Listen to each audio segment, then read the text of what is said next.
Dr. Sutomo University, or better known as Sunitomo, is one of the well-known private universities in Surabaya.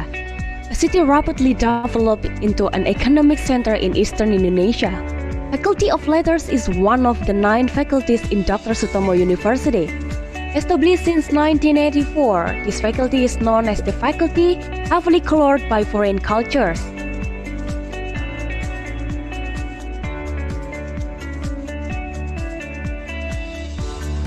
Kurikulum Fakultas Sastra selalu disesuaikan dengan kebutuhan pendidikan di masa kini dan masa mendatang. Dalam peninjauan kurikulum, kami selalu melibatkan stakeholder, pengguna, alumni, dan akademisi dalam menyempurnakan kurikulum di setiap program studi.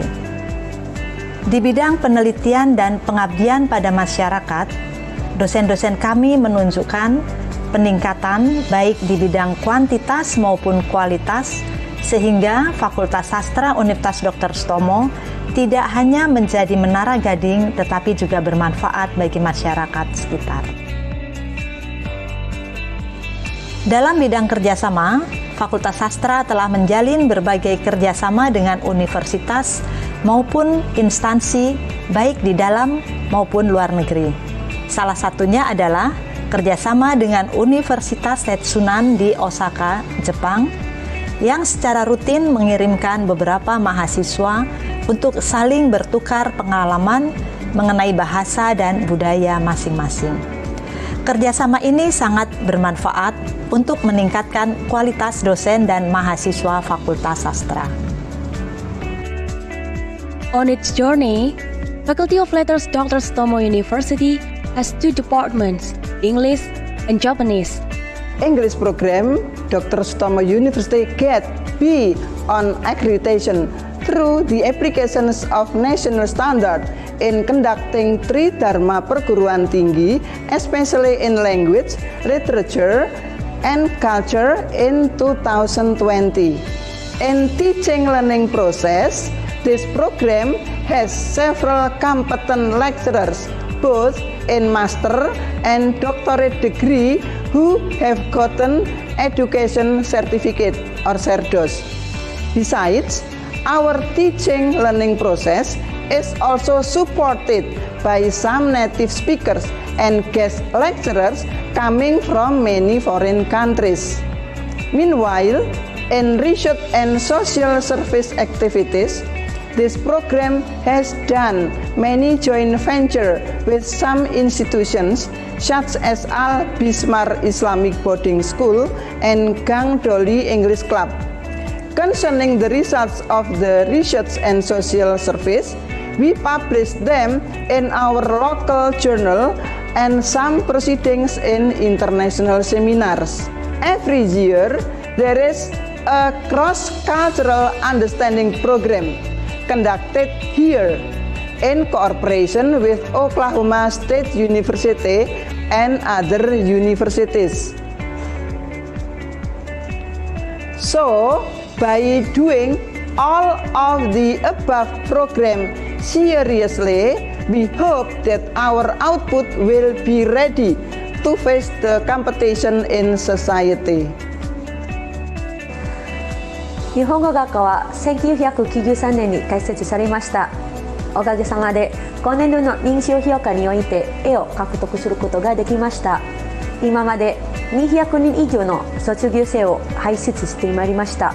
彼らは国内外のさまざまな分野で活躍しています。学生たちは在学中に日本語学科と連携協定をしている期間、すなわち日本の北海道や沖縄、さらには関西地方のホテル、あるいはインドネシア国内のさまざまなところでインターンシップを行うことが義務付けられています。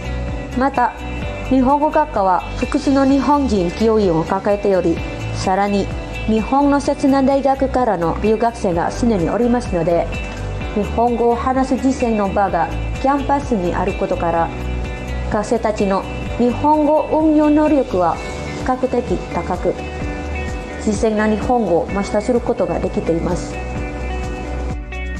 加えて、日本学科では東ジャワジャパンクラブの協力を得て、定期的に懇談会を実施しています。以上のようなさまざまな活動を通じて、学生たちは日本人と直接接する機会を得て、体験や学習を積んでおります。そのため、卒業後には即戦力として活躍できる人材が生まれているわけです。ありがとうございます。In order to support the realization of the vision of Faculty of Letters Unitomo, the addition of facilities supporting 3 pillars of higher education continues to be carried out. In order to improve the teaching and learning process, carry out development starting from comfortable class and student activity facilities, including multimedia laboratory, culture laboratory and Japanese corner, located in the library as an infrastructure for students to better enjoy the Japanese atmosphere. Dealing with non-academic activities, students of Faculty of Letters have several activities, making them possible to enrich their knowledge about culture and to practice their English skills.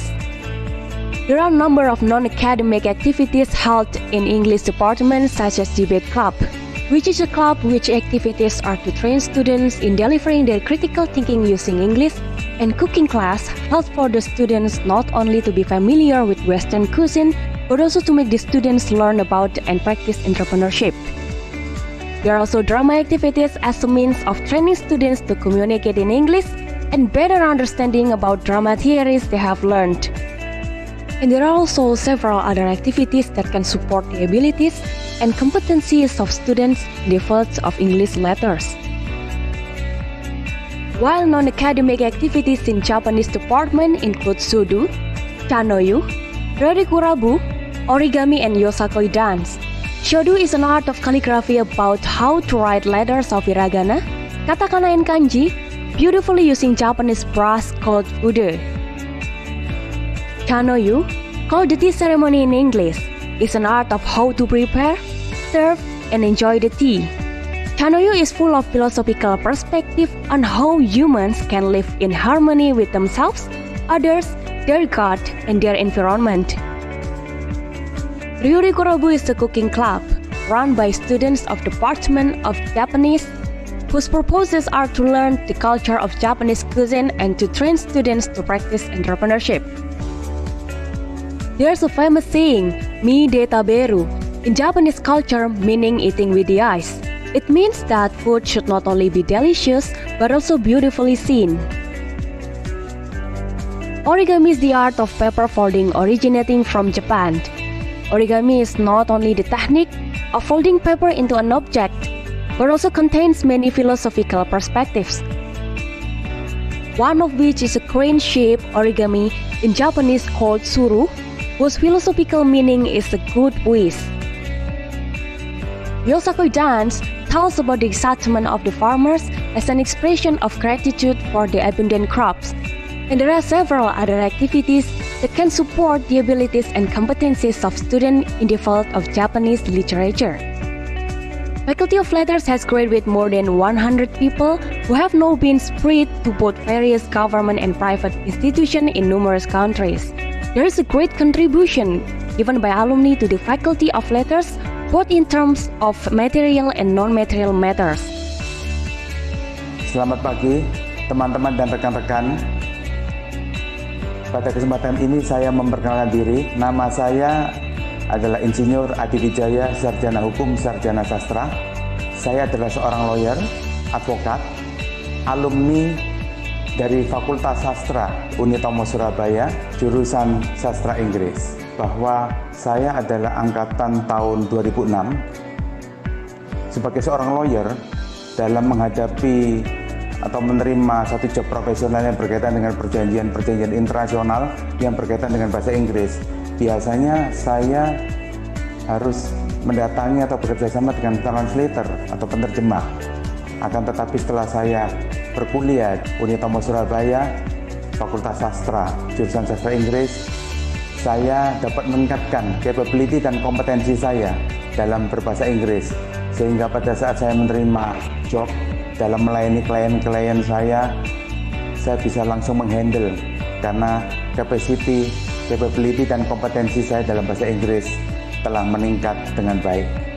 harapan saya ke depan bagi alma mater tercinta adalah saya berharap Fakultas Sastra, jurusan Sastra Inggris senantiasa meningkatkan kemampuan para siswa, meningkatkan fasilitas laboratorium sehingga alumni-alumni mempunyai kemampuan speaking dan listening yang bagus sehingga nantinya dapat bersaing di dunia kerja. Terima kasih. Assalamualaikum warahmatullahi wabarakatuh. Nama saya Fatia.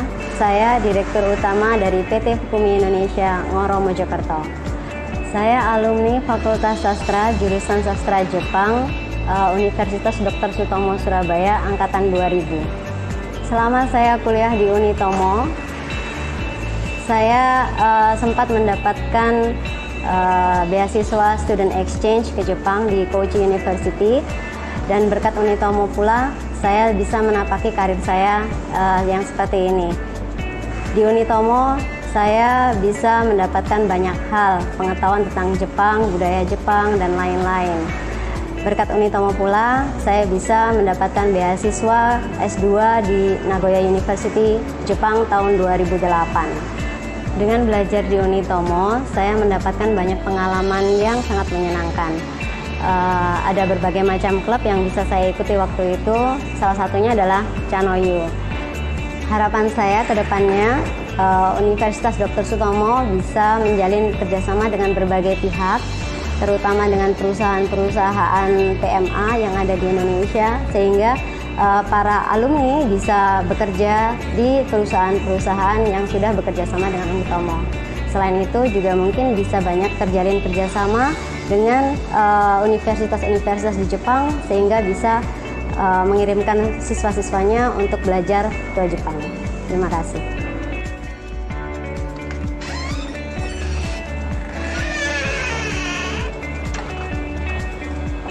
Untuk mencapai visi yang dicanangkan oleh Fakultas Sastra Universitas Dr. Sutomo, yaitu menjadi fakultas yang unggul berstandar nasional dalam melaksanakan Tridharma perguruan tinggi, khususnya di bidang bahasa, sastra, dan budaya, kami berharap adanya peningkatan kerjasama penelitian di tingkat internasional, selain juga peningkatan prestasi mahasiswa di bidang akademik maupun non-akademik. Ayo, Kak!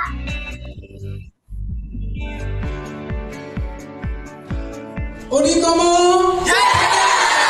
Unitomo! Jaya! Unitomo! Jaya!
Dr. Sutomo University, or better known as Sunitomo, is one of the well-known private universities in Surabaya.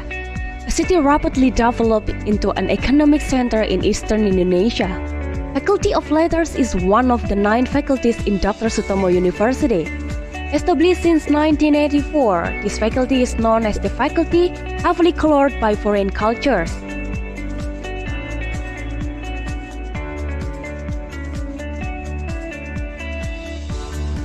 Kurikulum Fakultas Sastra selalu disesuaikan dengan kebutuhan pendidikan di masa kini dan masa mendatang.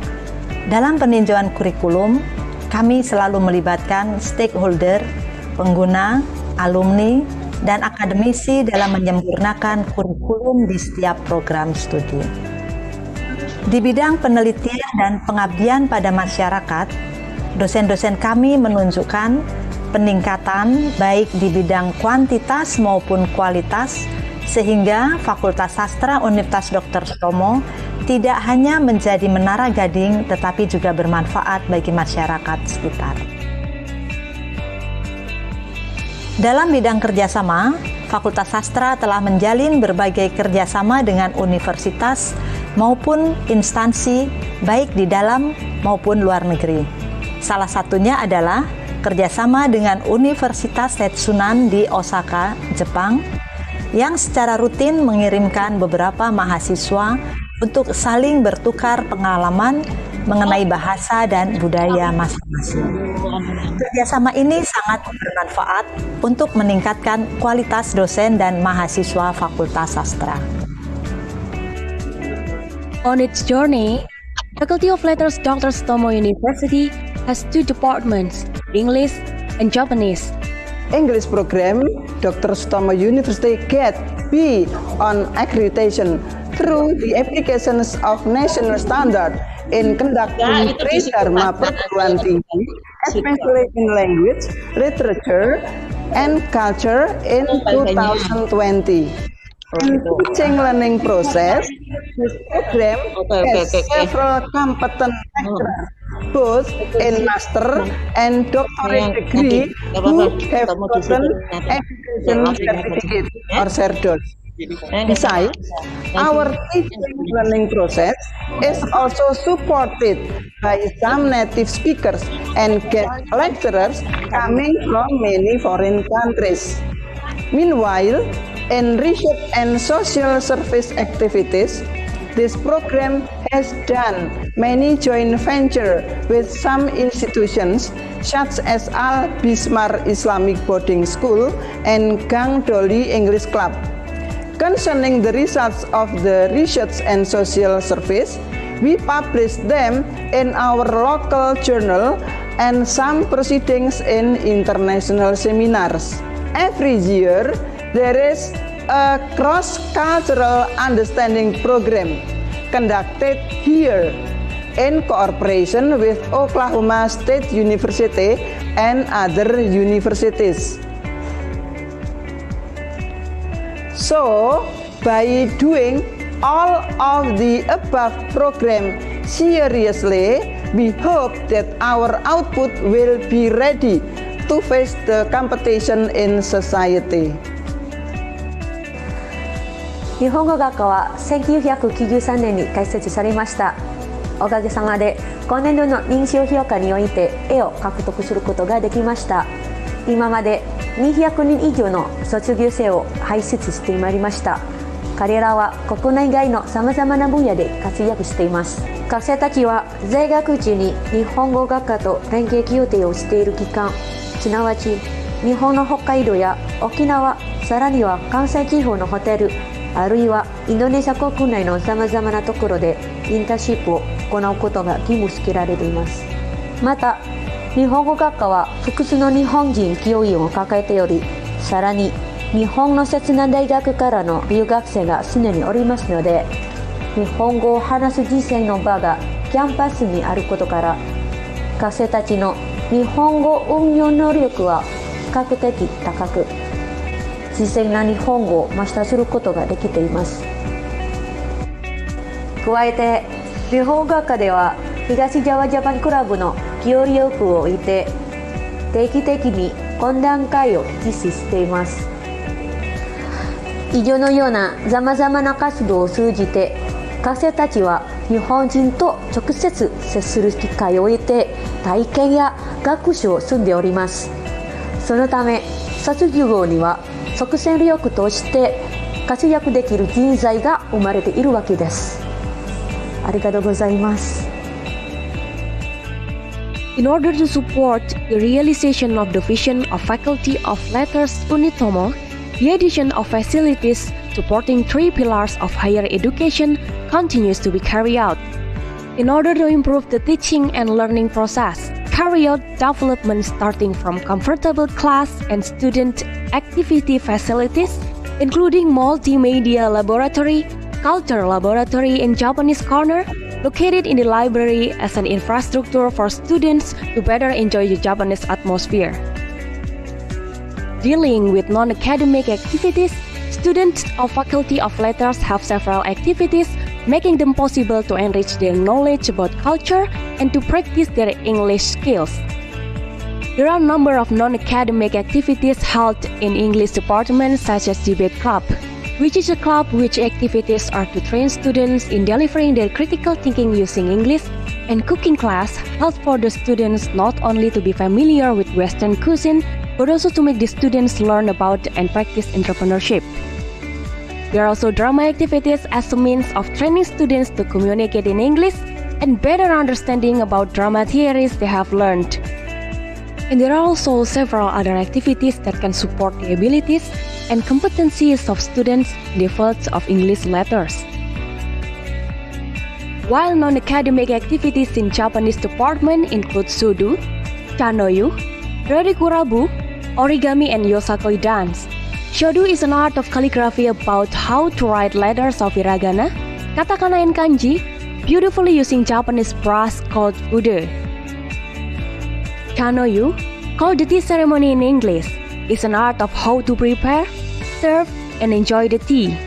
Chanoyu is full of philosophical perspective on how humans can live in harmony with themselves, others, their God, and their environment. Ryurikurabu is a cooking club run by students of Department of Japanese whose purposes are to learn the culture of Japanese cuisine and to train students to practice entrepreneurship. There's a famous saying, "Mi de taberu," in Japanese culture meaning eating with the eyes. It means that food should not only be delicious but also beautifully seen. Origami is the art of paper folding originating from Japan. Origami is not only the technique of folding paper into an object, but also contains many philosophical perspectives. One of which is a crane-shaped origami in Japanese called suru, whose philosophical meaning is a good wish.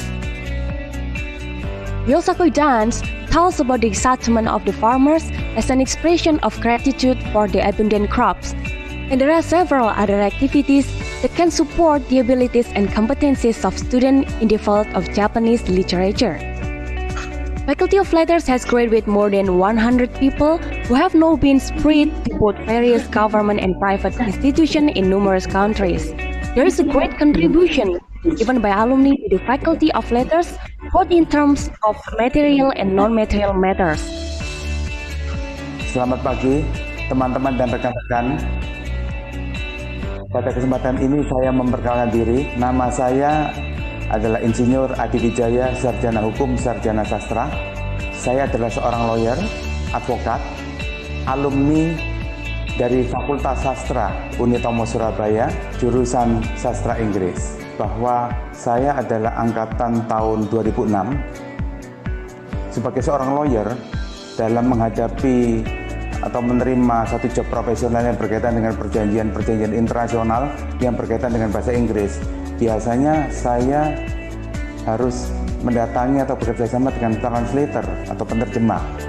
Akan tetapi setelah saya berkuliah Unitomo Surabaya, Fakultas Sastra, jurusan Sastra Inggris, saya dapat meningkatkan capability dan kompetensi saya dalam berbahasa Inggris, sehingga pada saat saya menerima job dalam melayani klien-klien saya bisa langsung menghandle karena capacity capability dan kompetensi saya dalam bahasa Inggris telah meningkat dengan baik. Harapan saya ke depan bagi alma mater, saya berharap Fakultas Sastra, jurusan Sastra Inggris senantiasa meningkatkan kemampuan para siswa, meningkatkan fasilitas laboratorium sehingga alumni-alumni mempunyai kemampuan speaking dan listening yang bagus sehingga nantinya dapat bersaing di dunia kerja.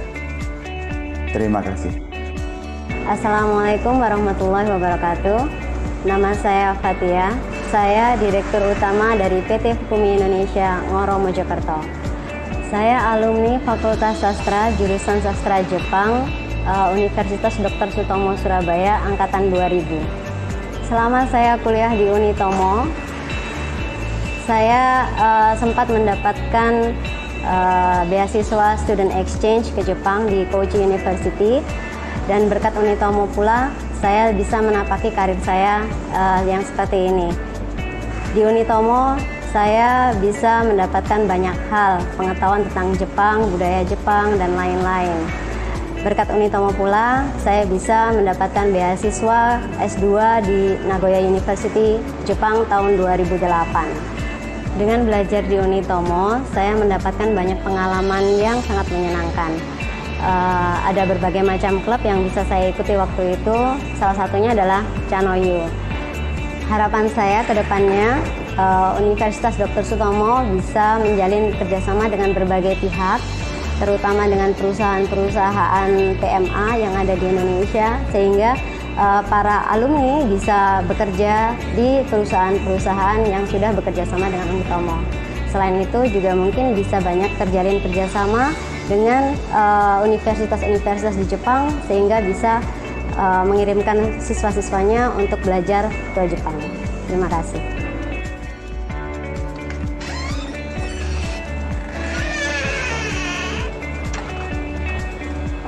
Untuk mencapai visi yang dicanangkan oleh Fakultas Sastra Universitas Dr. Sutomo, yaitu menjadi fakultas yang unggul berstandar nasional dalam melaksanakan Tridharma perguruan tinggi, khususnya di bidang bahasa, sastra, dan budaya, kami berharap adanya peningkatan kerjasama penelitian di tingkat internasional, selain juga peningkatan prestasi mahasiswa di bidang akademik maupun non-akademik.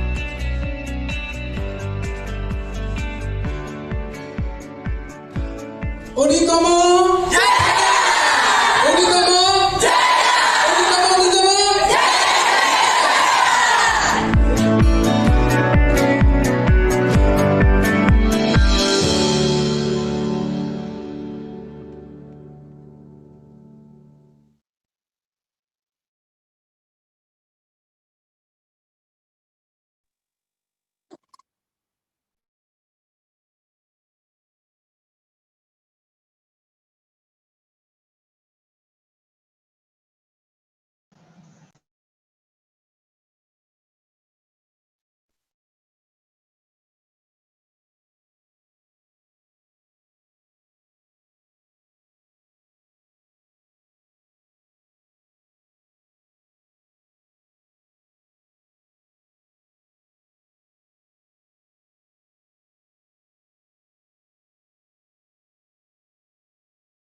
into an economic center in eastern Indonesia. Faculty of Letters is one of the 9 faculties in Dr. Sutomo University.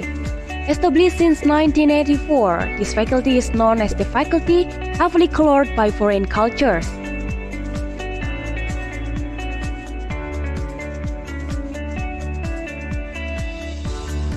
Kurikulum Fakultas Sastra selalu disesuaikan dengan kebutuhan pendidikan di masa kini dan masa mendatang. Dalam peninjauan kurikulum, kami selalu melibatkan stakeholder, pengguna, alumni, dan akademisi dalam menyempurnakan kurikulum di setiap program studi. Di bidang penelitian dan pengabdian pada masyarakat, dosen-dosen kami menunjukkan peningkatan baik di bidang kuantitas maupun kualitas, sehingga Fakultas Sastra Universitas Dr. Sutomo tidak hanya menjadi menara gading tetapi juga bermanfaat bagi masyarakat sekitar. Dalam bidang kerjasama, Fakultas Sastra telah menjalin berbagai kerjasama dengan universitas maupun instansi baik di dalam maupun luar negeri. Salah satunya adalah kerjasama dengan Universitas Setsunan di Osaka, Jepang, yang secara rutin mengirimkan beberapa mahasiswa untuk saling bertukar pengalaman mengenai bahasa dan budaya masing-masing. Kerjasama ini sangat bermanfaat untuk meningkatkan kualitas dosen dan mahasiswa Fakultas Sastra. On its journey, Faculty of Letters Dr. Sutomo University has 2 departments, English and Japanese. English program, Dr. Sutomo University get B on accreditation through the applications of national standard in conducting Tridharma perguruan tinggi, especially in language, literature, and culture in 2020. In teaching learning process, this program has several competent lecturers, both in master and doctorate degree, who have gotten education certificate or CERDOS. Besides, our teaching learning process is also supported by some native speakers and guest lecturers coming from many foreign countries. Meanwhile, in research and social service activities, this program has done many joint ventures with some institutions such as Al Bismar Islamic Boarding School and Gang Doli English Club. Concerning the results of the research and social service, we publish them in our local journal and some proceedings in international seminars. Every year, there is a cross-cultural understanding program conducted here in cooperation with Oklahoma State University and other universities. So, by doing all of the above program seriously, we hope that our output will be ready to face the competition in society. 日本語学科は1993年に開設されました。おかげさまで今年度の認証評価において絵を獲得することができました。今まで200人以上の卒業生を輩出してまいりました。彼らは国内外のさまざまな分野で活躍しています。学生たちは在学中に日本語学科と連携協定をしている期間、すなわち日本の北海道や沖縄、さらには関西地方のホテル、あるいはインドネシア国内のさまざまなところでインターンシップを行うことが義務付けられています。また、日本語学科は複数の日本人教員を抱えており、さらに日本の摂南大学からの留学生が常におりますので、日本語を話す実践の場がキャンパスにあることから、学生たちの日本語運用能力は比較的高く、実践な日本語をマスターすることができています。加えて、日本語学科では東ジャワジャパンクラブの協力を置いて定期的に懇談会を実施しています。以上のようなさまざまな活動を通じて、学生たちは日本人と直接接する機会を得て体験や学習を済んでおります。そのため卒業後には即戦力として活躍できる人材が生まれているわけです。ありがとうございます。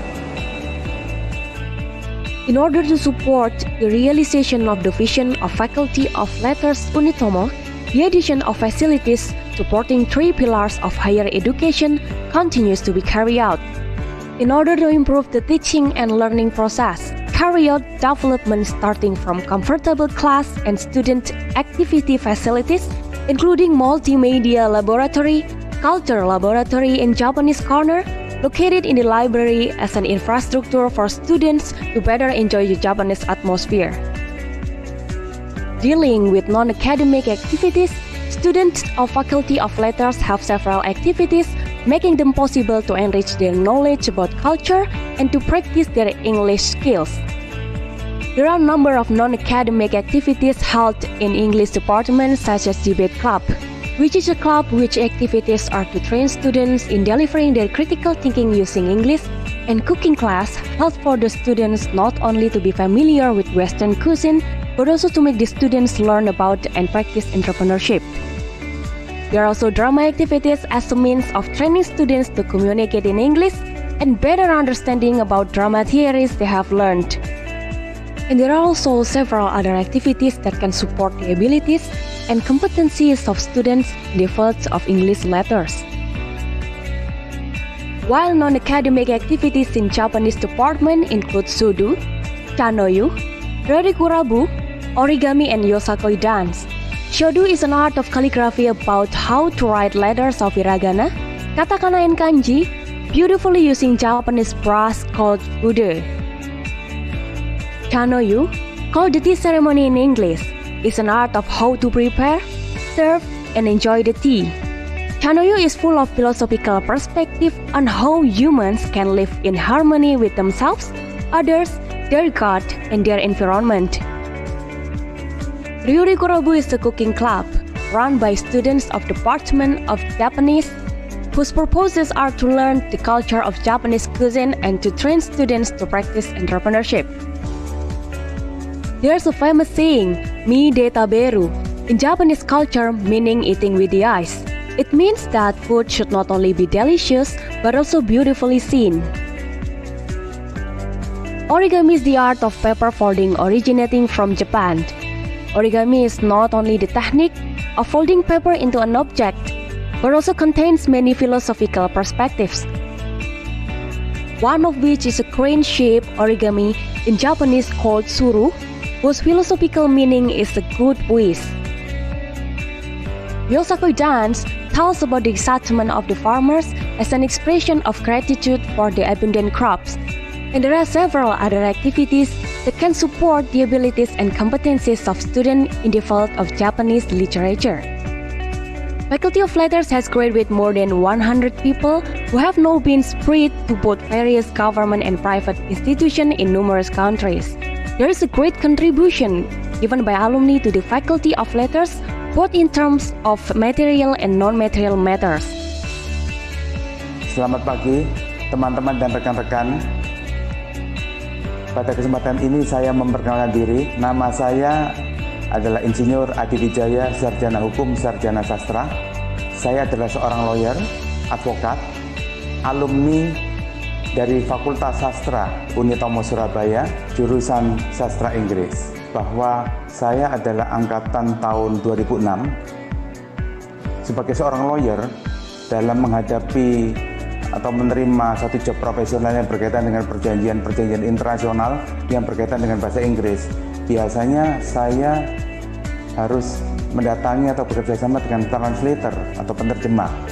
Akan tetapi setelah saya berkuliah Unitomo Surabaya, Fakultas Sastra, jurusan Sastra Inggris, saya dapat meningkatkan capability dan kompetensi saya dalam berbahasa Inggris, sehingga pada saat saya menerima job dalam melayani klien-klien saya bisa langsung menghandle karena capability dan kompetensi saya dalam bahasa Inggris telah meningkat dengan baik. Harapan saya ke depan bagi alma mater tercinta adalah saya berharap Fakultas Sastra, jurusan Sastra Inggris, senantiasa meningkatkan kemampuan para siswa, meningkatkan fasilitas laboratorium sehingga alumni-alumni mempunyai kemampuan speaking dan listening yang bagus sehingga nantinya dapat bersaing di dunia kerja. Terima kasih. Assalamualaikum warahmatullahi wabarakatuh. Nama saya Fatia. Saya Direktur Utama dari PT Hukumi Indonesia Ngoro Mojokerto. Saya alumni Fakultas Sastra jurusan Sastra Jepang Universitas Dr. Sutomo Surabaya angkatan 2000. Selama saya kuliah di Unitomo, saya sempat mendapatkan beasiswa student exchange ke Jepang di Koji University, dan berkat Unitomo pula saya bisa menapaki karir saya yang seperti ini. Di Unitomo saya bisa mendapatkan banyak hal, pengetahuan tentang Jepang, budaya Jepang, dan lain-lain. Berkat Unitomo pula saya bisa mendapatkan beasiswa S2 di Nagoya University, Jepang tahun 2008. Dengan belajar di Unitomo, saya mendapatkan banyak pengalaman yang sangat menyenangkan. Ada berbagai macam klub yang bisa saya ikuti waktu itu, salah satunya adalah Chanoyu. Harapan saya ke depannya, Universitas Dr. Sutomo bisa menjalin kerjasama dengan berbagai pihak, terutama dengan perusahaan-perusahaan PMA yang ada di Indonesia, sehingga para alumni bisa bekerja di perusahaan-perusahaan yang sudah bekerja sama dengan Unitomo. Selain itu juga mungkin bisa banyak terjalin kerjasama dengan universitas-universitas di Jepang, sehingga bisa mengirimkan siswa-siswanya untuk belajar ke Jepang. Terima kasih.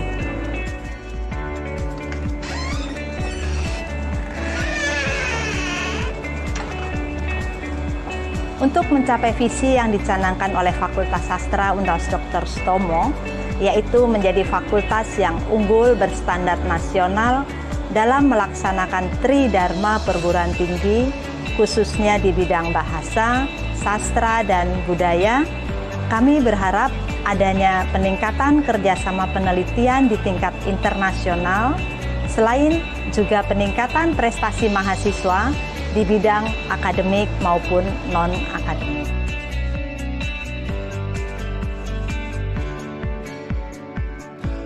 Unitomo,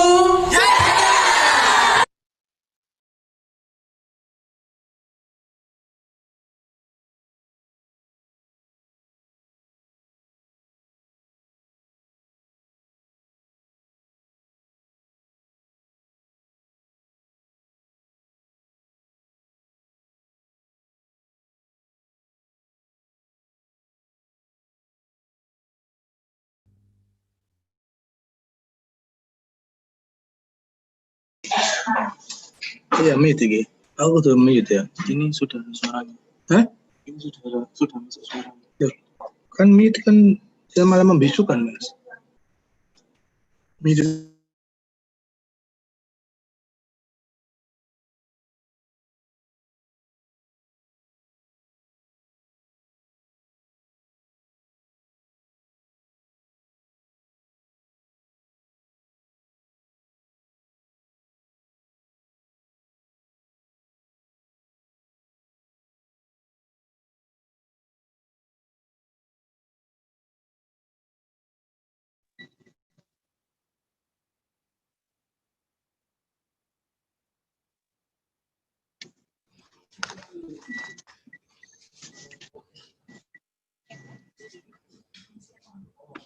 Good morning, ladies and gentlemen.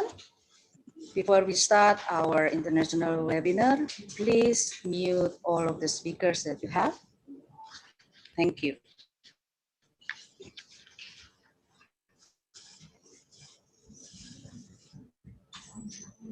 Welcome to our international webinar, the 8th Enrichment of Career by Knowledge of Language and Literature, held by Faculty of Letters, Dr. Sutomo University. It is an honor for us to have you here at Zoom link in safe and healthy conditions during the COVID-19 pandemic. Hopefully that this webinar will give us benefits in facing the pandemic. This webinar is supported by our affiliations and donated donators. The rundown programs today are opening by MC, and then singing national anthem, Indonesia Raya and Unitomo Hymne, and then speeches, photo session, plenary session, and then we have lunch break, parallel session, and closing ceremony. Now let's start our webinar. The first is singing national anthem Indonesia Raya, followed by Unitomo Hymne.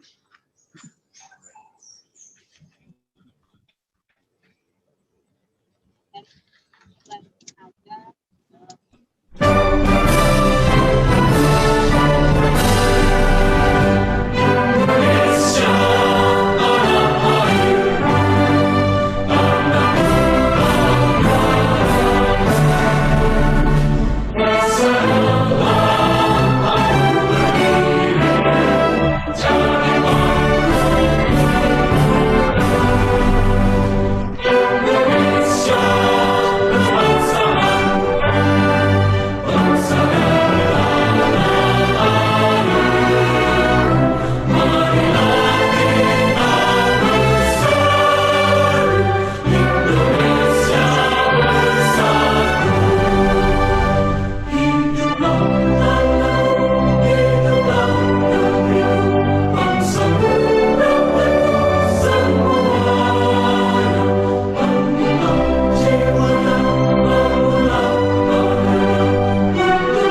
Thank you. Our next program would be speeches. The first speech is from the chairperson of committee, to Rahadian Dwi Nugroho M. Hum. Time is yours. Thank you, Indra. Assalamualaikum warahmatullahi wabarakatuh. Selamat pagi, good morning, ohayo gozaimasu, guten morgen. Puji syukur kehadirat Allah Subhanahu wa Ta'ala, Tuhan Yang Maha Esa dengan rahmat dan hidayahnya. Hari ini, tanggal 19 November 2020, Fakultas Sastra dapat menyelenggarakan webinar internasional ECKLL 8 dengan tema The Opportunities of Learning and Teaching Language, Literature and Culture.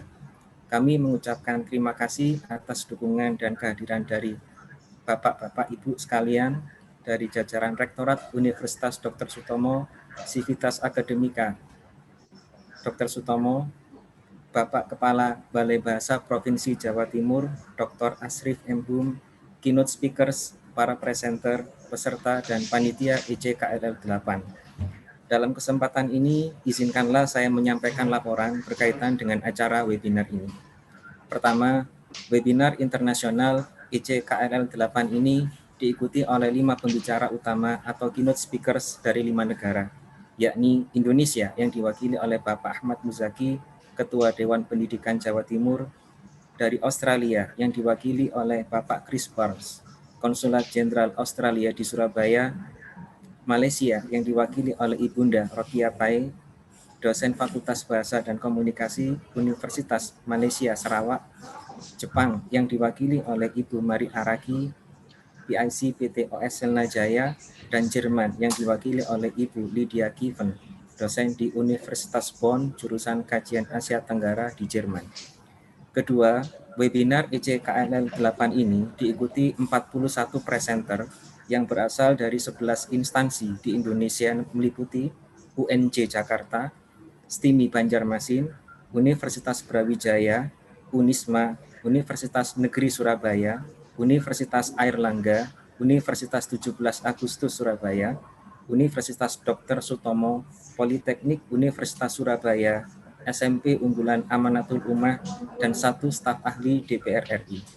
Ketiga, ECKLL 8 ini diikuti lebih dari 100 partisipan, baik dari dosen, mahasiswa, dan praktisi dari berbagai instansi. Keempat, dalam kesempatan ini tak lupa kami sampaikan banyak terima kasih atas donasi, baik dari Universitas Dr. Sutomo, Fakultas Sastra Universitas Dr. Sutomo, International Foundation of Education and Culture Exchange (IFC), Jepang Indonesia Program Akademik JIPA, Profesor Dr. Irawan Surojo SHMSI, dan Dr. Randa Ismi Prihandari MHum. Kelima, saya ucapkan terima kasih pula kepada semua panitia yang telah bekerja keras menyiapkan acara webinar ECKLL 8 tahun 2020 ini dengan baik. Akhir sambutan ini, saya mengucapkan selamat mengikuti webinar. Semoga ilmu dan pengalaman yang dibagikan dalam webinar ini dapat bermanfaat bagi kita semua. Amin. Allahumma amin. Wassalamualaikum warahmatullahi wabarakatuh.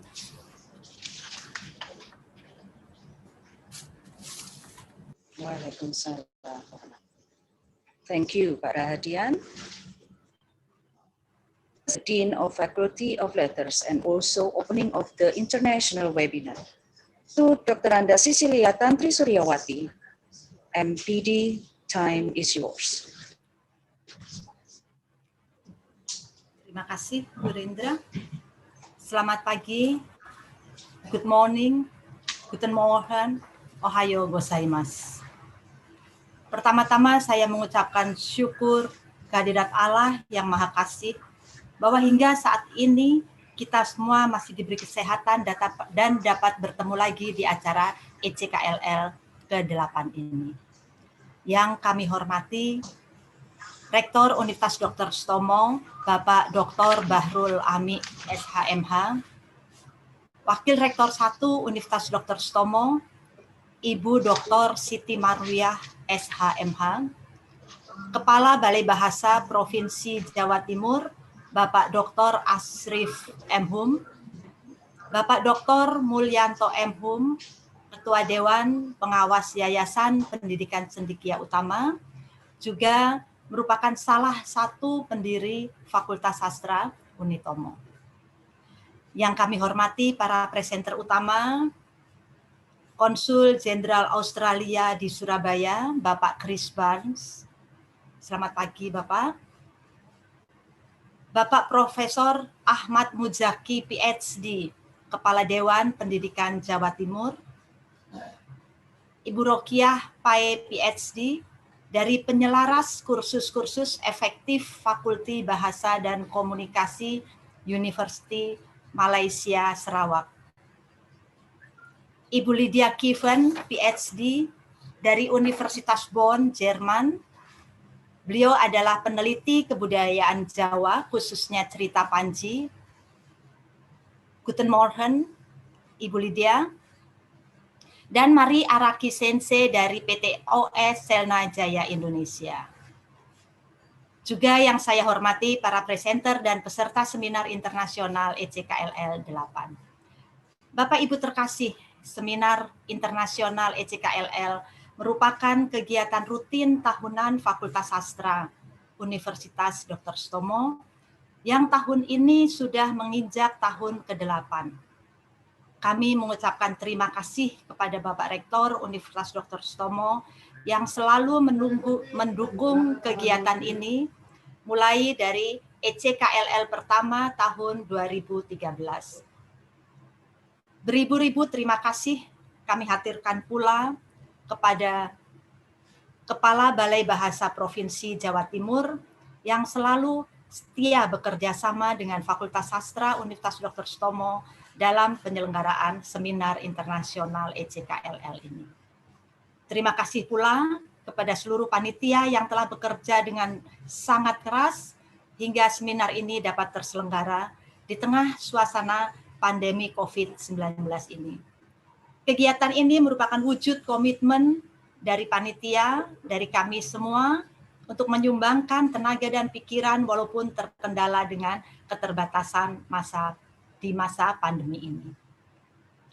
ECKLL, Enrichment of Career by Knowledge of Language and Literature.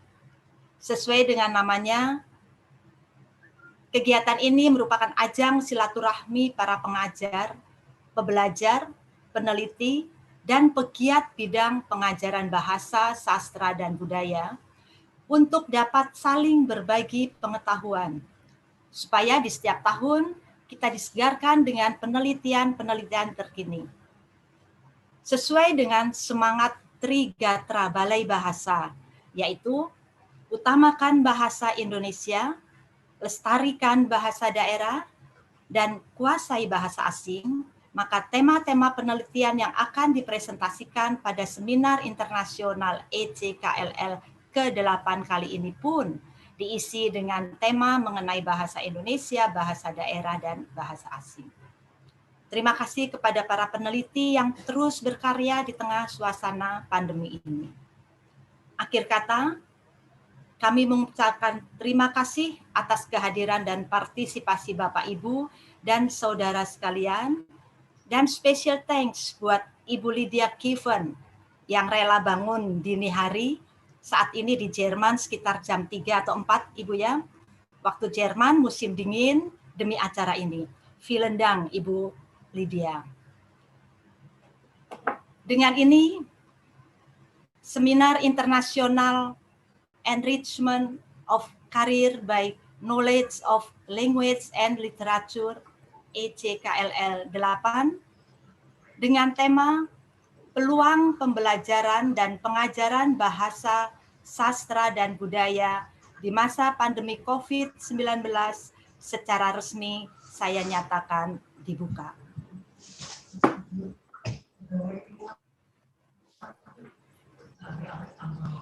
Give applause.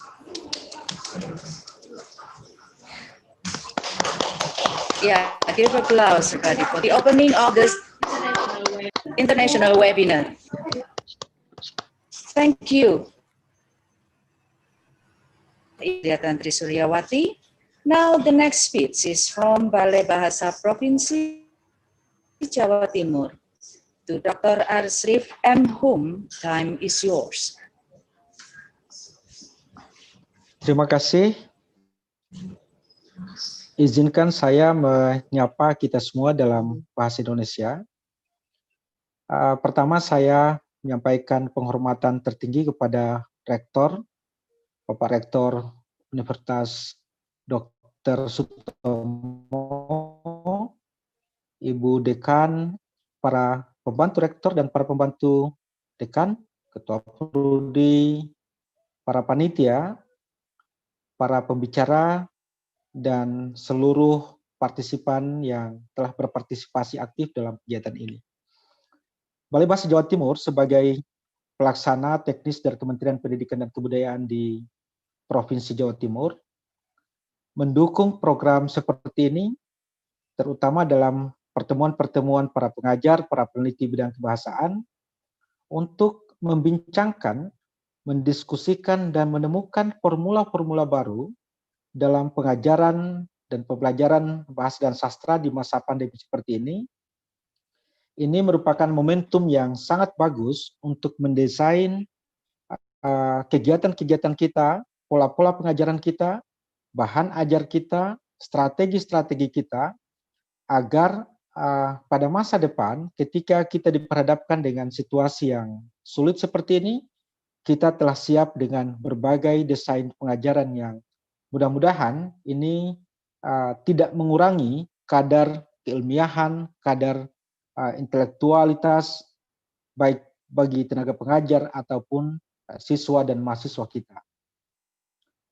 Balai Bahasa Jawa Timur selama ini cukup memberi perhatian terhadap pelindungan baik bahasa daerah, juga dukungan terhadap penguasaan bahasa asing, dan pengutamaan bahasa Indonesia di ruang-ruang publik kita di Indonesia.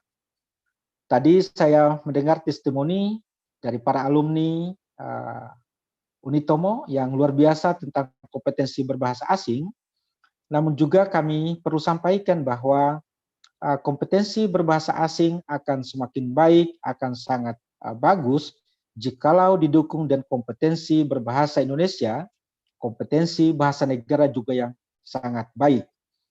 Ketiga bahasa itu, baik bahasa Indonesia, bahasa asing, ataupun bahasa daerah, sedapat mungkin kita rawat dengan baik. Melalui diskusi ini kita paparkan, kita jabarkan dengan baik, bagaimana kemudian penguasaan atas ketiga bahasa itu berjalan tanpa harus saling mematikan.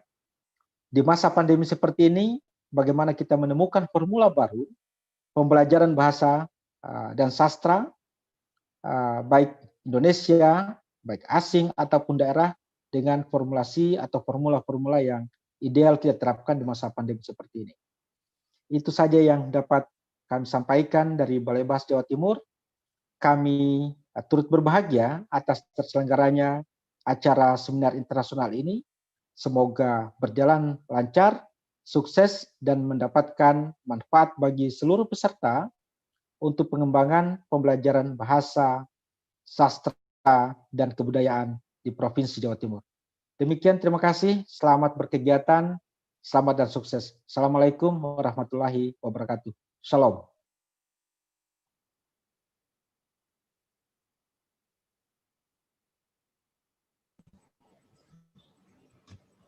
Thank you, Pak Asrif, for a very nice speech.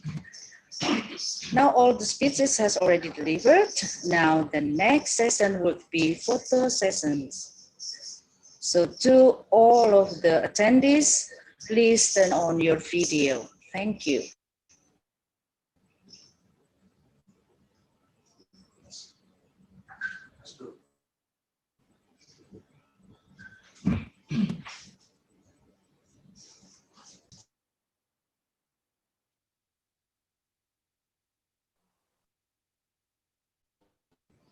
Kita ada foto sesi atau sesi foto saat ini. Silakan videonya di-on-kan kepada semua yang hadir di Zoom.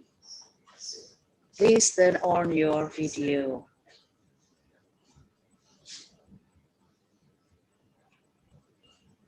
diberi aba-aba Bu Indra ya.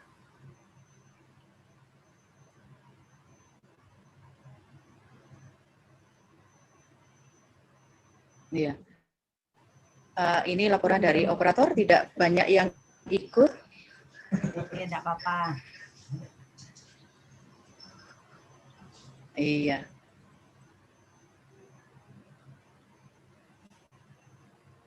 Bagaimana? Operator? Iya. Mas dikasih info tuh ya, Mas. Iya. Iya. Dalam waktu 1 menit, menurut operator kami harus siap untuk menunjukkan senyum yang paling indah meskipun dalam wabah COVID-19.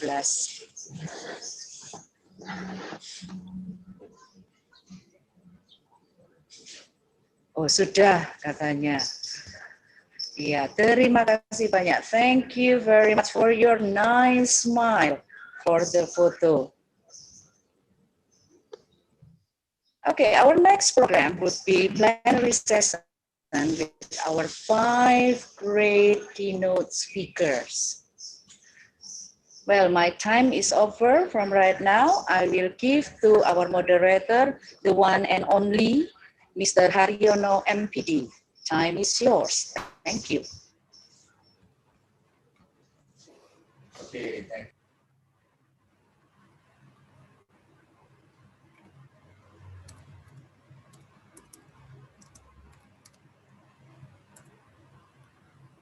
Belum, masih. Suara Pak Haryono belum kedengaran. Suaranya Pak Haryono belum kedengaran. Your voice, sir.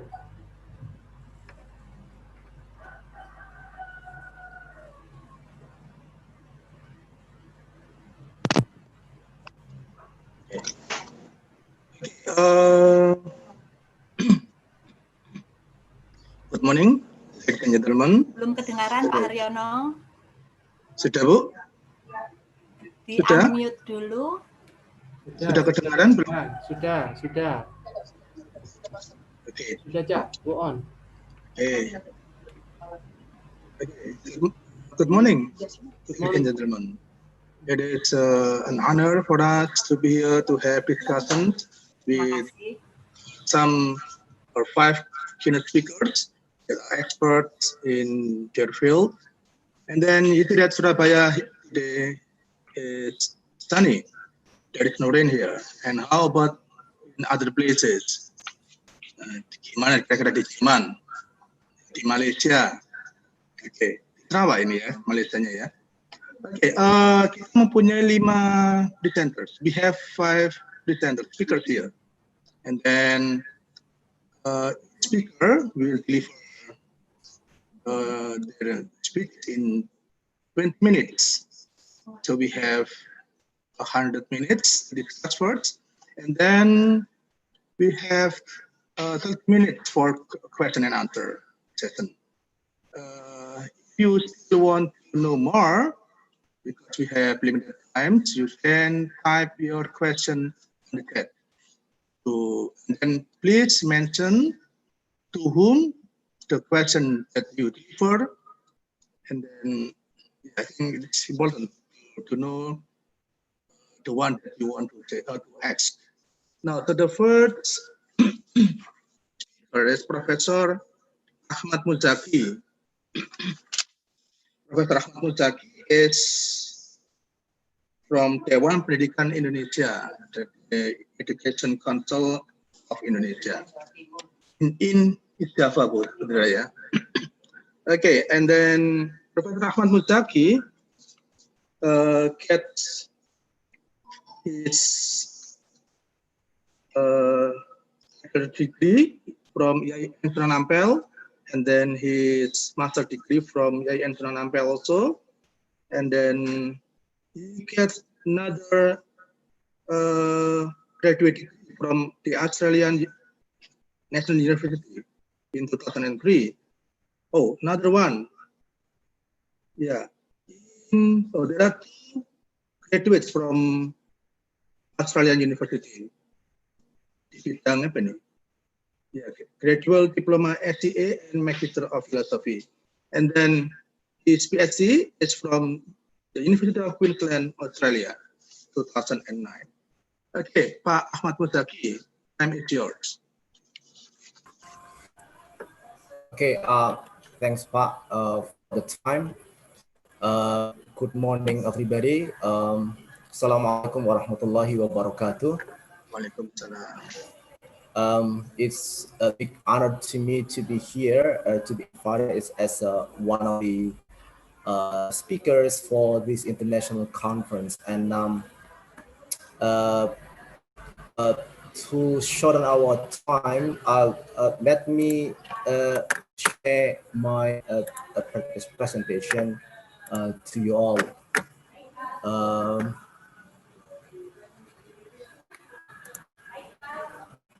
Okay,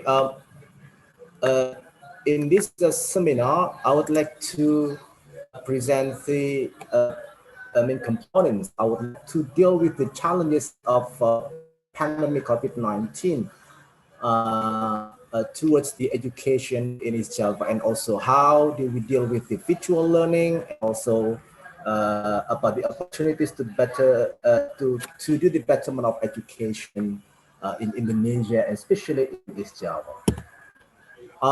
The first challenge, people around the world have come to one agreement about this picture. This is a symbol of the COVID-19, and everybody around the world comes to the similar agreement. We agreed into one point that a symbolic agreement about the pandemic COVID-19, about the COVID-19 pandemic, and also how the COVID-19 pandemic influence the way we deal with the education. But the problem is everybody around the world hasn't come to the similar agreement about how do we deal with the COVID-19. And this is why I illustrate with a short, let's say, phrase, one agreement but different responses. How then people in East Java deal with the pandemic COVID-19.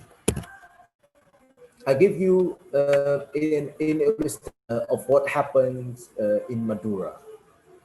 See here in this picture, mothers of school children in the elementary school came to the school, making a big rally, and then they call for the school. They call on to, let's say, opening up the in-person instruction at schools, because mothers in Pamekasan, one of the biggest districts in Madura, came to an argument that their children have a problem with the virtual learning. They got stressed, and they also got a problem with the internet connection and the like. They have a problem with psychosocial awareness and the like, and that is why the mothers came to the school and asked the school to open up the in-person instruction within the schools. And in the next picture, we see one of the arguments delivered by the mothers. One of some mothers who came to school doing a rally and the like, they argued that they really have a big problem of their children because they got afraid that their children will become one of the lost generation, because they have been losing an opportunity to do learning, because they understand that learning has to be in school. not within the house. And that is why different responses to the COVID-19 pandemic has been varied in the eyes of children and also students. Learning has to be within the scope.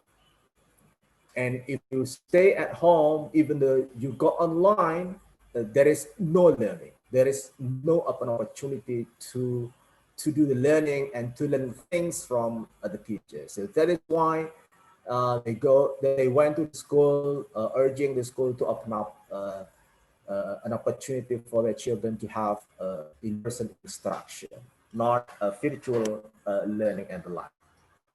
Challenge number 2. This is the data. The Ministry of Education and Culture suggested that not all schools across Indonesia have an access to electricity power and also connection. The lower level of education, the severe problems of having electricity power and also internet connection. Also, National Commission for Protection and Child Rights, Komisi Perlindungan Anak Indonesia, also suggested that 107,700 students in 20 provinces across Indonesia left without electricity power and also internet connection in their residence. And 46.4% of them without internet, and 53.6% of them with an internet connection. So this is the dynamic within the facilities owned by people in Indonesia. And the next one, Compass also make a release in July in 2020 that 7,552 schools left without electricity and internet connection. So that is why the problem of facilities are there, and people across Indonesia and also including teachers also pay an attention to this electricity and connection, internet connection facilities are faced by school if you do the virtual learning. Okay, challenge number 3. The book very popular for higher education. That is higher education in the 4th Industrial Revolution. What people are faced with in current days are what we call the automation economy. If the book says the automation economy is changing the way we live and work, the question is, what about the COVID-19 pandemic? So COVID-19 pandemic, if I'm using the sentence developed by the book, I would also illustrate that that the COVID-19 pandemic has also changed the way we live and work. Because Industrial Revolution indicates the strong commitment to digitalization. And pandemic COVID-19 has also opened up a room for people to strengthen their efforts, to strengthen the way how they deal with the situation by having a big access to digitalization of life. And that is why if you see here, from digitalization, then Industrial Revolution 4.0 also gives rise to the automation economy, and the COVID-19 pandemic also enables what we call the accelerated digitalization of multidimensional life. And one of the aspects within the multidimensional life here is education. And challenge number 4 here, we see what we call a generation gap. Students in the current days of school, they got the special, let's say, illustration. People say they are millennials, and that is why they have been called digital native, because they grow up within the millennial facilities and the like. While teachers, they have been exposed to the old-fashioned generation, and they're not quite familiar enough with the digitalization in comparison to their children. So that's why, even though they have a gadget, for example, they have the mobile phone, but their mobile phones are not necessarily smartphones, while students of the school always got a smartphone in their hands. And even though you have a very high level of mobile phone, for example, and it costs, let's say, 17 million, but for the old generations of teachers, they're not quite skillful enough in managing all the facilities within the mobile phone. While students at school, they are really skillful in let's say managing, and also in playing in anything to do with the mobile phone. So here in generation gap, the issue is the relation between skills and technology. It is a formula. Formula number one: low skills, but high technology. Formula number two is high skills but low technology. And number three is high skills and high technology. And number four is low skills and low technology. Students, school students, for example, they are really high skills in operating the mobile phone and computer and the like, while teachers are not. Teachers probably can be illustrated as having high technology, but they probably some of them are not with high skills, but they're still low skills in this case. So these are the challenges in the education in the pandemic COVID-19. Now, within the pandemic COVID-19, probably the one and the only option on learning in this very pricing condition is a virtual class management, because everybody got online. And the local government, for example, just following the national policy in education. All schools are closed, shut down, while if you would like to do the learning, the teaching, you have to go online. You have to be facilitated by a mobile phone, by computer, by laptop, to have access to virtual learning. The issue is, how then teachers deal with the virtual class management? First of all, for me, teachers should develop a new mindset of learning. Teaching in virtual class should not be likened to teaching in physical class.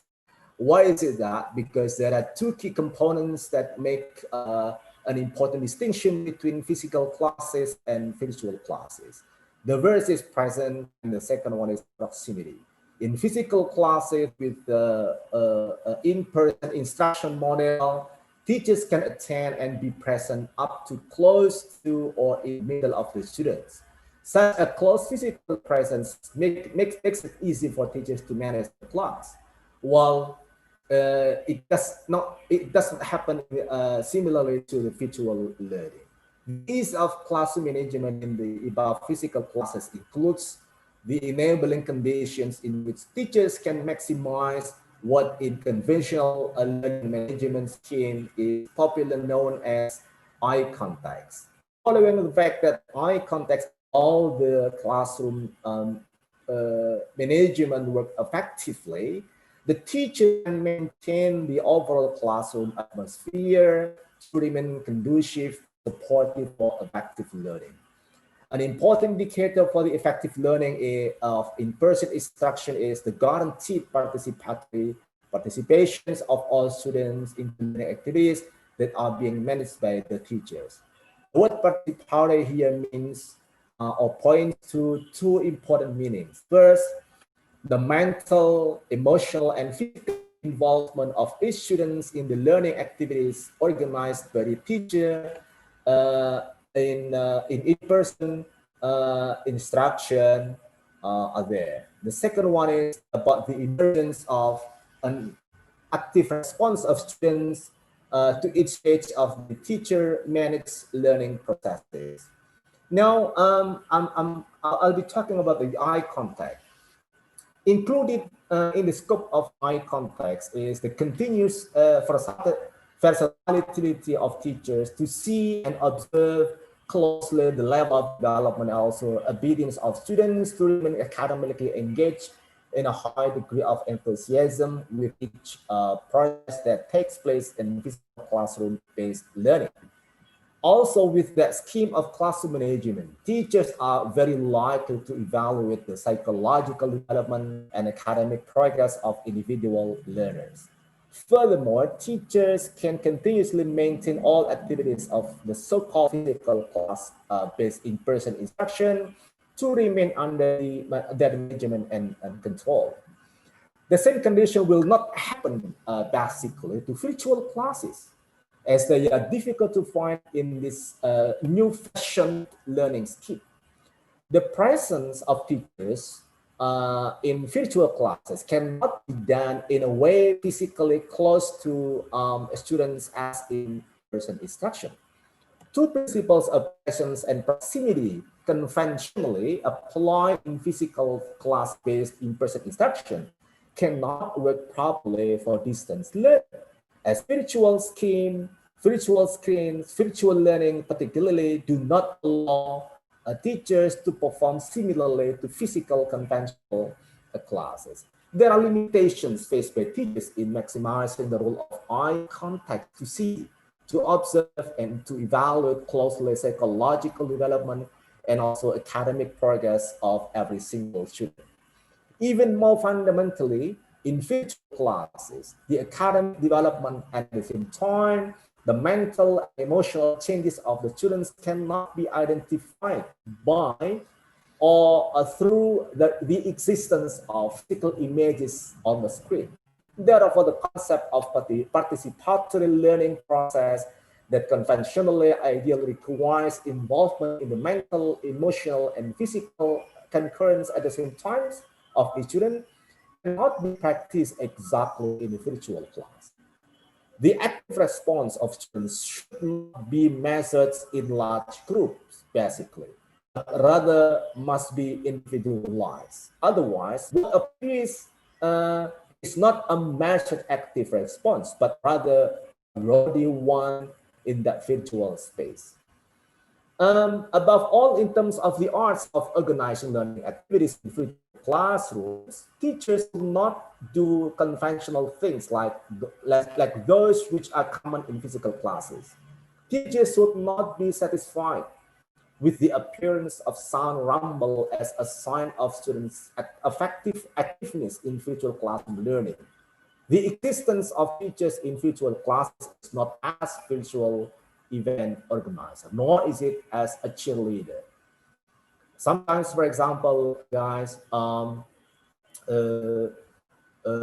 if a teacher has 36 students within class, for example, they go online in virtual class, the camera off, the camera is not on, and people go away from the screen, from the laptop and the like, even though the camera they got reported in the on the screen they are within the virtual learning, but the students go away while the teachers keep teaching in the virtual class. So in this case, the measures that teachers should apply to the effectiveness of learning in virtual classrooms, therefore, should not stop at the appearance at the active voice of the learners. That is because if not taken carefully, the active voice of the learners will only become a rumble in the virtual class. If that happens, what appears is not the voice of participation in learning, but rather just noise-based rumblings that there tend to be a distraction from meaningful learning for the input of students' life. Perhaps to end my presentation, I would say that perhaps as a source of knowledge or information, teachers' decision could have been replaced by a product of advancements of information and communication technology. Information search engines such as Google and YouTube and even diverse social media platforms, including Line, WhatsApp, and Instagram, can indeed give students today's excessive access to various kinds of information knowledge. However, teachers should not lose their position as exemplary sources. Otherwise, students will look for examples and role models in their own way. The development of digital platforms as well as information and communication technology advancements product are very likely to allow students to look for examples according to their own desires. Well, the presence of teachers then in virtual classes should be able to be an inspiration and at the same time a good example source for their students. This kind of an opportunity to a betterment, to do betterment of education, and also to allow teachers to be well prepared for virtual class management. Thanks, Pak Haryono, for the time, and I'll get back to you. Thank you.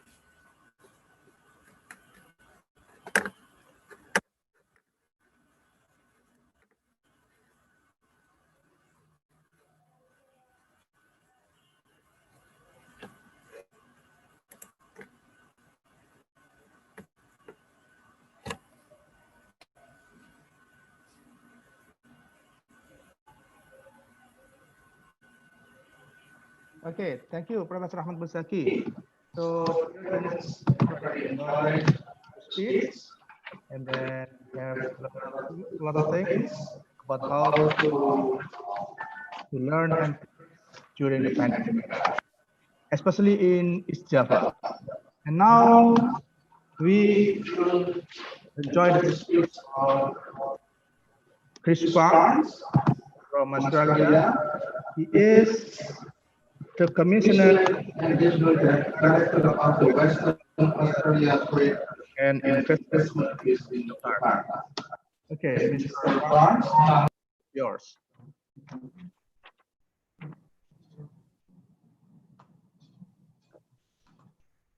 Can everyone hear me? Okay, yeah. Yes, Great. sure, sir. Great, terrific, thank you. Well, selamat pagi. Ibu dan Bapa sekalian, mohon maaf, hari ini saya bicara bahasa Inggris. So the organizers asked me to speak in English today. So I just want to first of all acknowledge just a couple of people. Firstly, the Rector of Unitomo, Bapak Professor Dr. Bahru, and it gives me great pleasure to also acknowledge my very good friend, Professor Musaki, who is also a distinguished alumnus of Australia and a very good friend of the Australian Consulate General. And look, I also just want to acknowledge all of the distinguished speakers that we have here today. But a very special acknowledgement is today to the education community, especially here in East Java. So for all of the teachers and all of the students who are on this webinar today, I give you a very special acknowledgement, because COVID-19 has been a challenging year for all of us, and especially the frontline workers. And when we think of frontline workers, we always think of hospitals. We think of doctors and nurses and the cleaners in the hospitals, the support staff. But the frontline workers are also our teachers who are dealing with some of the challenges of teaching and the students learning from home. And Professor Miyazaki has given us a fantastic presentation where he's outlined some of the challenges that the education community has had to deal with this year. So I just wanted to really acknowledge the hard work that all of you guys have done and the innovation that you have had to come up with to meet those challenges. So for all of us, we know that Surabaya is known as the Kota Pahlawan, the city of heroes, but really today's heroes are those frontline workers that have been dealing with the challenges of COVID-19. And I certainly believe that the teachers and the teaching community are very much, in my mind, heroes of the last 12 months. Look, Indonesia has been going through a really tough time, along with the rest of the world, trying to fight this virus. But can I say to you today that Indonesia is not doing this alone? Because Australia and Indonesia are working together to fight this virus and to overcome the challenges. And we're working together not just as strategic partners, not just as neighbours, but we're also doing it, most importantly, as friends. Australia has a $300 million annual development program, and we have reshaped this with Indonesia in partnership to respond to COVID-19. And in October this year, we announced a COVID-19 development response plan in partnership with Indonesia. It's a 2-year program which specifically targets the human, economic, and social impacts of COVID-19 here in Indonesia. And Australia has also committed to providing safe and effective COVID-19 vaccines and support health security here in Indonesia. And it includes $500 million over 3 years to support a new regional vaccines initiative. So this builds on our comprehensive strategic partnership to support Indonesia's recovery and deal with the institutional, economic, and social reforms that are necessary for inclusive and sustainable growth. And I just want to spend a few minutes giving some of the practical examples. So I've given the highlights, but I now want to give you some practical examples so that you understand the work that is going on between Australia and Indonesia to address some of those challenges that Professor Miyazaki highlighted. So Australia has provided 6.2 million Australian dollars to the WHO, Indonesia, to support Indonesia's response to COVID-19. The Australia-Indonesia Partnership in Disaster Risk Management, Siaga, is supporting Indonesia's COVID-19 task force. Australia has provided $3.6 million for cooperation with the Indonesian Red Cross. And Australia has provided $2.2 million to Muhammadiyah and to NU. Australia has provided 100 ventilators and medical supplies to BNBP as part of a $21 million response package for COVID-19.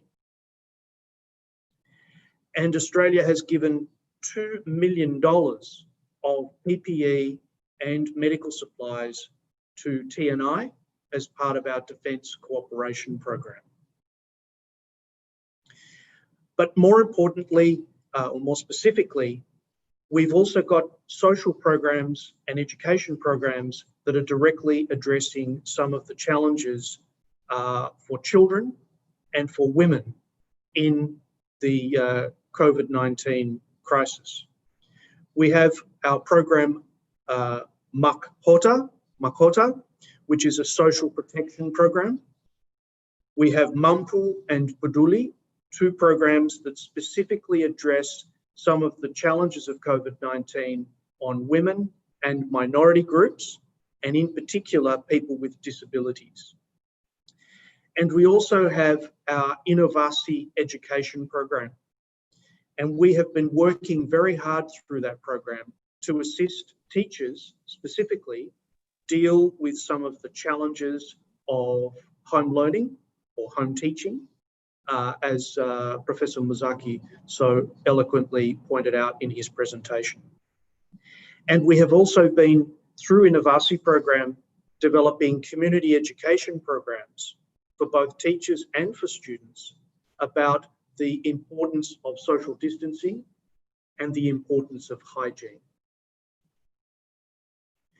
But in addition to all of those measures, Australia and Indonesia announced last week that Australia is providing a $1.5 billion loan to Indonesia. This recognises the comprehensive strategic partnership between Australia and Indonesia.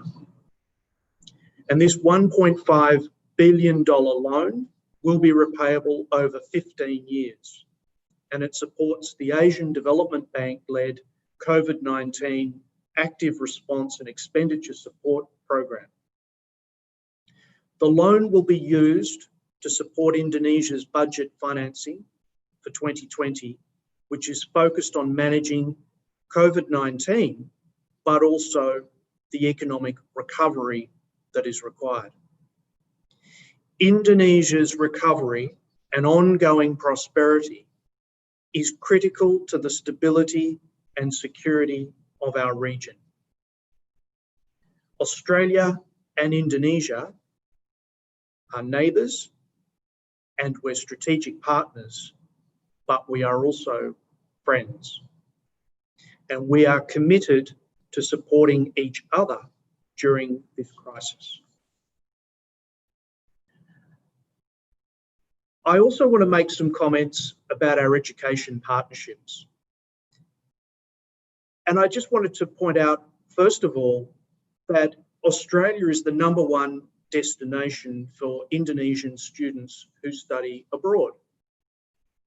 And East Java is the second largest contributor to that number of students who study abroad. The best example I can give you is our very distinguished alumnus here today, Professor Muzaki, who studied in Australia. And for any of the other alumni who are on this webinar, can I encourage you to register with us? We do hold a number of alumni events during the year. Traditionally, we've held those as large gatherings, but I'm sure in the current environment, you can understand that we'll be converting those to more online gatherings. And if you would like to know how to register your details with us, you can either contact the consulate, you can have a look at the Australia Awards website, or alternatively, you can follow me on Instagram at Konjen Surabaya. That's at KONJEN Surabaya. And that's where we post information about our alumni programs. I just wanted to also talk to you a little bit about the Australia Awards. The Australia Awards that provide scholarships for Indonesians to study in Australia, either short courses or long-term courses, have been operating since 1953. And over 9,000 Indonesians have studied in Australia on Australia Awards. And again, if you would like to know about Australia Awards, you can go to either the Australia Awards website or alternatively have a look at my Instagram. For those of you who missed the Instagram details the first time, I'll repeat them again, at Kongen Surabaya. We've got 2 Australia Awards short courses coming up in January, and I wanted to bring them to your attention. One is Governing in the Digital Age short course, and the other is called Building Foundations to Equip Indonesians with 21st Century Skills. And if you'd like some details about those, again, go to the Australia Awards website, or alternatively, keep an eye on my Instagram. For those of you who missed it the first and second time, I'll say it the third time, at Kongen Surabaya. I'm expecting a lot more followers after this presentation, which is why I'm promoting my Instagram site. The other initiative I wanted to share with you today is our alumni grant scheme. So this is money that is available, funding that is available for alumni to put together projects that will contribute to their community. And again, since 2014 in Indonesia, we've funded 188 projects, and I'm very pleased to say 21 of those have been here in East Java.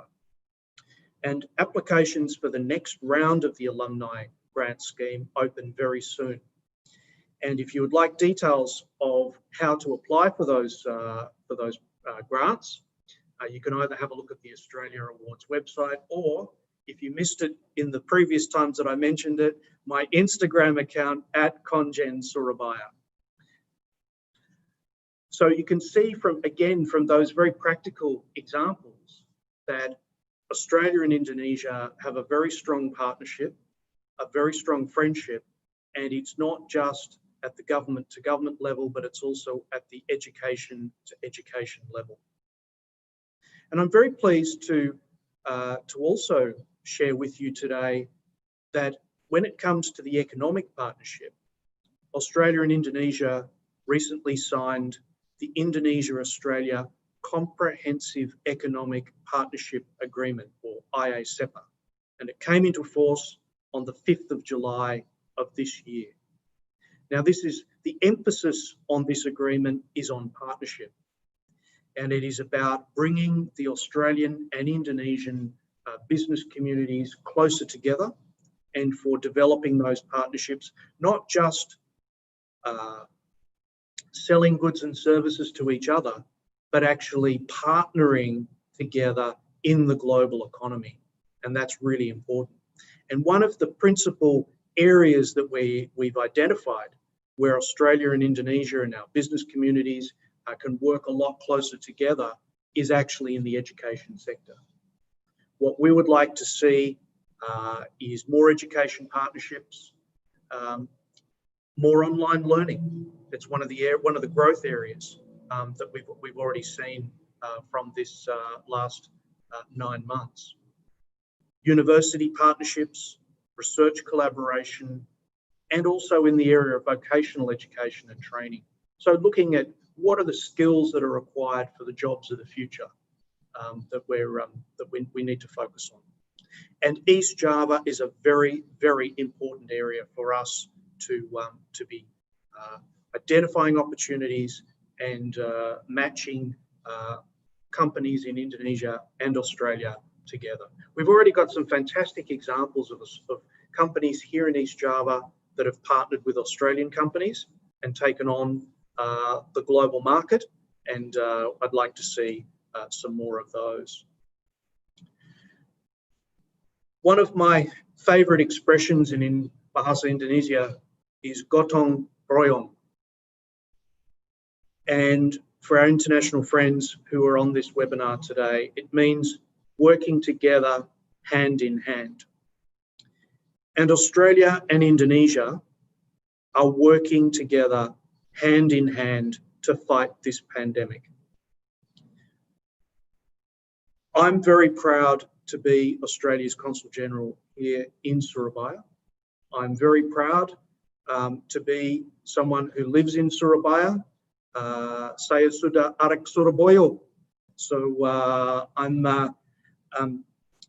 very, very pleased to report to you today very strong partnership between Australia and Indonesia, the very strong work we do as neighbours, but most importantly, the work that we do as friends. This is my last plug for my Instagram. So if you want to know more about the bilateral relationship, have a look at my Instagram account, Konjen Surabaya. Finally, just a message to Pak Rektor and to the team at Universitas Dr. Sutomo Unitomo. That I understand tomorrow is your anniversary, your 37th anniversary of the Faculty of Letters. Congratulations. I wish you all the best. And on behalf of the Australian Consulate General, can I say I'm very proud to support the work that you do and maybe work together for many years to come. Terima kasih banyak.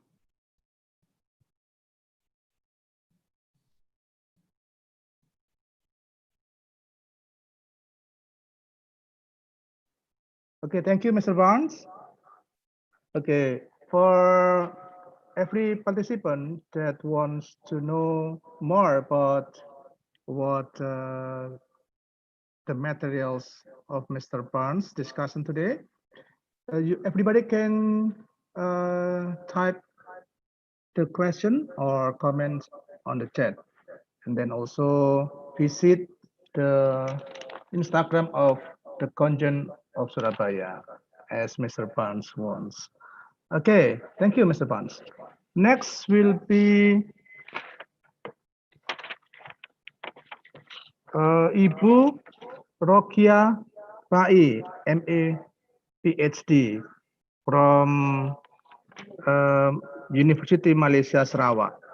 So we have two neighbors here from Australia and also from Malaysia. Okay, she is a senior lecturer of Faculty of Language and Communication, University Malaysia Sarawak. Ibu Rokia Pai, time is yours.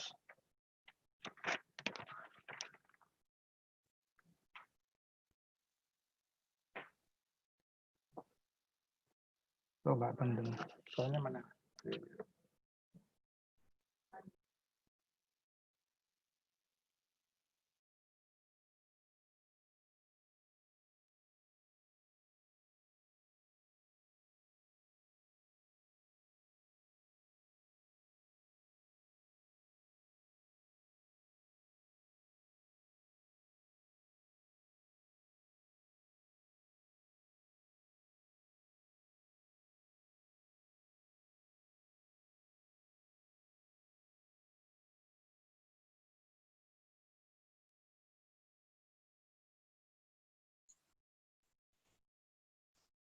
It's sorry, Bu Rukia. We can hear your voices. Okay. Sorry ya. Okay, Assalamualaikum warahmatullahi. Selamat siang. Ohayo gozaimasu. Pertama sekali, first of all, I would like to thank Faculty Sastras, Fakultas Sastras Unitomo for giving me an opportunity to share my experience in teaching Japanese language online during this COVID-19 pandemic. I would like also to congratulate for your success in organizing this conference, and also dan juga di atas penganjuran dan juga ulang tahun Unitomo. My slides will be in English, but I would like to speak in Malay. Boleh nampak slides-nya ya? Okay. Okay. Okay. So okay. Saya akan share mengenai bagaimanakah saya kelas bahasa Jepun level 2 iaitu PBJ 0043 dijalankan semasa kelas semasa secara online ya. Pada mulanya kelas semester pada semester 2 2019-2020 semester bermula pada bulan Februari ya, dan telah bermula selama 7 minggu sebelum kami diarahkan untuk bekerja dari rumah dan sebelum kami diarahkan untuk mengajar secara maya, for the first 7 weeks, it was face-to-face classes. But then kelas MCO telah dimulakan di Malaysia pada 18 Mac, pada 18 Mac 2020. Jadi sepatutnya kelas itu di-resume pada minggu seterusnya, tetapi memandangkan kurangnya persediaan di pihak pelajar dan juga di pihak universiti, makanya kelas telah di-resume dimulakan semula hanya pada bulan Julai. Jadi PBJ 0043 ni adalah satu kursus komprehensif yang mempunyai 3 kredit dan di offer setiap semester sebagai satu elective courses. Di Unimas ini, iaitu di Fakulti Bahasa dan Komunikasi, kita ada 13 kursus bahasa. 13 kursus iaitu kursus bahasa Arab ada 3 tahap, bahasa Jepun ada 3 tahap, Mandarin dan juga Perancis ada 3 tahap, dan cuma IBAN sahaja 1 tahap. Jadi PBJ 0043 Japanese Language Level 2 ini adalah sambungan daripada Japanese Language Level 1. Dan setiap satu semester ia diajar 3 jam, 1 minggu selama 14 minggu, iaitu sejumlah 42 jam. Tetapi sebenarnya kelas mungkin hanya pembelajaran mungkin hanya 10 hingga 11 minggu sahaja, kerana ini adalah termasuk dengan continuous assessment. Kemudian PBJ ni dia adalah selari dengan Common European Framework of Reference for Language, CEFR. Jadi dia adalah di tahap elementary, dan pada minggu ke-8 hingga ke minggu ke-14 kelas ini dijalankan dengan sepenuhnya secara online dengan menggunakan aplikasi Webex. Okey, kursus ini adalah kemahiran 4 kemahiran bahasa. Kita fokus kepada inilah. Kemudian ini adalah course learning outcome. Yang pertama, course learning outcome yang pertama adalah untuk listening. Yang kedua adalah untuk reading. Yang ketiga adalah untuk writing. Dan yang keempat adalah untuk speaking. Ini adalah textbooks yang kami gunakan. So, Marugoto.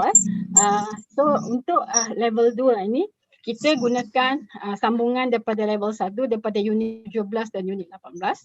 Kemudian kita gunakan buku yang ini, Marugoto A2 ni, daripada lesson unit 1 sehingga lesson unit 9. Jadi dalam satu semester kita ajar sebanyak 11 unit lah untuk ni. Dan ini adalah contoh buku yang digunakan. Jadi sebenarnya buku Marugoto ni saya lihat kalau di Indonesia publicationnya yang dipublish di Indonesia adalah sehingga B1 dan juga B2, tetapi di Malaysia setakat ini A2 elementary A1, 1A2 ini adalah baru sahaja kalau tak silap saya tahun lepas atau tahun ini baru saja dipublish. Disebabkan kebanyakan pelajar bahasa Jepun di Malaysia adalah beginners. So kebanyakan mereka kalaupun yang ditawarkan di universiti kesemua boleh dikatakan kesemuanya adalah elektif, kecuali yang ditawarkan di Universiti Melaya. Universiti Melaya satu-satunya universiti yang ada menawarkan program bahasa Jepun di peringkat undergraduate. So di tempat-tempat lain ia hanyalah sebagai satu kursus elektif. Jadi kita tak ajar yang advance ataupun intermediate. Okay. Jadi buku Marugoto ini dia ada website dan dia ada banyak video yang berkaitan dengan banyak video-video ataupun maklumat-maklumat yang berkaitan dengan budaya Jepun. Jadi sebelum ini kesemua ini kita contohnya kalau bahagian-bahagian yang website ini kita akan minta pelajar pergi ke website sendiri untuk belajar. Jadi bila kita diminta untuk when we were asked to teach online fully, so the first thing the university asked us was to revisit the course plan and the course outline. Sebab pengajaran di atas talian ini kebiasaannya sebab ini adalah kali pertama kita mengajar secara atas talian sepenuhnya. Jadi kita perlu melihat semula pelan kursus dan sama ada konten kandungan di dalam itu adalah sesuatu yang feasible, yang boleh kita buat tidak sesuai dengan pengajaran. Tetapi alhamdulillah walaupun jadi pihak universiti telah mengambil inisiatif melalui SECKLL, Center of Applied Learning and Multimedia, untuk memberi maklumat-maklumat yang perlu kepada academic staff dan juga memberikan pilihan-pilihan untuk pilihan-pilihan website, apps ataupun platform-platform yang sesuai untuk pengajaran secara sinkronis dan asinkronis. Dan untuk kami juga telah diminta untuk melihat adakah pelajar bersedia untuk belajar secara online atau tidak. Jadi untuk saya sendiri, walaupun pihak UNIMAS ada membuat kajian untuk keseluruhan pelajar, tetapi saya sendiri kebanyakan semua pengajar mengambil inisiatif sendiri juga untuk melihat keperluan kesediaan pelajar di dalam kelas masing-masing, sama ada mereka mempunyai komputer atau laptop, adakah mereka boleh akses kepada university online learning platform iaitu ELIP. Jadi dalam kelas ini terdapat 2 kelas untuk level 2 ni, dan jumlah pelajar adalah 41 orang. Daripada 41 orang, cuma seorang sahaja yang tidak mempunyai connection, tidak mempunyai akses 3G. Jadi pihak pengajar telah menghubungi pelajar ini untuk bertanyakan, untuk melihat apakah situasi sebenar pelajar. Dan pelajar kemudiannya setelah beberapa hari pelajar memaklumkan bahawa beliau mempunyai akses. Jadi kita telah menukar, kita telah berdasarkan jawapan pelajar tersebut, makanya kita telah membuat keputusan, we decided to use asynchronous online learning.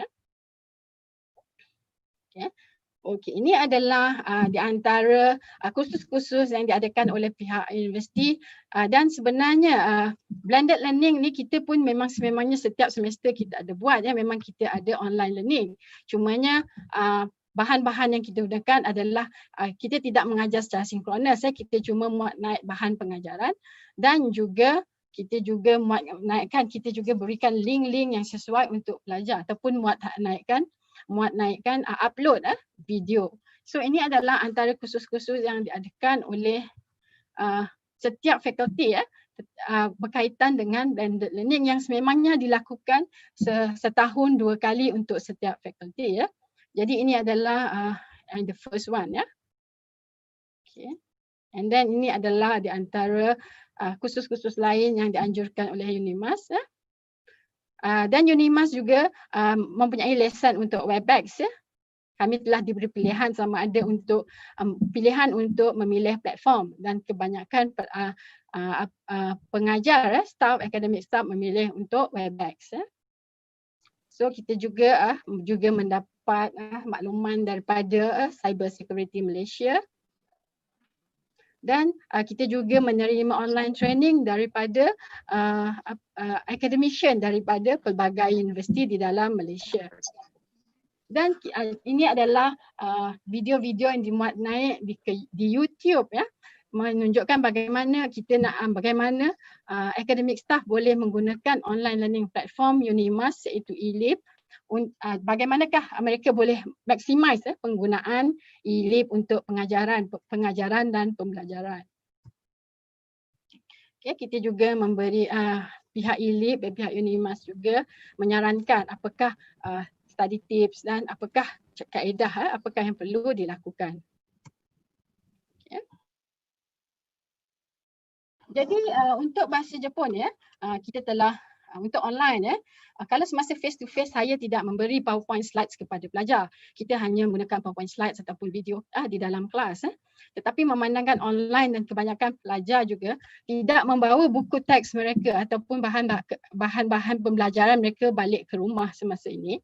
Jadi saya bila mengambil kira perkara ini, makanya kami juga memberi PowerPoint slide kepada pelajar sama ada diuploadkan di dalam e-lib ataupun di dalam WhatsApp group. Jadi ke semua kelas kami, kebanyakan academic staff di UNIMAS menggunakan WhatsApp sebagai satu medium untuk menghubungi para pelajar. Okay, kemudian semasa WebEx online ni, saya bahagikan kepada dua sesi, two session, each session 30 to 40 minutes. So in between the session, pelajar diminta untuk membuat latihan-latihan yang telah diberikan semasa dalam kelas. Dan pelajar juga sememangnya kita meminta sebolehnya adalah sebaiknya pelajar onkan webcam. Tetapi bila mengambil kira data, penggunaan data dan juga akses internet, jadi kita juga tidak menggalakkanlah pelajar untuk onkan video kecuali sekali-sekala ada keperluan. Okey. Jadi kebiasaannya yang paling penting juga bila perubahan berlaku, jadi assessment juga kita akan ubah.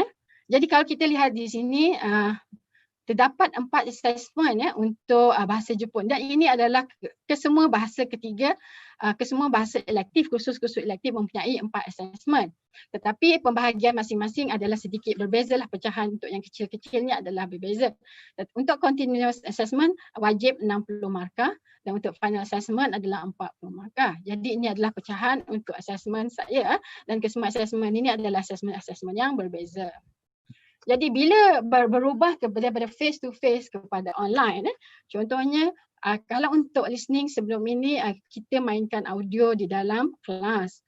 Tetapi bila online kita mengambil kira dengan akses internet pelajar, makanya saya memberi PowerPoint slides yang ada audio kepada pelajar dan mereka perlu menjawab menggunakan Google Form dan perlu menaip di dalam bahasa Jepun.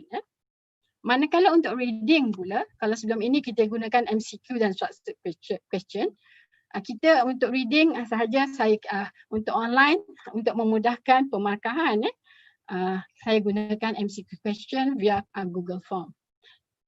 Dan untuk writing pula, kalau sebelum ini untuk final exam, writing adalah dua short essay 10 hingga 15 perkataan. Tetapi bila ditukar kepada online, kita ubah kepada home based assessment dan mereka diminta untuk menulis 30 ayat. Manakala untuk speaking kita kalau sebelum ini kita ada assessment individual dan dalam group, memandangkan ini adalah kali pertama kita belajar secara maya. Jadi untuk memudahkan pelajar, kesemua assessment adalah ditukar kepada individual dan assessment, contohnya assessment 2 ini kita gunakan individual video presentation dan manakala assessment 3 adalah individual 1 minute speech dan mereka boleh menghantar kerja-kerja mereka, video mereka sama ada di YouTube ataupun mereka boleh share menggunakan cloud storage mereka dan memberi link kepada pengajar. Okay, ini adalah contoh kepada soalan untuk listening test. Mereka perlu isi tempat kosong. Okay. Ini adalah untuk speech. Saya mainkan satu sekejap. Saya mainkan speech yang ini.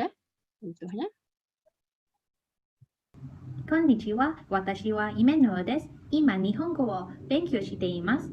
Nihongo wa moji o kaku no ga chotto muzukashii desu. Toku ni kanji desu. Dakara, jishou wa tsukaete imasu. Mainichi 2 jikan gurai wo benkyou shimasu. Tomodachi wa watashi ni Nihongo wo oshiete imasu. 彼女は時々私の宿題を手伝います。それから日本語を話すのが一番好きです。とても簡単ですから。高校の時、日本語を勉強しました。でも日本語のクラスはありませんでした。だからドリンゴのアプリを使いました。このアプリは可愛くて便利です。今、大学の日本語のクラスを行きます。このクラスはとても賑やかで面白いです。先生は話すのがちょっと早いけど楽しいです。全然はつまらないくないです。 Okey, あ itu りが adalah とうござい contoh ます。 speech pelajar. Dan pelajar juga diminta selain pada speech mereka juga diminta untuk menghantar skrip skrip bagi speech tersebut. Ini hanya adalah untuk 1 minute speech, 1 minit sahaja untuk memudahkan. Okey, yang ini pula adalah contoh bagi assessment writing, yang itu yang 30 ayat. Jadi pelajar diminta menulis dalam bahasa Jepun, boleh juga type ataupun handwritten, dan mereka juga diminta untuk meletakkan gambar pada setiap esei mereka. Ini adalah contoh juga. Jadi ini adalah di antara apa yang kita ambil untuk mengatasi masalah-masalah yang timbul. Jadi kita sentiasa menghubungi pelajar dan memaklumkan juga kepada pelajar bahawa mereka sekiranya mereka bermasalah, mereka boleh sahaja menghubungi pengajar. Kita juga menyediakan bahan pembelajaran dan juga memberi maklumat apakah yang pelajar perlu buat. Dan kita juga meminta feedback, maklum balas daripada pelajar mengenai pembelajaran mereka. Dan kita juga menyatakan apakah deskripsi dan marking rubrik untuk assessment. Di samping kita juga memberi extra guidance online. And then we also kita juga perlu menjadi lebih fleksibel dan juga memberi alternatif kepada pelajar. Contohnya assessment, bagaimana mereka nak submit assessment, ataupun sekiranya masa yang kita beri itu tidak cukup untuk mereka membuat sesuatu assessment tu, sebab kita perlu mengambil kira tentang akses internet pelajar. Okey. Dan terakhir sekali adalah untuk memberikan pembelajaran yang bermakna. Ini adalah antara jadi pembelajaran online ini menjadikan pengajar dan lebih fleksibel, dapat memberikan dapat juga membantu pelajar untuk menjadi lebih disiplin di dalam pembelajaran mereka. Okey, gosecho arigatou gozaimashita. Okey, itu sahaja untuk pembentangan saya. Terima kasih. Rukia sudah menyampaikan saya. banyak hal. Okay. Next will be Ibu Mari Araki from PIC Program Caregiver and Marketing PTOS Lannguages Indonesia.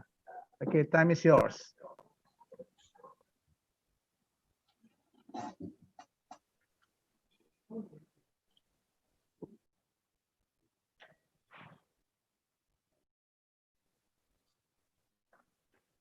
Bu Mari.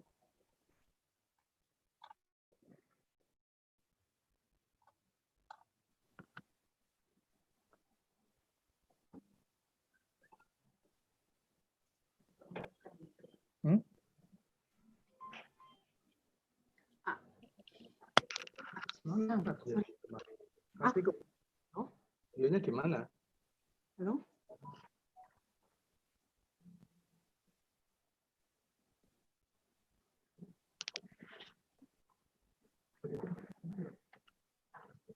Moshi.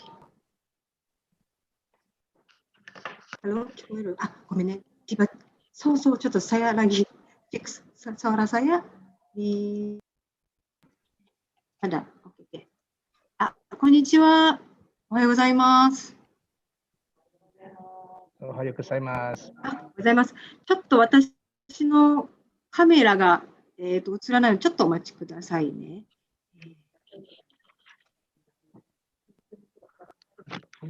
Mari Araki tidak menampilkan wajah ya. Coba ditanya Bu, apa saya nggak bisa Jepang enggak?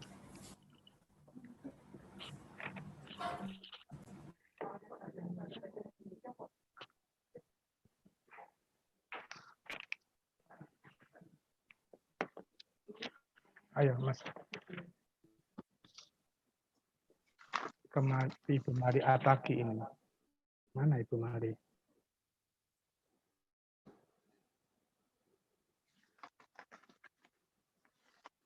Cucu Sam, Mama, putar dulu nih, putar dulu video kayak gitu. Mana Ibu Marinya? Ah, ini. Maaf Pak, Ibu Mari videonya sedang diperbaiki. Mungkin sebentar saya boleh putar company profile kami. Oh iya ya. Ya.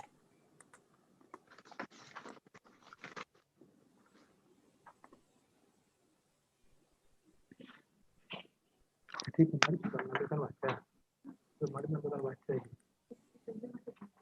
Tapi Kumari.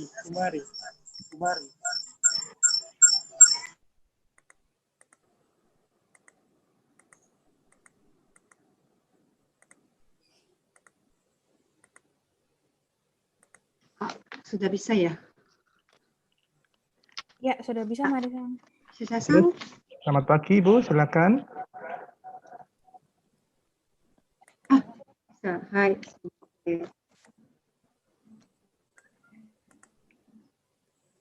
Ohayou gozaimasu. Sumimasen. Ohayou gozaimasu. はい、じゃあ始めさせていただきます。じゃあ、記者さん、ちょっと通訳お願いしますね。はい。はい。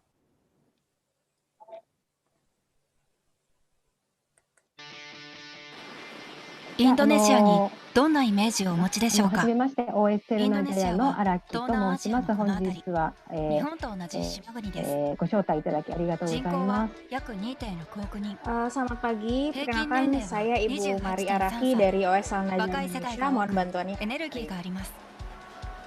日本とは友好関係にあり、経済面だけでなく文化面での交流も盛んで、親日家も多いです。インドネシアの大きな特徴は人口の約 85% がムスリム、イスラム教徒であることです。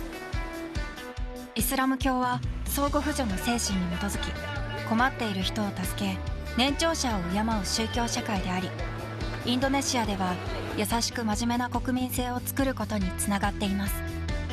また治安維持の背景にもイスラムの教えが生きています。彼らを研修するのはアウトソーシングのグローバルネットワークの一つ OS セルナジャや20年以上の実績があり、約2000名の技能実習生を送り出しています。4つの研修センターすべてで日本語学習に力を入れ、日本人教師と現地教師らによる研修が行われています。日本のニーズや業種に合わせ3ヶ月から1年で N4、N3 を目指していきます。研修を通して日本の規律正しい生活とのギャップを埋めるためのしつけ教育も行われています。Karena Jepang itu negara dengan teknologi yang maju ya Sensei, termasuk di bidang kesehatannya. Jadi ingin melihat cara untuk merawat lansia yang di sana bagaimana sih cara merawatnya, bedanya dengan di Indonesia apa? ジャカルタ研修センターでは看護大学や短大の卒業生を中心に介護実習を行っています。実習の時、少し勉強しました。例えば、入浴介助とか医療介助とかおむつ交換です。インドネシア語は日本語と母音の発音が似ていることもあり、日本語レベルは非常に高いです。好きですか？私は人の役に立ちたいですから、介護の仕事を選びました。コミュニケーションがとても大切だと思いますから、今一生懸命日本語を勉強しています。Pertama-tama karena saya suka Jepang dan suka otomotif, pabrik otomotif yang ada di Jepang, dan saya ingin pergi ke sana dari dulu. また OS セルナジャヤではインドネシアの多数の技能訓練施設と提携し、日本が求めるさまざまな技能を事前に研修しています。インドネシアは先進テクノロジーや IT 分野でも躍進しており、理系のトップ大学で学んだ学生たちも活躍の場を目指して研修しています。Dan program magang ini juga merupakan jembatan untuk link and match antara dunia pendidikan, dunia pelatihan dengan dunia kerja. 日本で経験を積んだ彼らが戻った後も OS セルナジャヤを通じて活躍の場を広げています。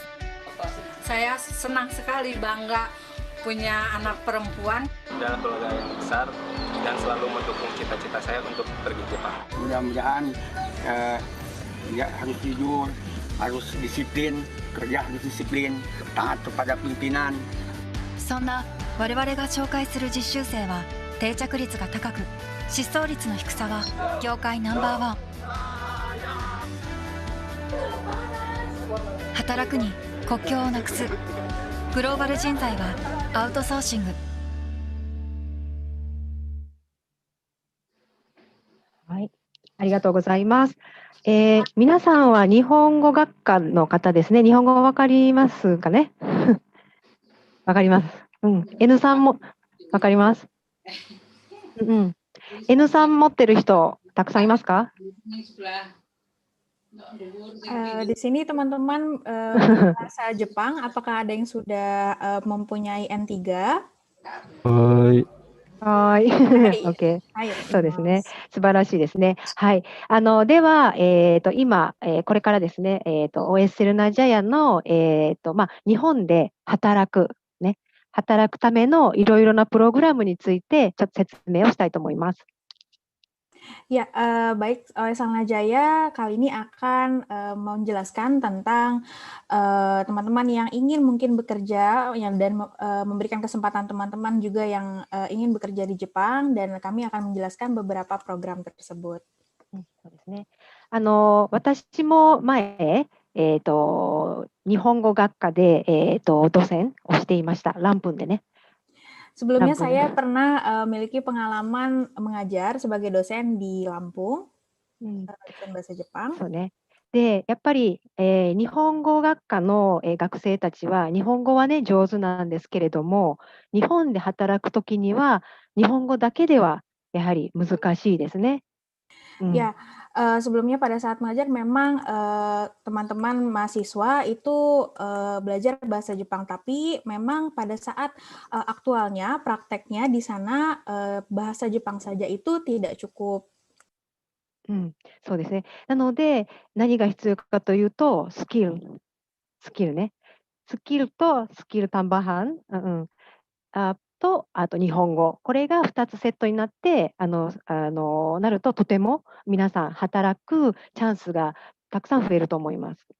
Ya, jadi mungkin selain bahasa Jepang, teman-teman juga harus dibekali dengan skill ya. Skill dan bahasa Jepang keduanya dibutuhkan sekali di sana, sehingga teman-teman juga bisa pada prakteknya untuk menjalankan pekerjaan di sana dengan baik. そうですね。で、今日はその中でも、介護の仕事にちょっとフォーカスして話をしたいと思います。Nah, pada kesempatan kali ini, OSL Najaya Indonesia akan menjelaskan tentang program caregiver, kesempatan kerja di sana sebagai caregiver di Jepang. はい、じゃあね。これは分かりますかね？皆さん、日本語学科の皆さんは漢字読めますかね？で、これは、日本とインドネシアの人口ですね。Jadi bagi teman-teman mungkin sudah cukup melihat lah ya, ini adalah merupakan salah satu sampel jumlah populasi penduduk antara Indonesia dan Jepang.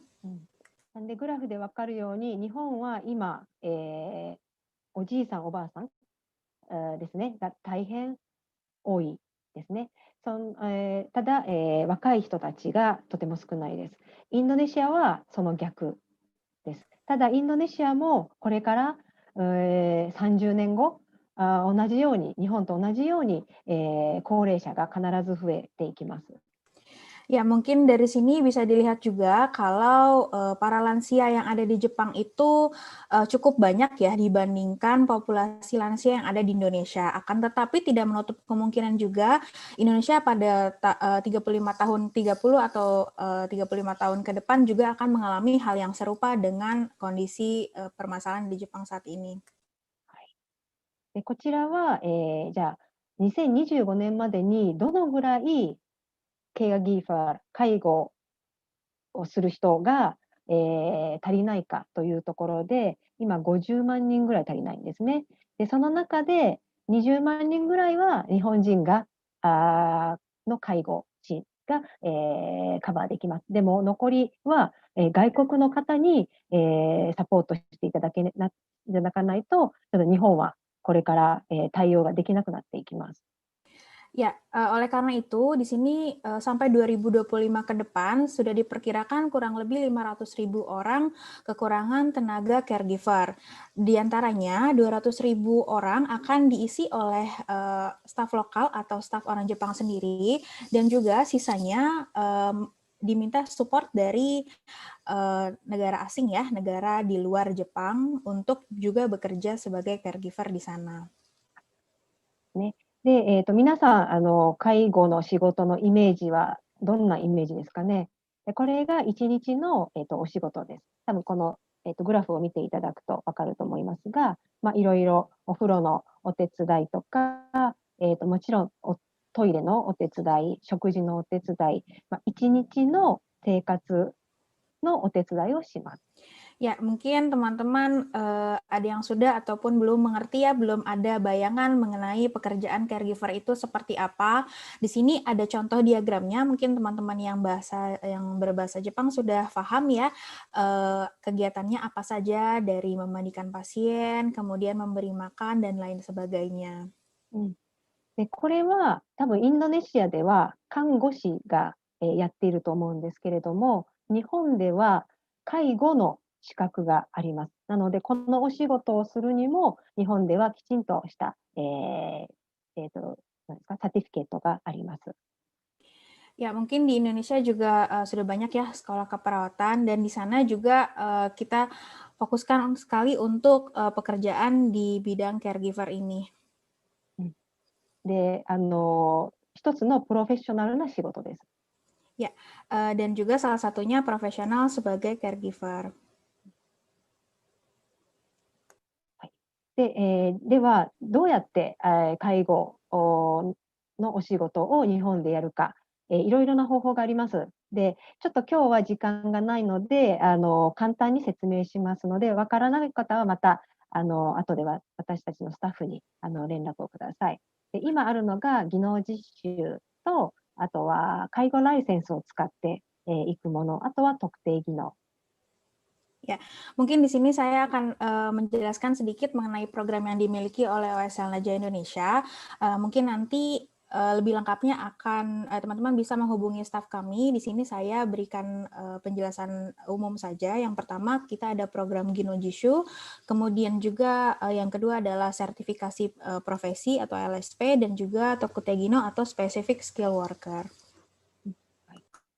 ちょっと一つずつ説明しますね。はい。で、技能実習は多分聞いたことがあるかもしれませんね。3年から5年働いて、その後、インドネシアに戻ってくるというプログラムですね。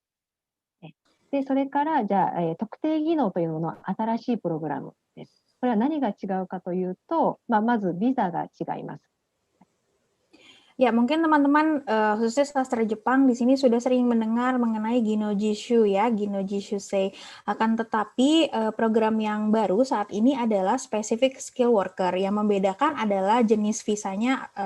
Di sini bisa teman-teman lihat ya, izin status untuk visanya juga berbeda. ただ仕事の内容はほとんど同じです。で、あとは、特定技能は、会社と直接契約を結びます。ね、直接。Ya. ただ、はい、そこまで。Ya, mungkin di sini selain jenis visa juga sebenarnya pekerjaannya kurang lebih sama, begitu. Ya, kurang lebih sama dengan Ginojishu dan Tokutegino. で、技能実習は、会社と直接、契約をします。コントラクトをします。技能実習は、アソシエーションがあるので、アソシエーションを通じて、技能実習を行います。Ya, untuk Ginojishu sendiri ini ada asosiasi di sana, jadi kontraknya dengan asosiasi. Akan tetapi Tokutegino itu langsung dengan perusahaannya yang di sana. 技能実習はアソシエーションを挟んで、いろいろなんだろうね、カバーしてもらうってことね、いろんなサポートを得られます。はい。Ya.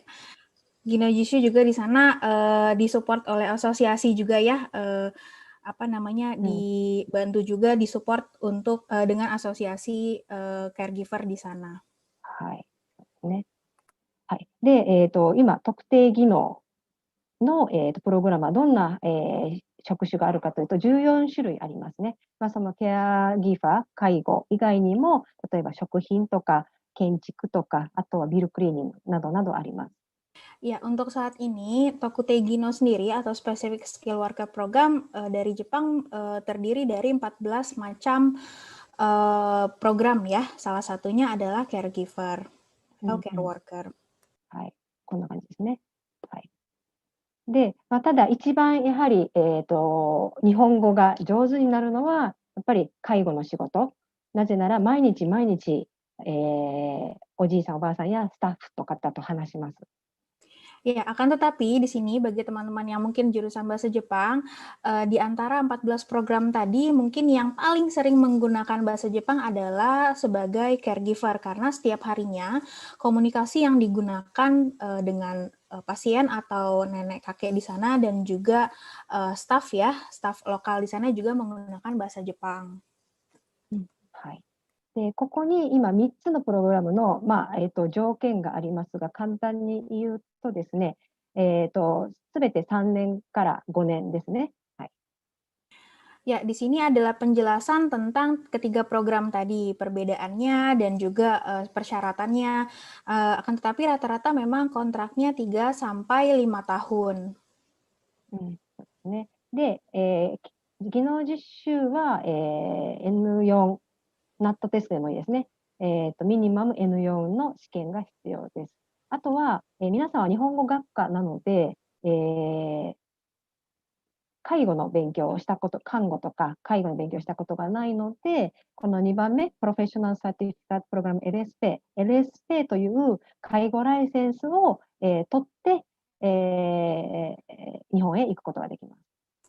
Ya, jadi di sini sertifikat minimal yang dibutuhkan bagi teman-teman yang berbahasa Jepang yang mungkin sudah tahu juga, di sini kami minimal level N4 bisa menggunakan JLPT atau NATES, akan tetapi karena teman-teman dari jurusan sastra Jepang, teman-teman harus mengambil sertifikasi profesi sebagai caregiver, karena sebelumnya memang teman-teman belum ada basic keperawatan.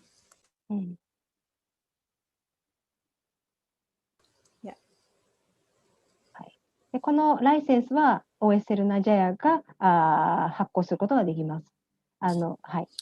Ya, untuk license sendiri, karena OSL Najaya memiliki LSP sendiri, teman-teman bisa mengambil LSP di OSL Najaya. ね、ここまでは技能実習のプログラムです。Sampai sini adalah program untuk pemagangan atau ginojishu. で一番下の、特定技能 SSA というのは少し日本語の条件が違って、ナットテストは、使えません。JLPT または JFT ベーシックですね。の、4級と、あとは、スキルの、介護スキルの試験に合格しなければなりません。これは LSP とまた別ですね。Ya, baik. Untuk perbedaannya lagi dari specific skill worker atau Tokutegino sendiri, di sini kita tidak menggunakan NATES. Berbeda dengan dua program di atas, SSW di sini menggunakan JLPT ataupun JFT Basic. JLPT di level N4 ya minimal, dan juga ditambah dengan sertifikasi skill. まあ、これがそれぞれのプログラムの、証明書です。こんな感じですね。はい。Ya, ini merupakan contoh sertifikasi dari persyaratan ketiga program yang tadi dijelaskan. はい。ですね。じゃあ、そのケアギーファーのプログラムに参加してどんなメリットがあるか。まあ、もちろん、日本語が、上達します。それから日本でね、働くので、その、仕事の経験が得られます。あとはもちろんね、日本の文化、日本での働き方文化も勉強できます。あとは日本語が上達するので、またさらにキャリアアップが、できます。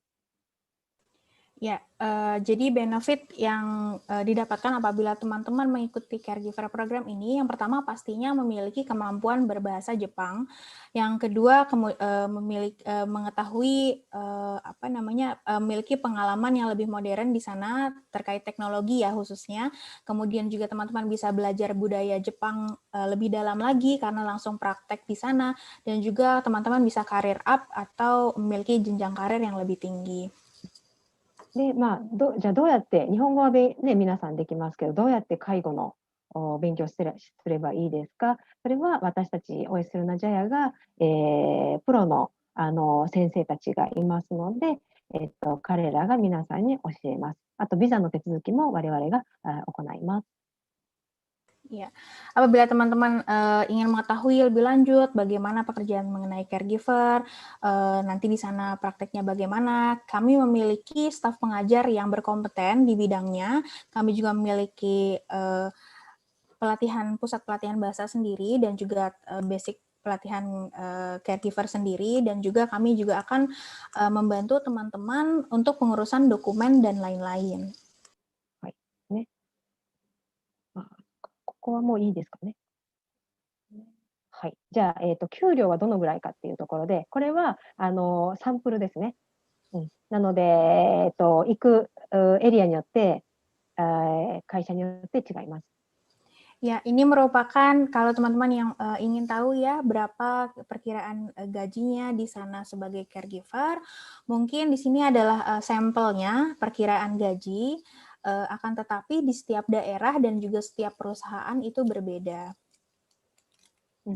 で、ここにはまだ、オーバータイムね、残業とか夜勤とか、はまだ入っていません。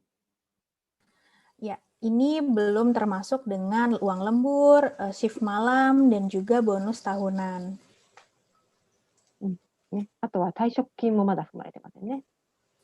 Ya, nanti apabila teman-teman sudah pulang ke Indonesia atau selesai kontrak, uang pensiun yang biasa per bulan dibayarkan itu juga bisa dibawa pulang. はい、ここまでがプログラムの説明です。少し、情報がいっぱいだと思うので、また後で質問してください。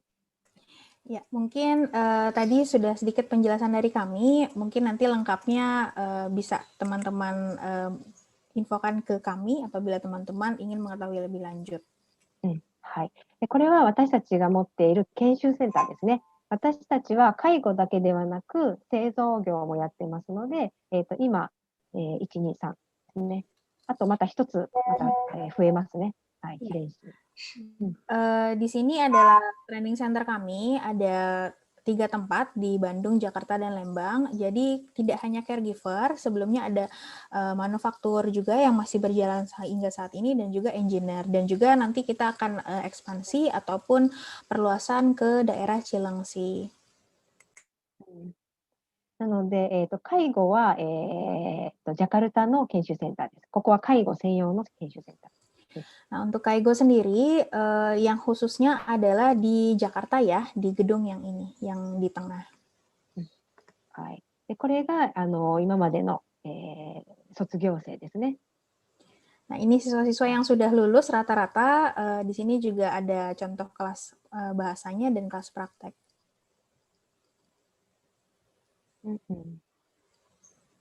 で、勉強します。 アスラマね。アスラマもあります。 Ya, di sini juga ada asrama dari OS Lannguages. はい。で、これが、下の写真ですね。これは、日本人の、介護福祉士が、技術を教えています。 Nah, di sini juga ada sensei atau pelatih kami yang juga bersertifikasi sebagai caregiver yang juga melatih kelas praktek di OS Lannguages. で、その横の写真は今、面接ですね。施設の方が面接している様子です。 Nah, yang di kanan bawah ini adalah pada saat interview teman-teman yang akan berangkat ke Jepang. はい。これ写真ですね。はい。で、これが、これはスカルノハッタかな。今から日本に行くというメンバーですね。みんなすごいね、ユニフォーム。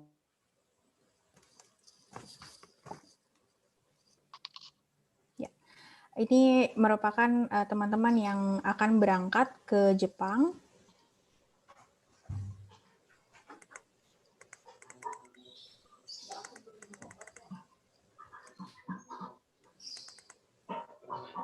Ya, mungkin Ibu Mari sedikit ada gangguan, saya bantu untuk lanjut di sini.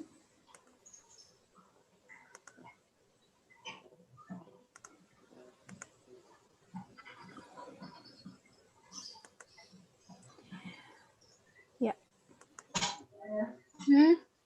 Ya, ini merupakan siswa kami yang sudah berangkat di sana. Kurang lebih ini liputan dari TV lokal yang ada di Jepang.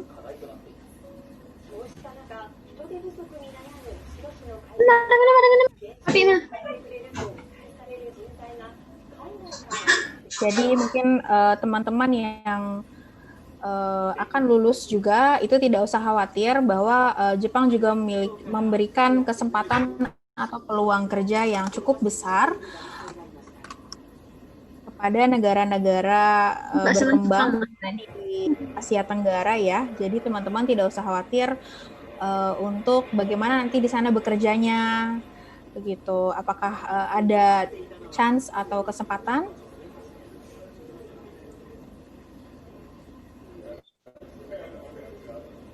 Dan di kondisi pandemi saat ini, kita baru mengirimkan kembali, baru memberangkatkan kembali teman-teman magang kemarin sekitar 15-20 orang sudah berangkat juga. Jadi untuk di kondisi seperti ini itu tidak usah khawatir ya teman-teman ya, bahwa kesempatan-kesempatan itu tetap ada dari negara Jepang sendiri.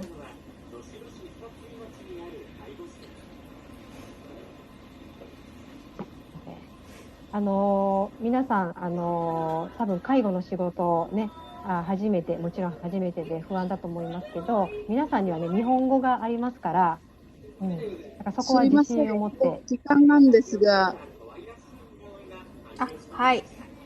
マリさん、はい、すみません。はい。ありがとうございます。Mari-san、時間なんですが、ちょっとそれは。はい、はい、大丈夫です。それで、はい、終わりです。ありがとうございます。ありがとうございます。じゃあ皆さん、また連絡してください。はい、ありがとうございます。はい。Thank you, Ibu. And then the last speaker is Ibu Lydia Kiven. And then she teaches at University of Bonn. She is an expert in Malaology. She gets her MA from University of Cologne and PhD in University of Sydney. And she is an expert in the study of fungi. Okay. Please, time is yours, Ibu Lydia Kiven.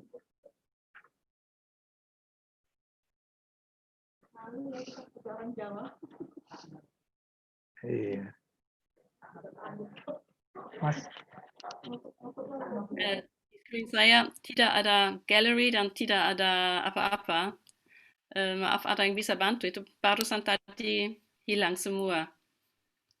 Ya, Mas Niko mungkin Ibu Lydia menghadapi Semua masalah. gallery, semua Baik, Bu Lydia. saya hanya dengar suara. Tidak mendengar Apa suara, ada Bu? Iya. Kita mendengar suara. Ya, saya juga mendengar suara, tapi semua foto atau video masing-masing tidak kelihatan. Jadi saya juga tidak ada sempat untuk screen share. Chat hilang itu tadi tiba-tiba. Kok bisa ya? Oh, begitu. Pak Aryono. Ya, sebentar Ibu, nanti Ya, saya hubungi IT-nya. Pak Har, ada Mas Niko di situ, Pak Har. Mas Niko ada. Iya, baik. Baik. Tadi Bentar. sudah saya tulis chat juga hilang. Semua hilang, hanya suara masih ada. Ya, ada Aneh. semua chat hilang. Iya, semua chat hilang. Iya, ini di tempat kami masih bisa melihat chat, masih bisa mendengarkan ya? suara Buli. Iya, Buli dia sangat jelas suaranya. Tapi kami tidak tahu Ya, aneh. chat. Iya, aneh. Betul, betul aneh. Mungkin Ibu Ya. iya sambil menunggu IT Ya. untuk memperbaiki. Ya. Mungkin Bu Maaf Lydia ya. bisa Ya. enggak apa-apa. Mungkin Bu Lydia bisa ini perkenalan atau bagaimana Ya. ke teman-teman. Ya, oke. Saya Saya kembalikan mulai ke Pak omong Riono. saja. Ya. Iya. Karena Wir saya können sudah orang siapkan discussion auf hier. Bitte. bitte. Ja, Danke. guten Morgen zusammen. Guten Morgen. Selamat pagi semuanya. Good morning. Ini saya di Jerman jam 5 pagi. Saya tadi bangun pagi-pagi. Saya akan menyampaikan presentasi yang ya sangat konkret. Saya waktu diundang, ini kelihatan. Ya, terima kasih. Aduh, ya. Sudah. Oh, ini sudah screen share. Iya. Saya akan memberi contoh yang boleh saya screen share yang punya saya sendiri? Mas Niko, ya, Bu Lydia mau screen share PPT-nya Bu Lydia sendiri, Mas? Iya. Iya, siap. Karena sudah sedikit berubah. Oke. Ini sebentar. Kelihatan? Guten Morgen.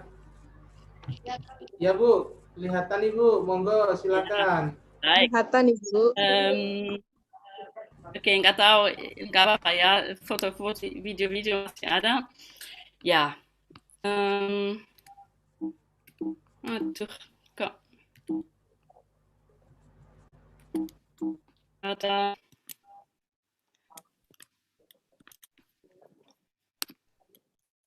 Tidak mau.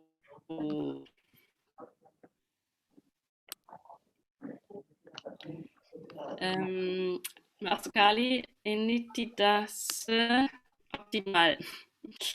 Semoga bisa.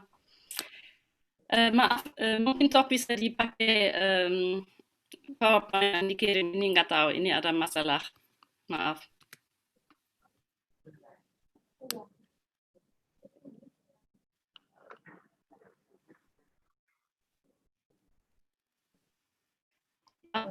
Bisa dimengerti? Mohon, ini ternyata screen share saya tidak berfungsi. Nggak tahu kenapa. Ini. Oke. Saya akan ngomong sesuatu yang sangat konkret. Saya sendiri bikin study. Bahasa Inggris. I was asked to speak in English. I did research myself and used a lot of digital material. Do I have 15 minutes because we are running a bit late? Is it okay? I try to make it a bit shorter.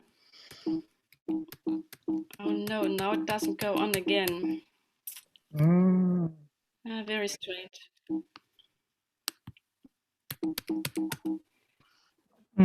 I don't know. There is something strange happening. Yeah. Betul. Okay. The background is, of course, that there has been an increase of the digitization since the millennium, and there's enormous potential. And that's what I want to talk about concretely on my topic. So I will have looked at books, at manuscripts, and photographies. There is, of course, a plus when we use the digital material. There is the quantity. We have an increase of digitized material which is available for research studies, but there's also a lack. It is a loss of the material. In the materiality. Oh no, now it doesn't go on again.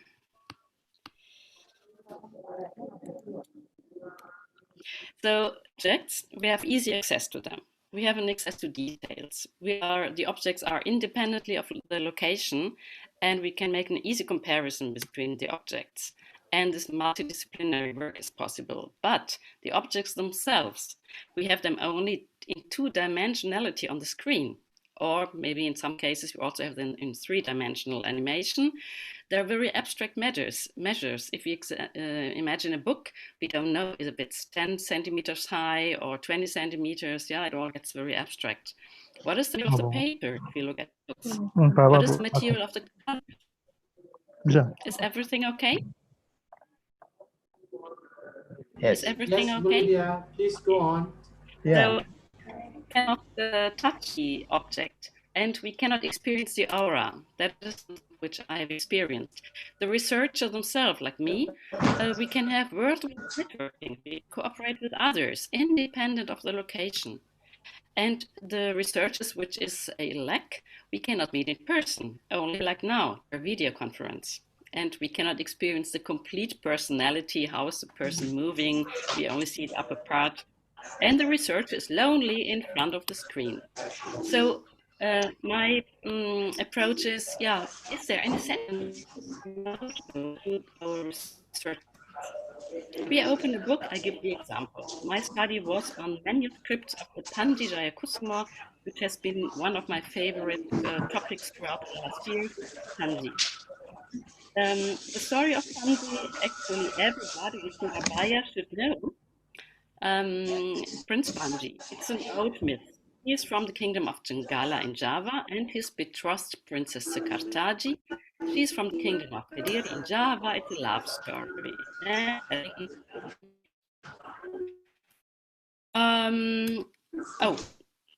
Something.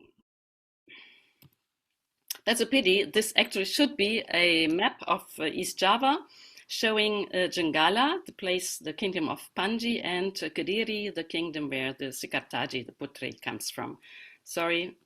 So what I did was a comparative study of 3 manuscripts and their illustrations, one in Jakarta, one in London, and one in Berlin. The one in Jakarta, it has 734 pages and 171 illustrations. The British Library has 208 pages, but 174 illustrations, very different. Berlin has an even very different percentage. So what we have to know, the Panji Tales manuscripts, they have been inscribed in the UNESCO list of Memory of the World in 2017, including manuscripts from Jakarta, in Leiden, in Holland, in Malaysia, Cambodia. But the others, like Berlin and London, they supported this. In former times, in olden days, we had to take a plane from Berlin to London and also to Leiden. That was in the olden days. But we can do it now. I started when it was about 3 or 4 years ago. I went to Jakarta to the library and I looked at the manuscripts themselves. So they were not digitized yet. And there were very nice people of the archive in the Purpusnas who allowed me. And went to London also at that time. Not digitized yet. I was myself. This is a very nice story. I just make it very short untuk menghemat waktu. It is a story of the father of Panji, actually. It's very beautiful. And in the end, Panji is allowed, the son later of the father is allowed to marry. And it's very nice. We can imagine their raptures in the fragrant bedroom. So it's a very romantic story. I just skipped it. And there is a part where Panji and Sekartaji, they sail from another island, want to get back to Java, but then there is a storm and the fleet gets separated. So Panji himself, he succeeds in arriving at Java, but Sekartaji's ship takes her to Bali. Oh, they are separated and they are very much longing for each other. But Panji, he is a poet also. He's a good lover, he's a poet, he is a warrior, and he writes a love letter. Oh, on the left side, you must have to imagine standing in longing position, and on the right side it is Sakartaji, longing.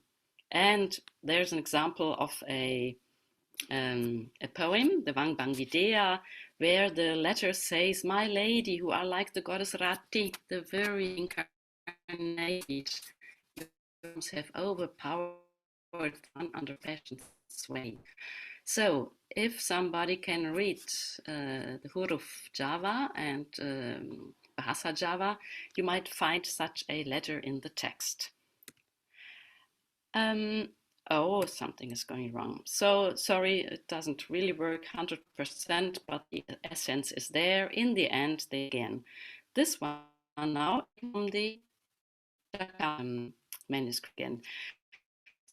The photos were all taken by hand. Like this, I was sitting together with Chris Van. He was from the collection Naskar Java. He looked at the book. I was not allowed at that time to touch it, and we looked at the screen. So it was really kind of hybrid research, because on the screen we could a digitized version. So again, back to London, it was nice. I could touch, you see my hand, I could touch the manuscript, feel the paper. You can imagine how it feels and also smells. In Berlin, I wasn't allowed myself either.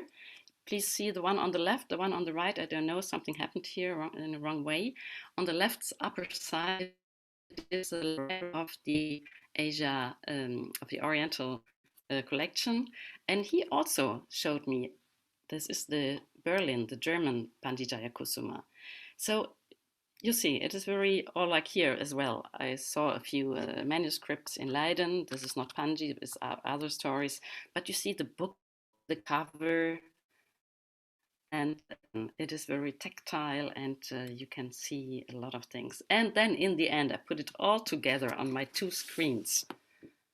It's a bit of chaos, but the wonderful thing is you can compare. Again, the Indonesian National Library has several Panji manuscripts, and it has one beautiful Pandijaya Kusuma. The Pandijaya Kusuma is already available. It was not available yet when I started my my research. That was a pity.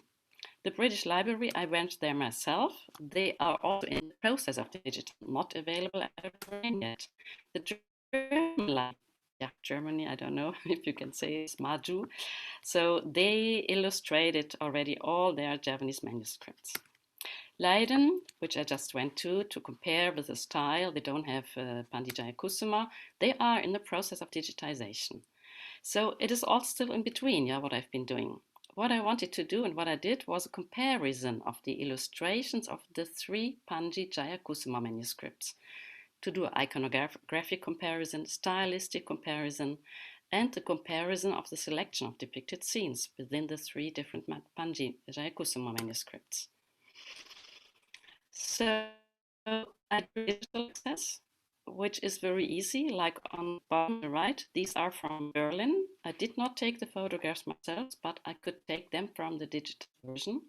On the left, that is my own photo. So in photos, we printed them, we would have put them on the ground or on a page, made my own digitization. I used the edition of Berlin, so I can compare. These are fighting scenes, very, very similar. Exactly, especially if you see the person on the right, this is Panji, very similar iconography, the head especially.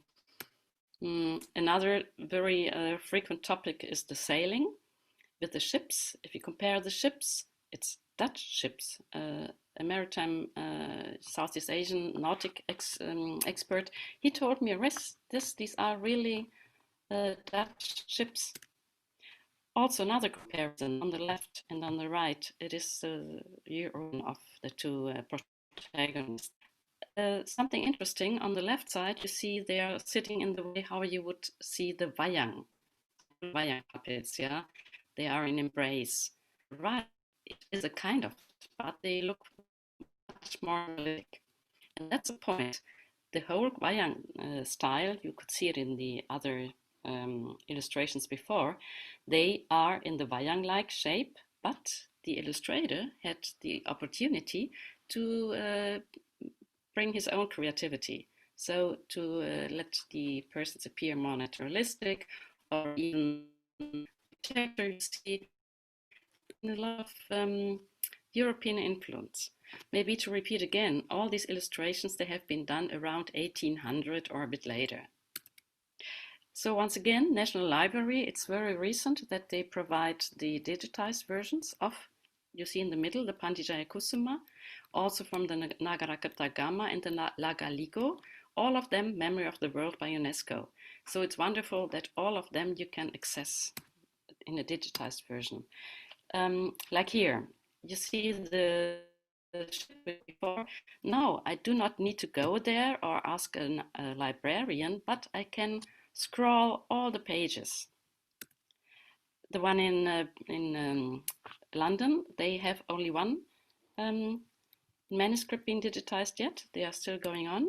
And the one in Berlin, what the olden days, we could look at publications, at printed publications like this one on the top, and you needed a magnifier to look more into details. But now, with the digitized version, we can much better than if we use a magnifier.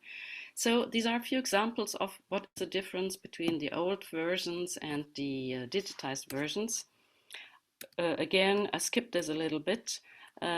Here we have what I could do a comparison also with other materials, Panji depictions. You see, there is the Panji, and on the right there was a Kartaji. We see selected scenes which are very similar in the manuscripts and in the photographs of so all of this is one can compare that on a screen. So it is online and in situ, both of it, we can enjoy the study through enjoying the beauty. Again, oh, it's very strange. On the left side, there should be Panji, again with this beautiful text, and there's beauty and rapture.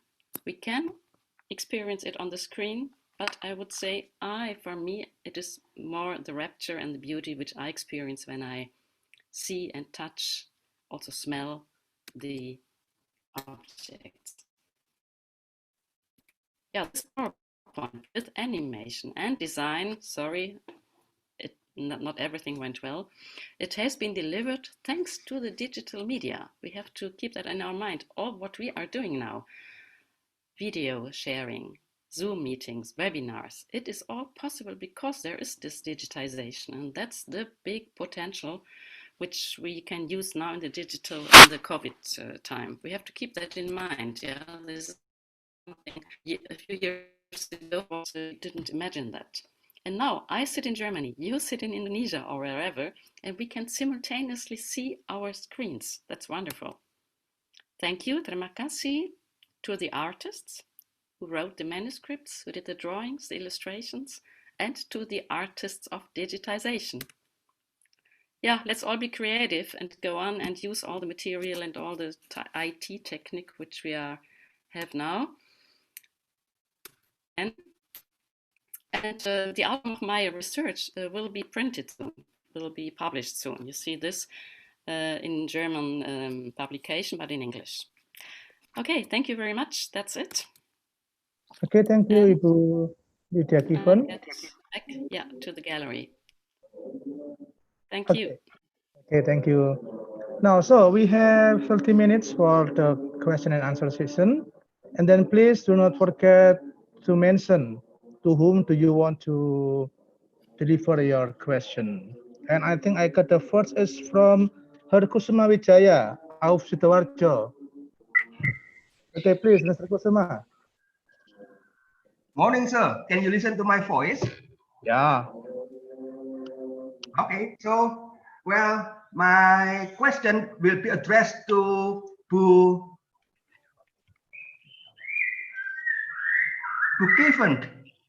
Given, sir. Yeah. First of all, send my best regard to her. I've been familiar with her name for the last 5 years. And it's my lucky day, I guess, that I can ask my question directly. My first question is, personally, why is in the world Brookhaven interested in Panji? So that's my question. That's my question. Secondly, what makes Brookhaven think that Panji is one hell of legend need to be observed? So that's secondly. And the last. Just two questions, Professor. What does Brookhaven think about Panji as East Java original legend? I repeat, as East Java original legend. That's also, I think. Okay, thank you, Mr. Kusuma.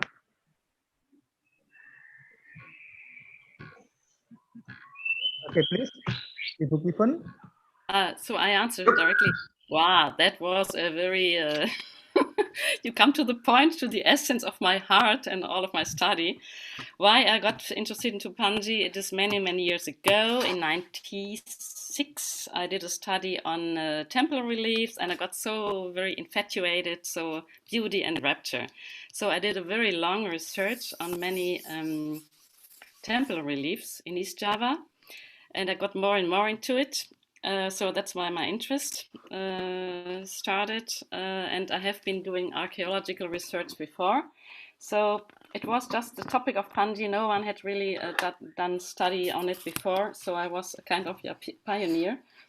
And what is important about Panji, I actually learned a lot about it because I got to know at that time with Pak Suryo Prawiro Atmojo from the PPLH, Pusat Pendidikan Lingkungan Hidup in Travas. And he also had ideas to revitalize Panji in cultural way. And it was very well, we was a very kind of match. And at that time, really, I realized what Panji, what the meaning is. The one thing is for East Java, because it is an East Javanese original legend, not legend, it's a myth. And this means there is a special identity of the East Javanese, which is actually based on the Panji stories. Why is Panji important? Panji expresses a lot of things like I mentioned before. He is a good warrior, he is a poet, he is, what did I say? He is a lover. But what is more important, he is very close to the normal people. He is a prince, but he behaves like a normal people, Karakyatan. And the whole stories, the Panji stories, they are written in a more Rakyat style compared to the Kakavin, like Ramayana, Arjuna Vivaha. This is all higher and more sacral. But the Panji stories themselves, they have also been depicted in temples, in sacral places, like I showed before. So they have been considered, in the Majapahit time especially, they have been considered as something which has to be appreciated. It is a Karakyatan, it is a common people's story, but it has been appreciated. And this can be done now again and again and again. So that's the whole tradition. From about the 13th century, there were the stories, there were the temple reliefs. Later, there have been the manuscripts. Today, the Panji, the whole Budaya Panji or Tradisi Panji has been become very important again through the UNESCO Memory of the World. And also there have been many events throughout the last years, a lot of them run by Pavardi Manjoyanegoro, the Mantan Menteri Budaya. So today, I think many people in East Java should at least know. So this is something, I hope this answers a bit of your questions. I wrote a book about it. It is Revitalisasi Panji dan Sekartaji, kira-kira begitu. It has been published at Ombak, Yogyakarta. If you want to know more, please search on the website of Ombak and you can order it online. You will get more answers. Thank you. Okay, thank you, Ibu Kifan, Pak Kusuma. And then, who wants to give question to the speakers? Please raise your hand. Pak Riono, halo Pak Riono, Hartawan Pak Riono. Yeah. Ya Pak Riono, there is a question from Bu Lydia, sorry, Bu Dayana to Bu Mari and Bu Lydia.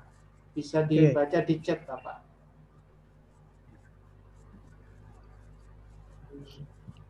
Okay.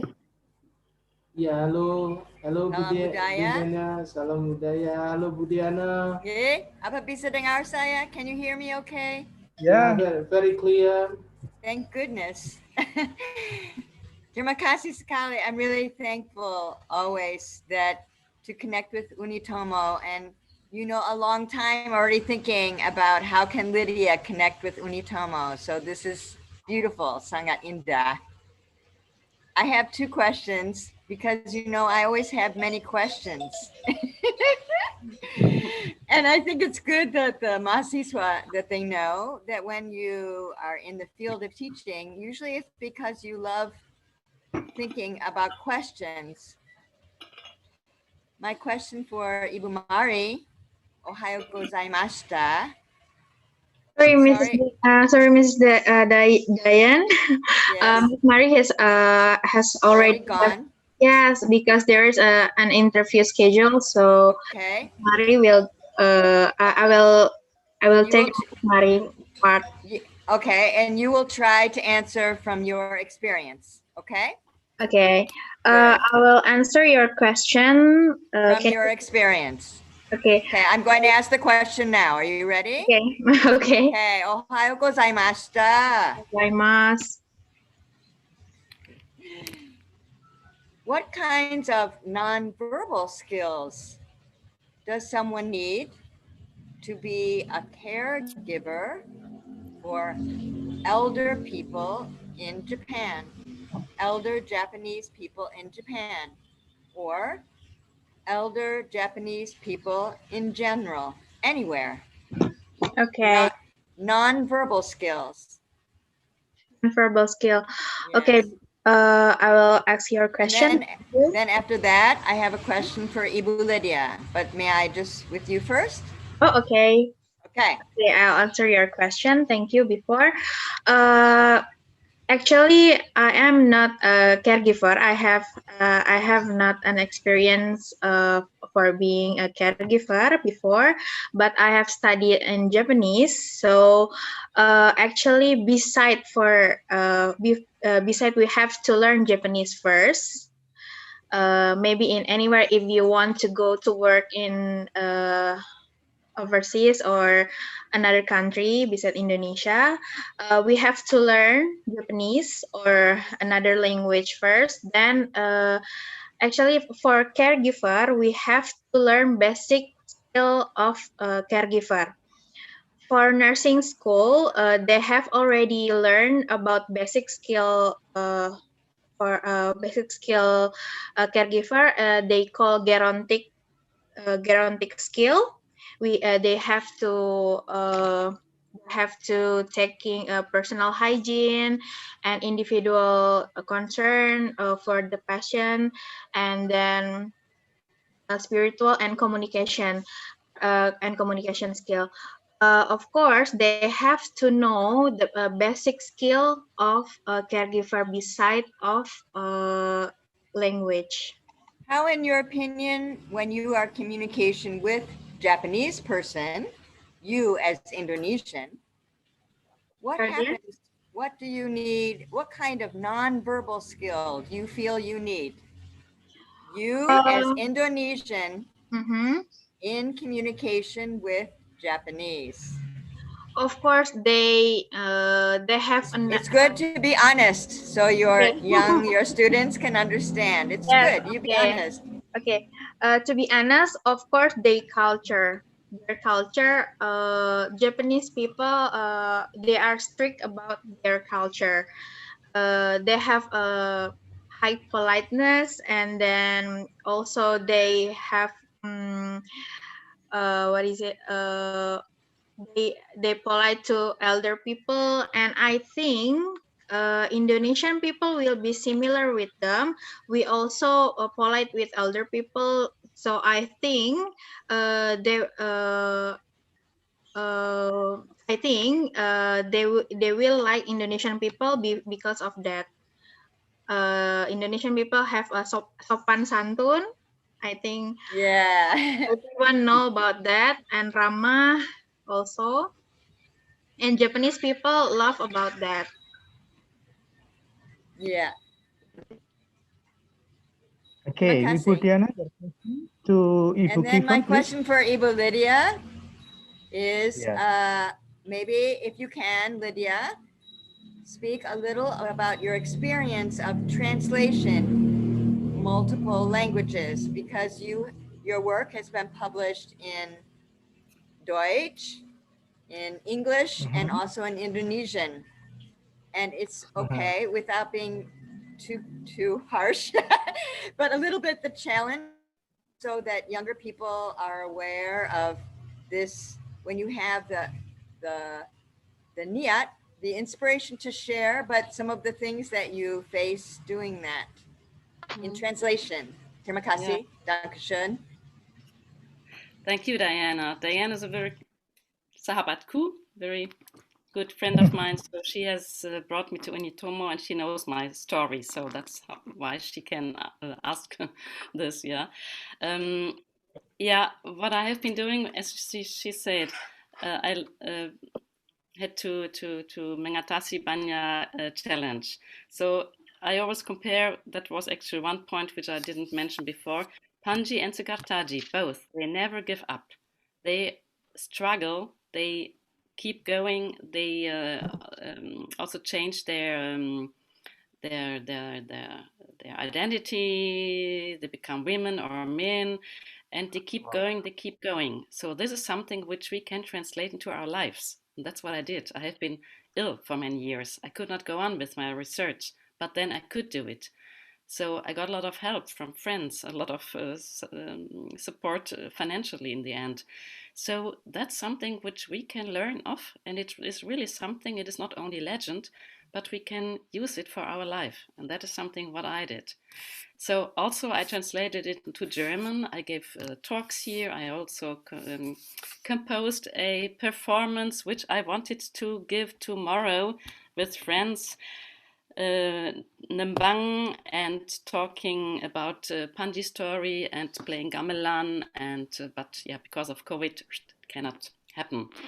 So I do it on an academical way. I do it on a popular way, and that's the thing. Also, I think this is something comparable to Panji. He is a prince, but he also behaves like being with common people, and actually that's something I also do on the academic way, but also with local people and local artists.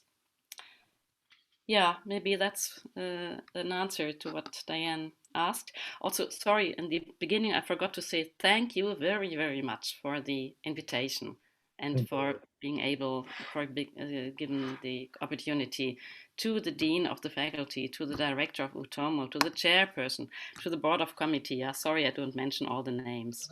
Thank you very much. Okay, thank you, Ibu. Now, I think Pak Suwartawan, please share your question. And then to whom do you want to give the question? Thank you. Thank you so much. Thank you, everyone. Lydia, we have already contacted for several weeks. Actually, I really want to give a question to every speaker here, but I think the time is not enough. So I only give maybe I have already texted the question into the chat, and please, Bu Lydia, probably we can you can answer my questions by sending me or texting me in my WhatsApp number. For this moment, I would like to ask the question to Professor Musaki and also my close friend. Hopefully that he still remember me. Okay. Yes. Good afternoon, Prof. Assalamualaikum. Halo Pak Suwartawan. Yes. Great. Long time. Long time no see. Yeah, long time to see, and probably about 20 or 15 years we haven't met each other, but right now it's a good moment for us to meet again. Prof, I would like to know that you have a power right now to improve the quality of education in East Java? Okay, my question is how to minimize or reduce the gap between one area to another, especially relating to the internet access and also the teacher competence of technology. Thank you, Prof.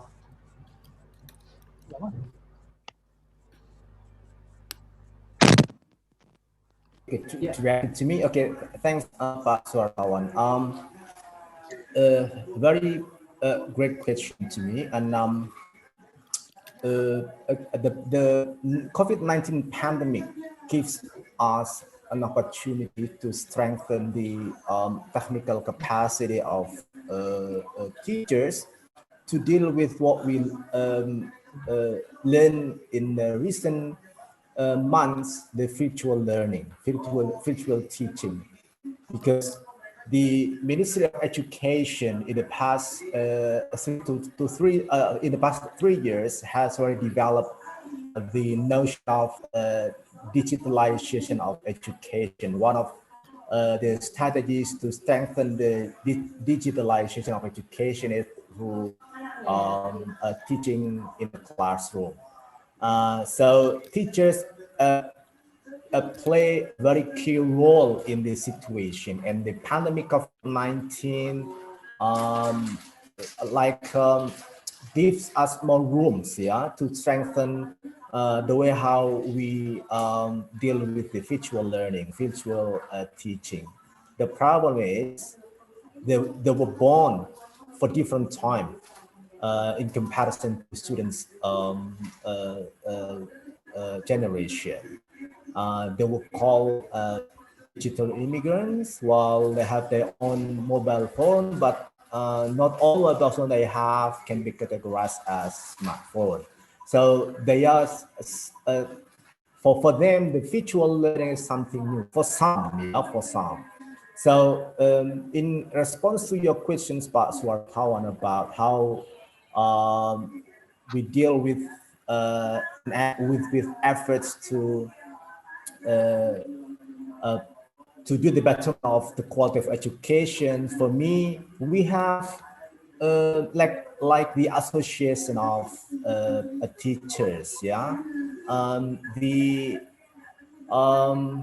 Ministry of Education, they have built up a network between teachers, but the issue is more about the curriculum, about the teaching materials.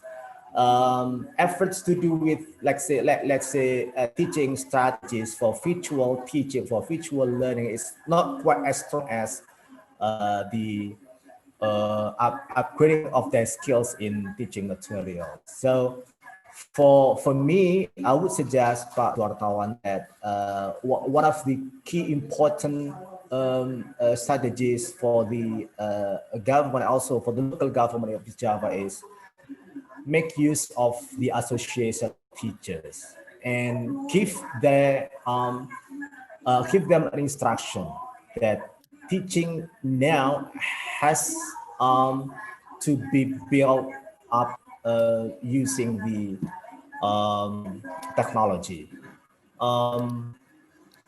In-person instruction cannot be done in a very effective way unless you do it through technologies.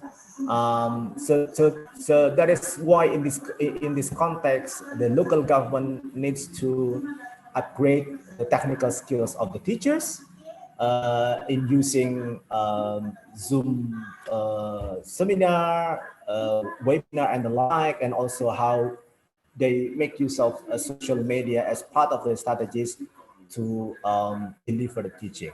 The second one is that the local government needs to make a strategic policy in terms of strengthening the skill or student or teacher skills in using technology. Otherwise, they will get back to the old-fashioned classroom management. We need to have a new fashion classroom management by using technology for the betterment of quality of education in Java. Thanks, Pak. Thank you so much, Prof. Pak Riono.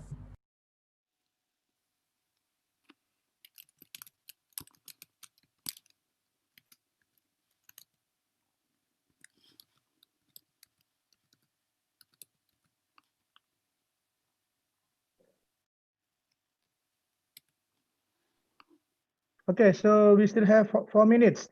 Is there any one of you who wants to say something or to question the speakers? Siapa lagi kira-kira yang ingin bertanya?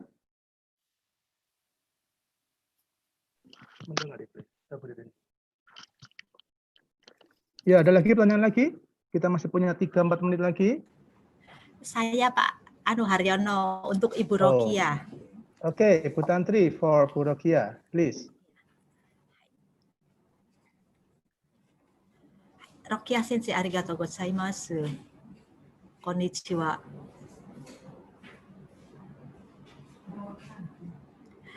あとちょっと質問したいなんですけども、このパンデミックの間に日本語を学ぶ学生の勉強のなんとか勉強の気持ちがどういうことでしょうか。なんか学生がまた一生懸命勉強していますか、または学生がなんか嫌な気持ちがするか、それはマレーシアの学生はどういうことでしょうか。それはまちまちと思いますね。やはり学生の能力も様々あって、というのは、授業ではいちいちですね、対応できないんですね。学生に対してはあんまり、もちろん授業中では、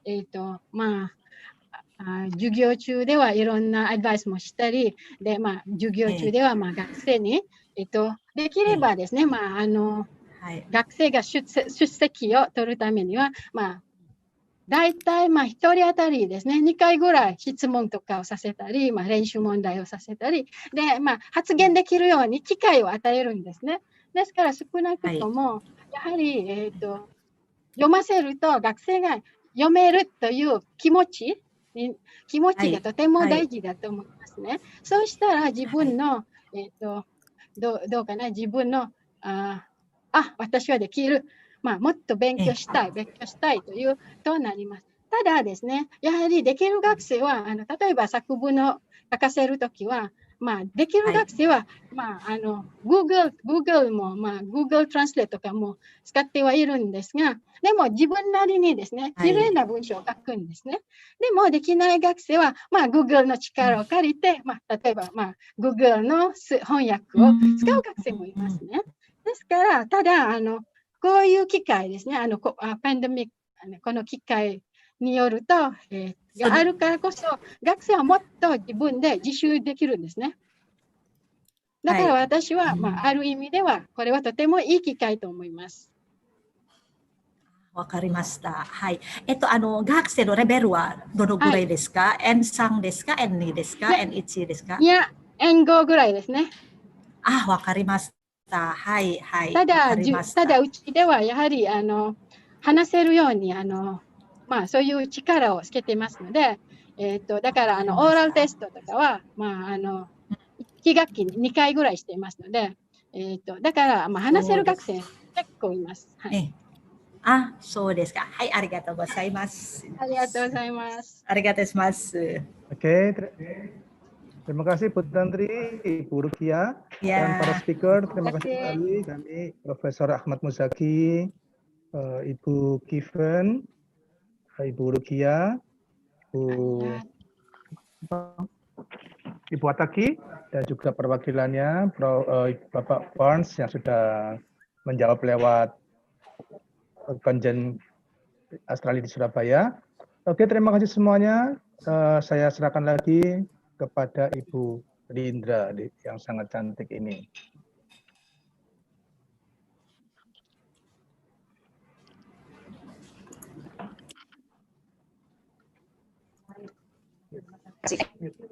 Thank you, Pak Haryono, for having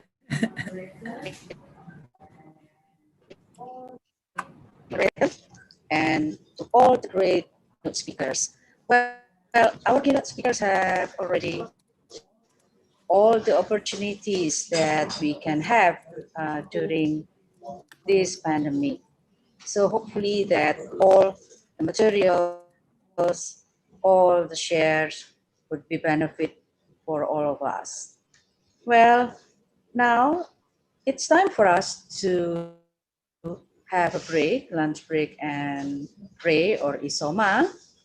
But before we have a break, please for all presenters to join the break room.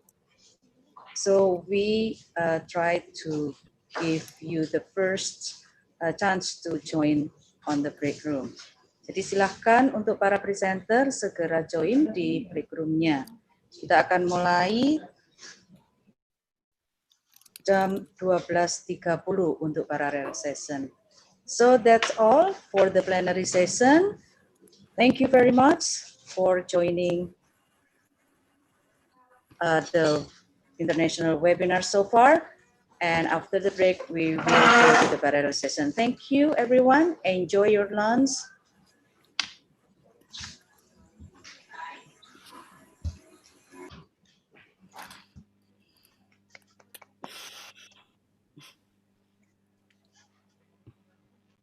Sampai jumpa. Sampai jumpa. Thank you Bu Lydia. Terima Thank kasih you Bu Diana. Bu Diana. Maaf, Bu Sama-sama. Lydia. Terima Terima kasih. kasih. Terima kasih banyak. Jumpa.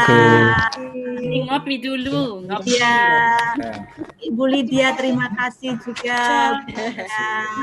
Ya, terima kasih atas undangan lagi. Ya. Saya belum tidur ya. Ya. Sama-sama. Selamat. Ya, selamat tidur Ibu Lydia. Ya, Harus Terima kasih mengajar. Bu Rendra juga. Ya.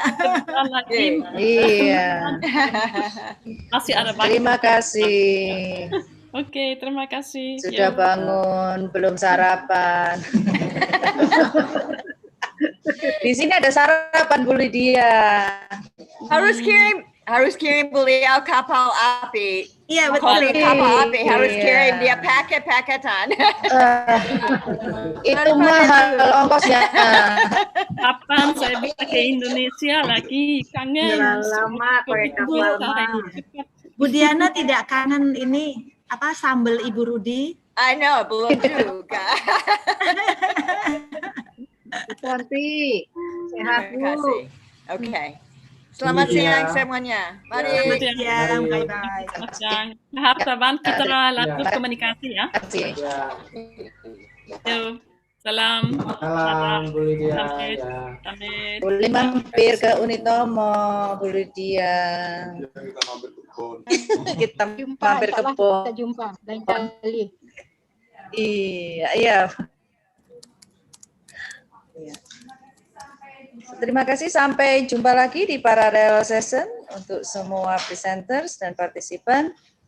Dan silakan join di break room yang sudah di-register di awal. Terima kasih, selamat makan siang dan istirahat. Iya, terima kasih. Bu Tantri, dadah. Sehat Bu? Alhamdulillah. Oke. Makasih saya diundang dapat namanya ikut-ikutan. Ya. Oh, makasih banyak ya Bu Tantri selalu. Oh, saya wanita. Terima kasih banyak Ibu. Ya. Sama-sama Bu. Kapan-kapan ini Ibu ya kita bisa bertemu tidak di virtual. Iya Bu, benar Bu. Nanti ke kampus lagi ya Bu.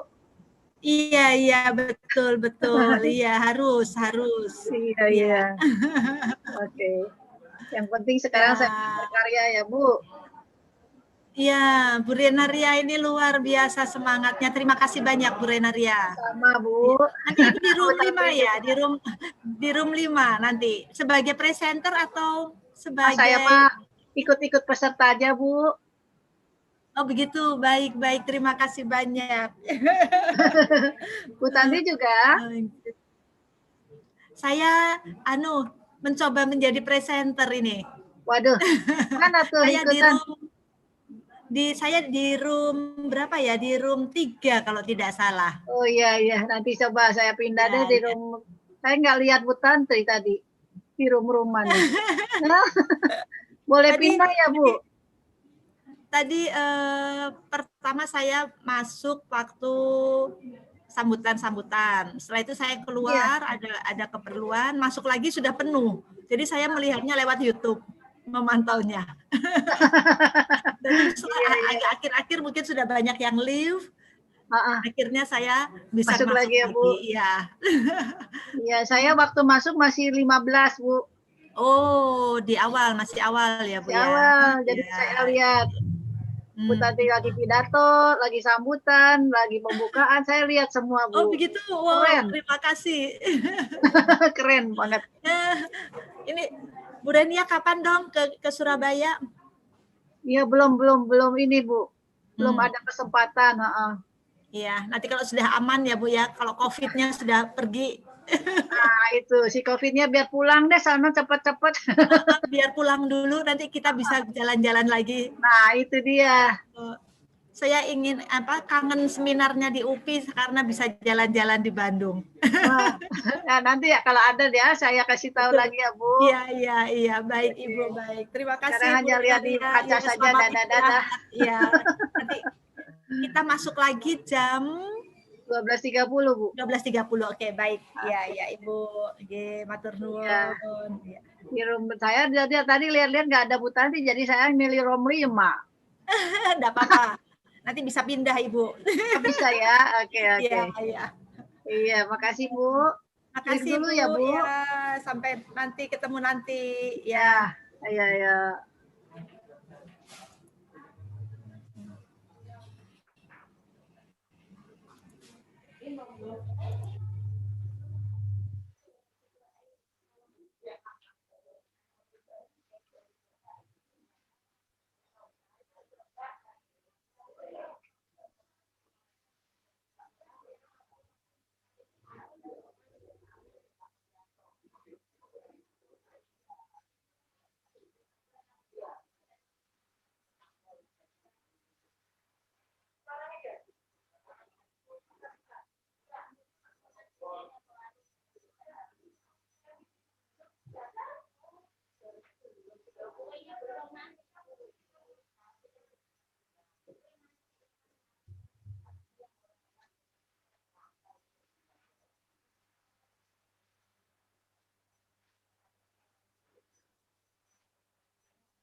Nama yang terletak di Surabaya, kota terbesar kedua di Indonesia yang kini berkembang pesat menjadi pusat pertumbuhan ekonomi di kawasan Indonesia Timur.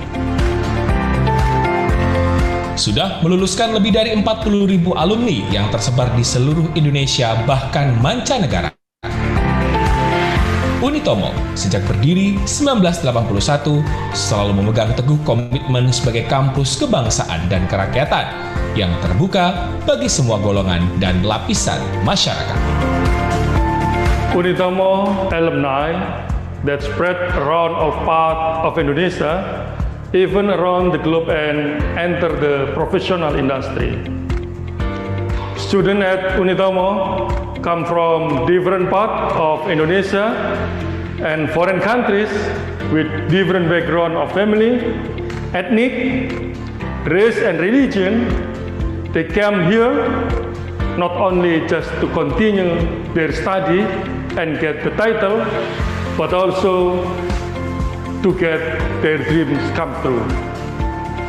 At Unitomo, there is more than a mission. It is our commitment to our students to get a better future. Kampus Unitomo di kawasan Semolawaru, Surabaya terletak di Kompleks Taman Pendidikan Dr. Sutomo, berdampingan dengan SMP Dr. Sutomo, SMA Dr. Sutomo, dan SMK Unitomo, yang sama-sama berada di bawah naungan Yayasan Pendidikan Cendekia Utama sebagai badan hukum penyelenggara. Di kompleks kampus yang asri dan tertata rapi ini, tersedia sejumlah fasilitas akademik maupun non-akademik. Gedung perkuliahan 4 dan 5 lantai yang masing-masing kelasnya dilengkapi AC dan LCD proyektor. Perpustakaan dengan koleksi buku yang lengkap dan up-to-date. Wi-Fi area yang menjangkau hampir seluruh sudut kampus.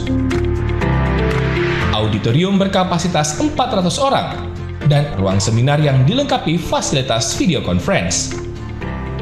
Serta sejumlah fasilitas olahraga untuk mendukung aktivitas mahasiswa seperti lapangan basket, lapangan futsal, wall climbing, dan lain sebagainya. Unitomo saat ini membina lebih dari 8.000 mahasiswa. Selain menempuh perkuliahan secara tatap muka di kelas, mereka juga bisa mengikuti perkuliahan secara online melalui program e-learning yang menjadi andalan kampus ini.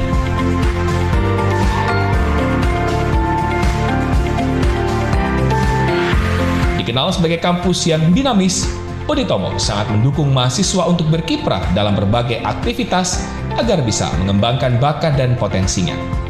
Tak heran, berbagai prestasi diraih di tingkat lokal, regional, nasional, bahkan internasional. Saat ini, Unitomo diperkuat sekitar 300 dosen berkualifikasi magister, doktor, dan sejumlah guru besar. Mereka tersebar di 9 fakultas. Fakultas Ilmu Administrasi, Fakultas Pertanian,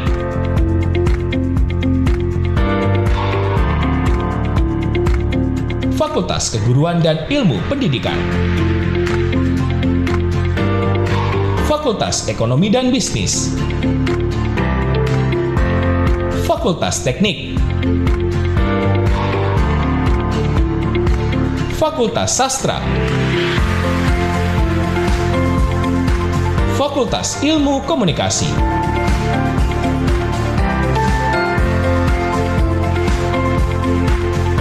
Fakultas Hukum, Fakultas Ilmu Kesehatan, dengan komitmen untuk selalu memberi pendidikan terbaik bagi semua golongan dan lapisan masyarakat. Unitomo siap mengambil peran dalam membangun Indonesia yang lebih baik.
Universitas Dr. Sutomo atau biasa disebut Unitomo merupakan salah satu perguruan tinggi swasta ternama yang terletak di Surabaya, kota terbesar kedua di Indonesia yang kini berkembang pesat menjadi pusat pertumbuhan ekonomi di kawasan Indonesia Timur. Sudah meluluskan lebih dari 40.000 alumni yang tersebar di seluruh Indonesia bahkan mancanegara. Unitomo sejak berdiri 1981 selalu memegang teguh komitmen sebagai kampus kebangsaan dan kerakyatan yang terbuka bagi semua golongan dan lapisan masyarakat. Unitomo alumni that spread around all part of Indonesia, even around the globe and enter the professional industry. Students at Unitomo come from different parts of Indonesia and foreign countries with different background of family, ethnic, race and religion. They come here not only just to continue their study and get the title, but also to get their dreams come true. At Unitomo, there is more than a mission. It is our commitment to our students to get a better future. Kampus Unitomo di kawasan Semolowaru, Surabaya terletak di Kompleks Taman Pendidikan Dr. Sutomo, berdampingan dengan SMP Dr. Sutomo, SMA Dr. Sutomo, dan SMK Unitomo, yang sama-sama berada di bawah naungan Yayasan Pendidikan Cendekia Utama sebagai badan hukum penyelenggara. Di kompleks kampus yang asri dan tertata rapi ini, tersedia sejumlah fasilitas akademik maupun non-akademik. Gedung perkuliahan 4 dan 5 lantai yang masing-masing kelasnya dilengkapi AC dan LCD proyektor. Perpustakaan dengan koleksi buku yang lengkap dan up-to-date. Wi-Fi area yang menjangkau hampir seluruh sudut kampus. Auditorium berkapasitas 400 orang dan ruang seminar yang dilengkapi fasilitas video conference. Serta sejumlah fasilitas olahraga untuk mendukung aktivitas mahasiswa seperti lapangan basket, lapangan futsal, wall climbing, dan lain sebagainya. Unitomo saat ini membina lebih dari 8.000 mahasiswa. Selain menempuh perkuliahan secara tatap muka di kelas, mereka juga bisa mengikuti perkuliahan secara online melalui program e-learning yang menjadi andalan kampus ini.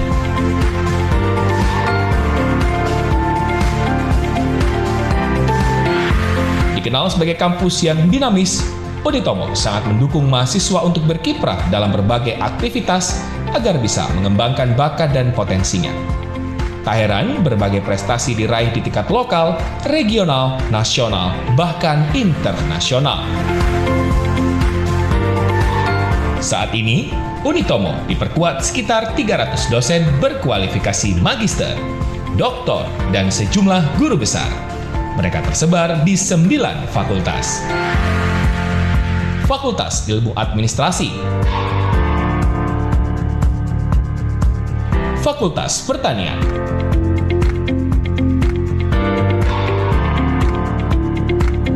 Fakultas Keguruan dan Ilmu Pendidikan,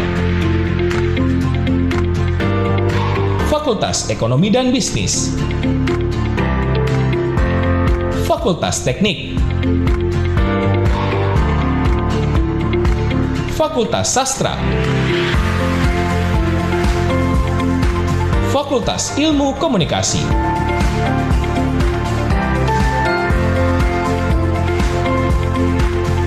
Fakultas Hukum, Fakultas Ilmu Kesehatan,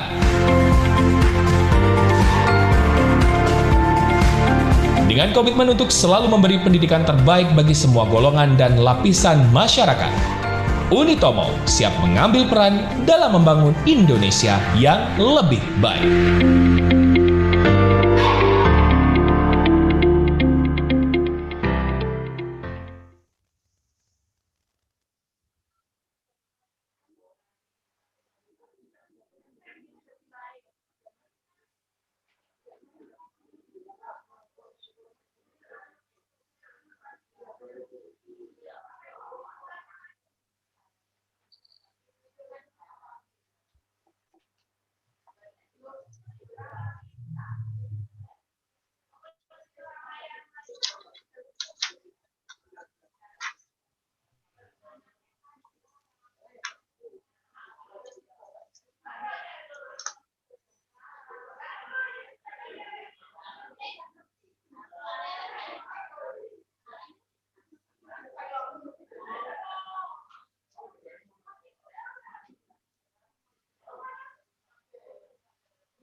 Tempat saya tadi biasanya So,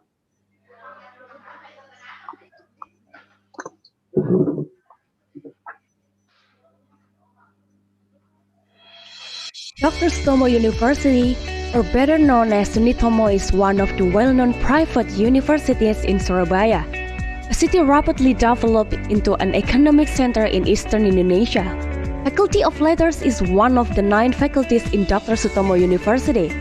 Established since 1984, this faculty is known as the faculty heavily colored by foreign cultures.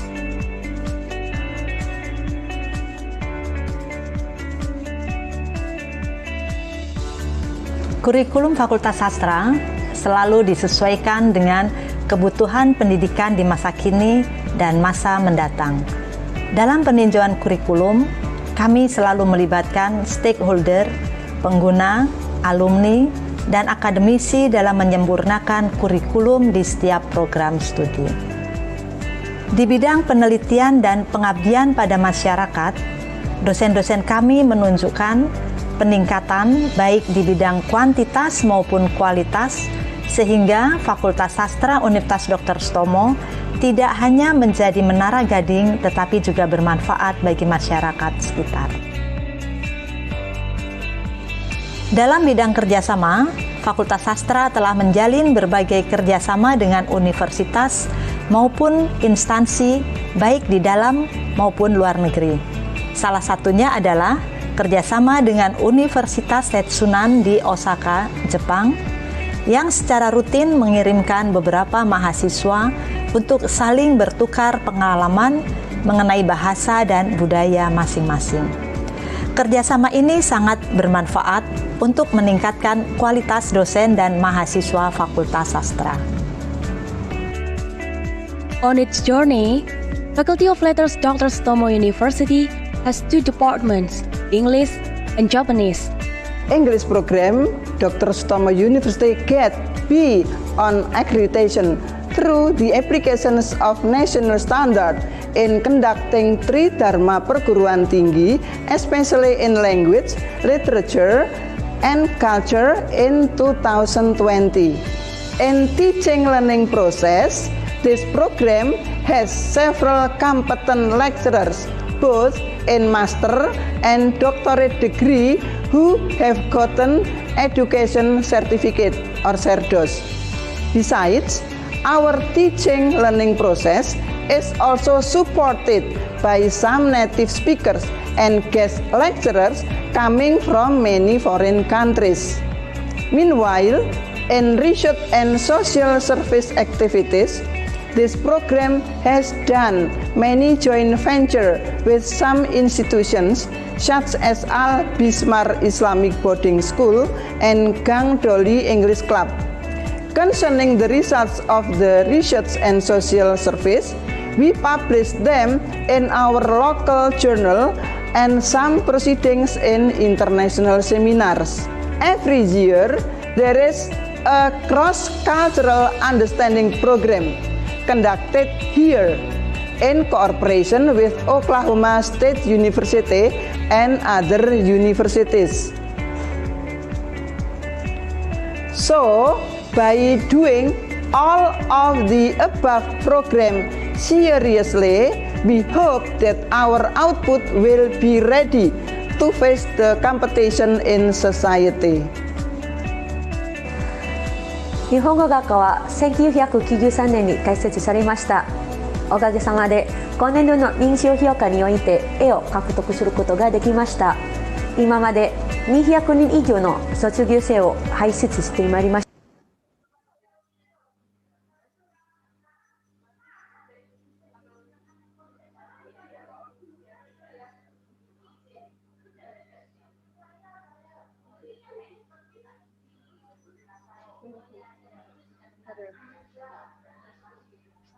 Ini loh, ya saya loh, nggak bisa loh, muter terus ini.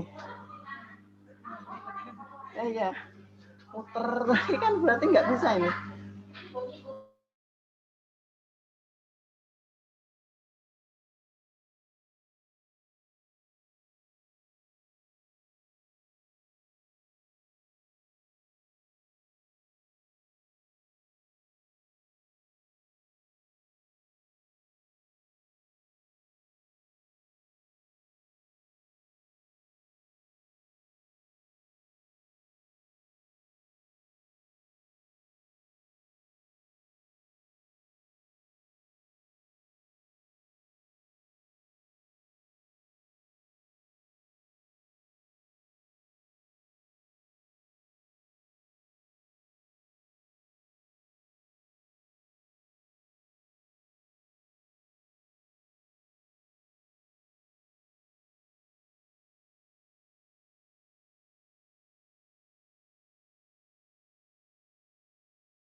Halo Mas Niko. Mas Niko.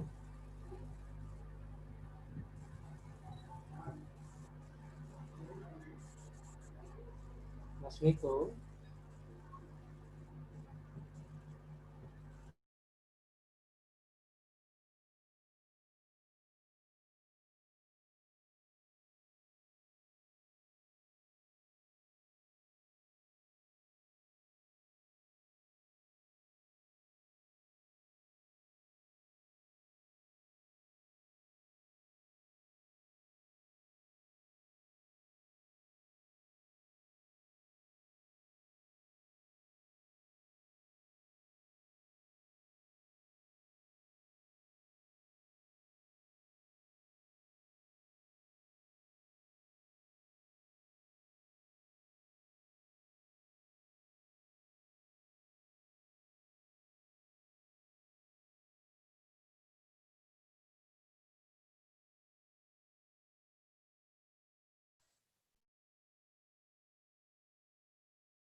Assalamualaikum.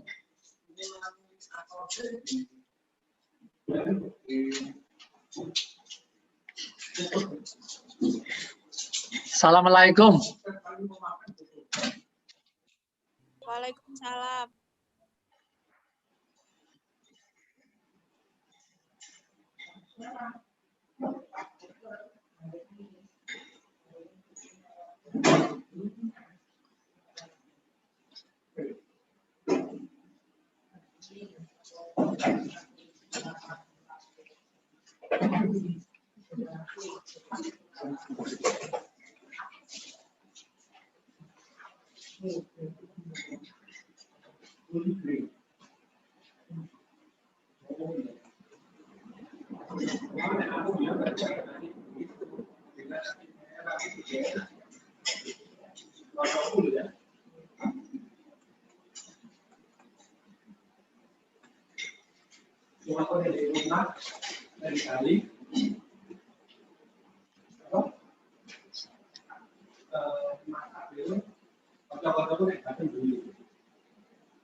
Siap ngulung-ngulung penyakit.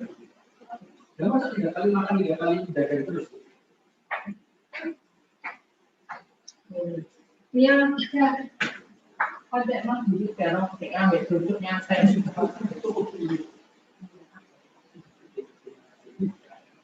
Enggak mau, Pak. Apa tuh? Enggak mau lagi rumah saya nonton, enggak mau.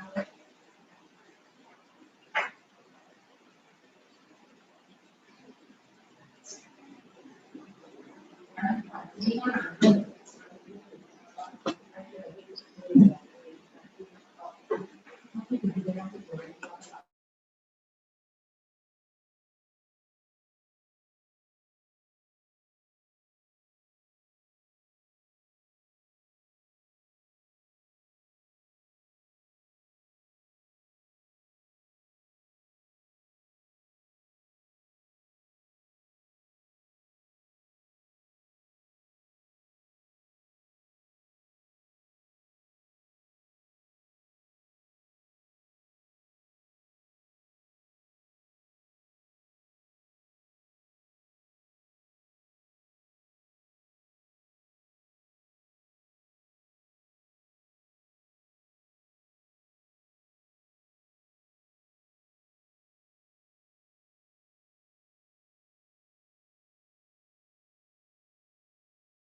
Bismillahirrahmanirrahim. Assalamualaikum warahmatullahi wabarakatuh. Apakah dengar suara saya?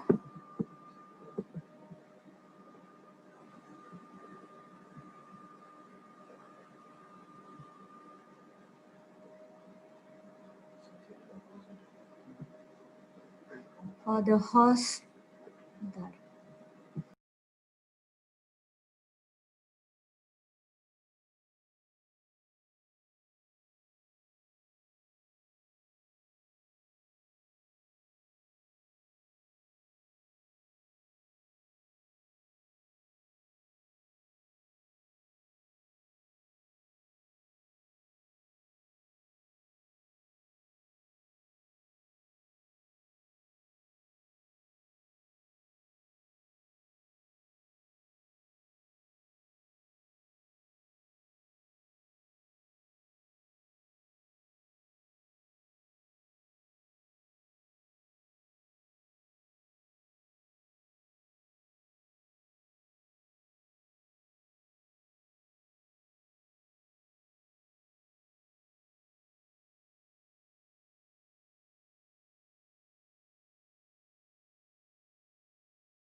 Mbak Flora, bisa dengar saya Mbak Flora?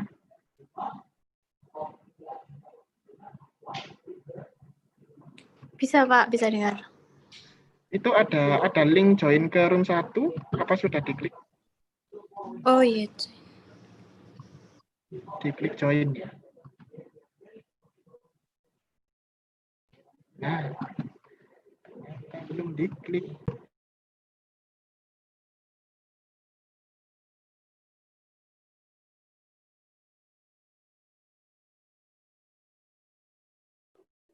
Untuk yang masih di room 1, namanya bisa di-rename, ditambahkan kode room yang dipilih ya. Nanti saya pindahkan ke roomnya biar mudah.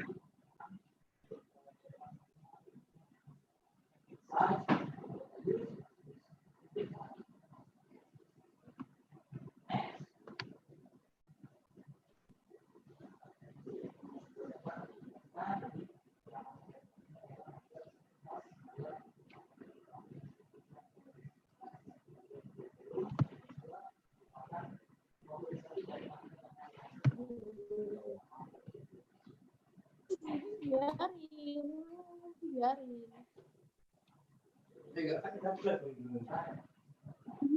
Kan ini kan aku udah bisa sertifikatnya. Ntar kan bisa buat SKP itu dibuat untuk apa persyaratan lulus gitu loh. Terus sama ntar aku udah ulangan bahasa Inggrisnya itu. Apanya? Stikes kok dibilang, kamu juga bilang stikes kok.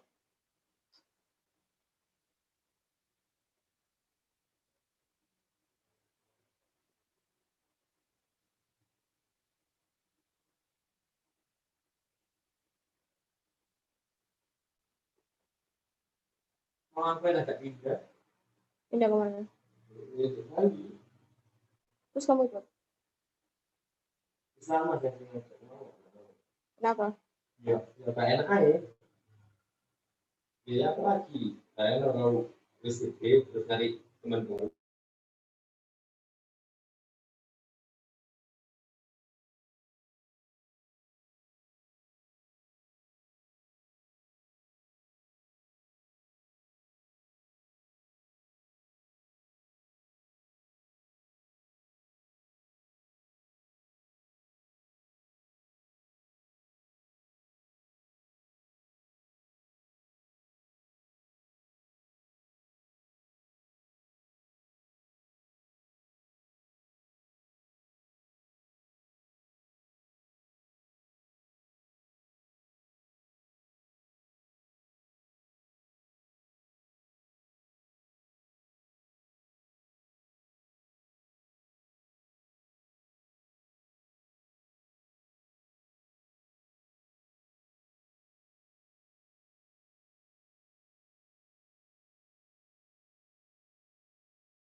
Faculty of Letters is one of the 9 faculties in Dr. Sutomo University.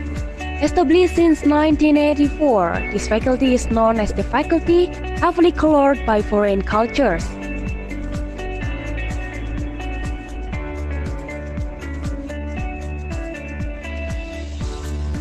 Kurikulum Fakultas Sastra selalu disesuaikan dengan kebutuhan pendidikan di masa kini dan masa mendatang.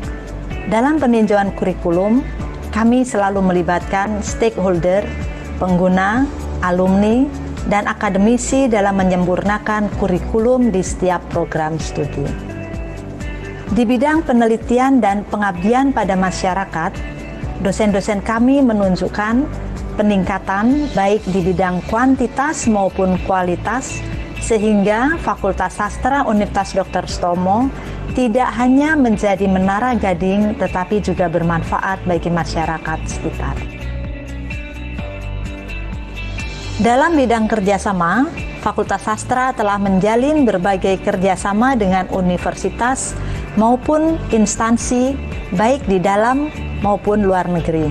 Salah satunya adalah kerjasama dengan Universitas Tetsunan di Osaka, Jepang, yang secara rutin mengirimkan beberapa mahasiswa untuk saling bertukar pengalaman mengenai bahasa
Nggak bisa nih.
Purindra.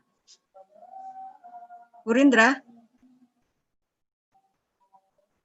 Purindra. Halo. Pak Niko, Pak Niko. Linknya kok nggak bisa ya?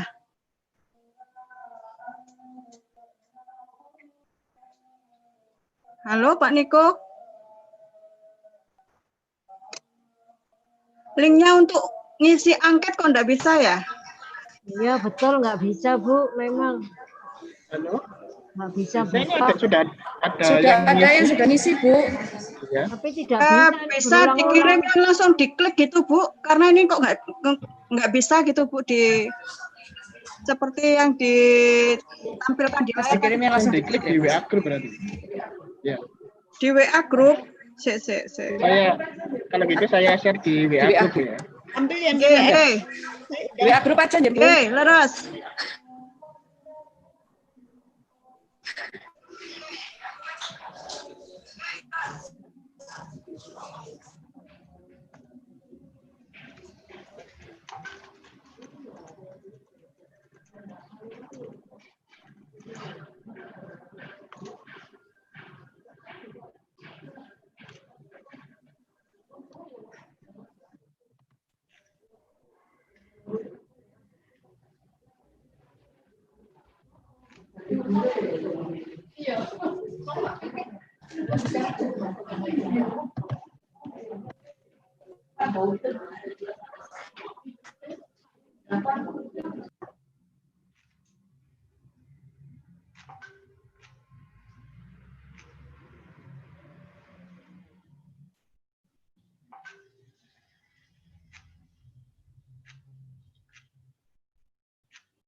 Mas Niko memang suaranya enggak anu ya Mas. Enggak ada suaranya ya Mas.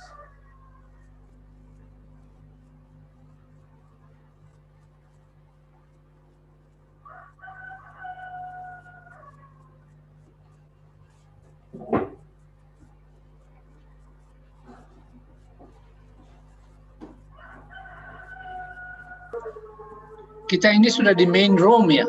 Sudah Pak Gaspar. Tapi belum mulai ya? Belum Bapak, tunggu sebentar. Oh, makanya saya lihat ada Bu. Saya kira kita salah kamar atau apa. Salah kamar itu enggak apa-apa Pak Gaspar, bisa keluar lagi kok, enggak apa-apa. Ya. Apa kabar Pak Gaspar? Iya, Bu. Ya. Sehat Pak. Sehat. Baru gini, saya hafal kata tadi ada yang Akaru dan Akeri ya. Akaru dan Ateru ya. Akaru dan Akeri saya ya yang saya ingat dari Pak Dwi ya Akaru Akeri. Ataru dan Ateru Pak. Ya. Ini nanti Pak Gaspar bisa belajar dari Pak Dwi ini Pak. Tapi tadi saya untungnya tadi saya membuka dan menutupnya dengan bahasa Jepang loh Bu. Menjelaskannya pakai bahasa Inggris Indonesia. Jadi membuka pakai minasama, mengakhiri dengan arigato gozaimasu. Waduh, mantap Pak Gaspar, mantap. Tengahnya pakai apa Pak? Tengahnya bahasa Inggris. Tengahnya tiga bahasa, Inggris, Indonesia, bahasa pojok kampung, Surabayaan. Ditambah Madura tadi Pak, bahasa Maduranya Pak belum keluar. Tiga bahasa. Ya.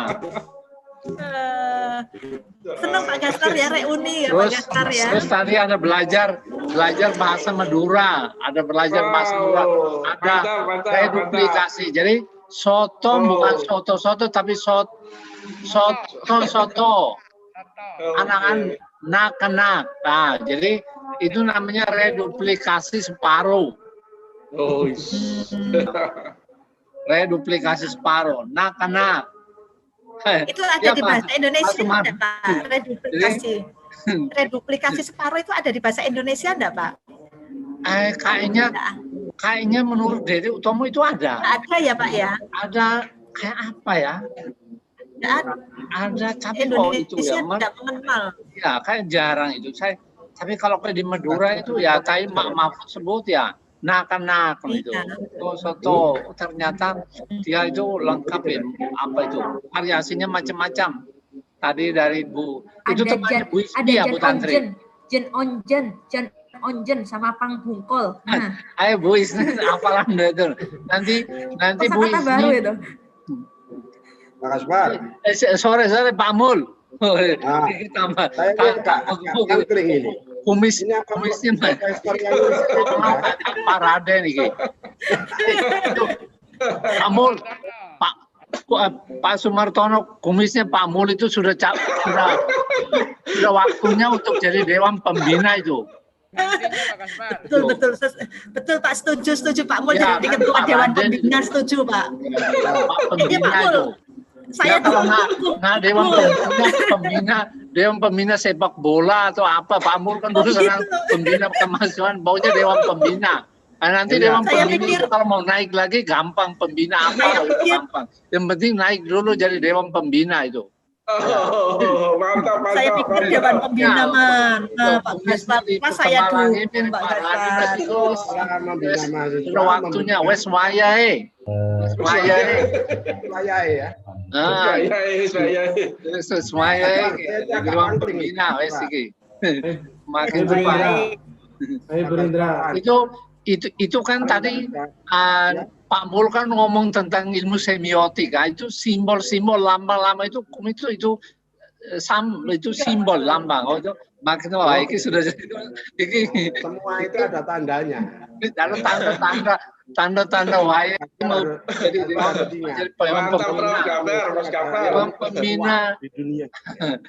pembina apa dulu pernah pembina yang itu loh penggemukan sapi itu loh Pak Mul akhirnya bangkrut tuh loh.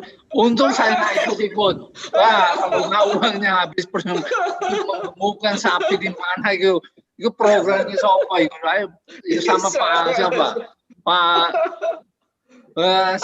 Pak Agus itu menggemukkan sapi. Ya. Itu programnya Pak Ulul itu. Menggemukkan sapi katanya dalam 1 tahun jual bisa dapat untungnya banyak gitu. Sekarang kalau penggemukan sapi bangkrut enggak masalah. Yang penting orangnya gemuk gitu.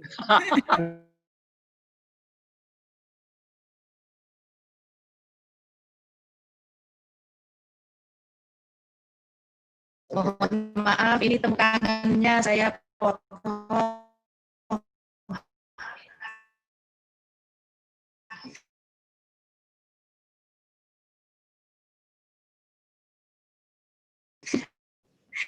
Nanti dilanjutkan di luar seminar. Jadi tidak webinar.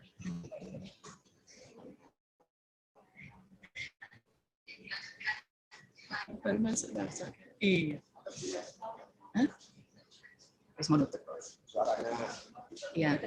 Baik, Bapak Ibu presenters maupun partisipan, terima kasih masih berada di link Zoom dan masih setia dengan webinar kami.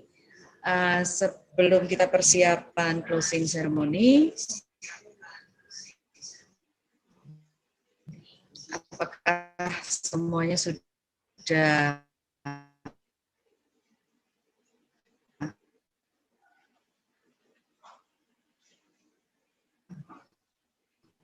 Suaranya Bu Rindra terputus-putus. On di sini? Oh, ini. Oke. Suaranya Bu Rindra terputus-putus. Yang lain mungkin dimatiin ya. Iya. Mungkin yang lainnya bisa di-mute-kan dulu.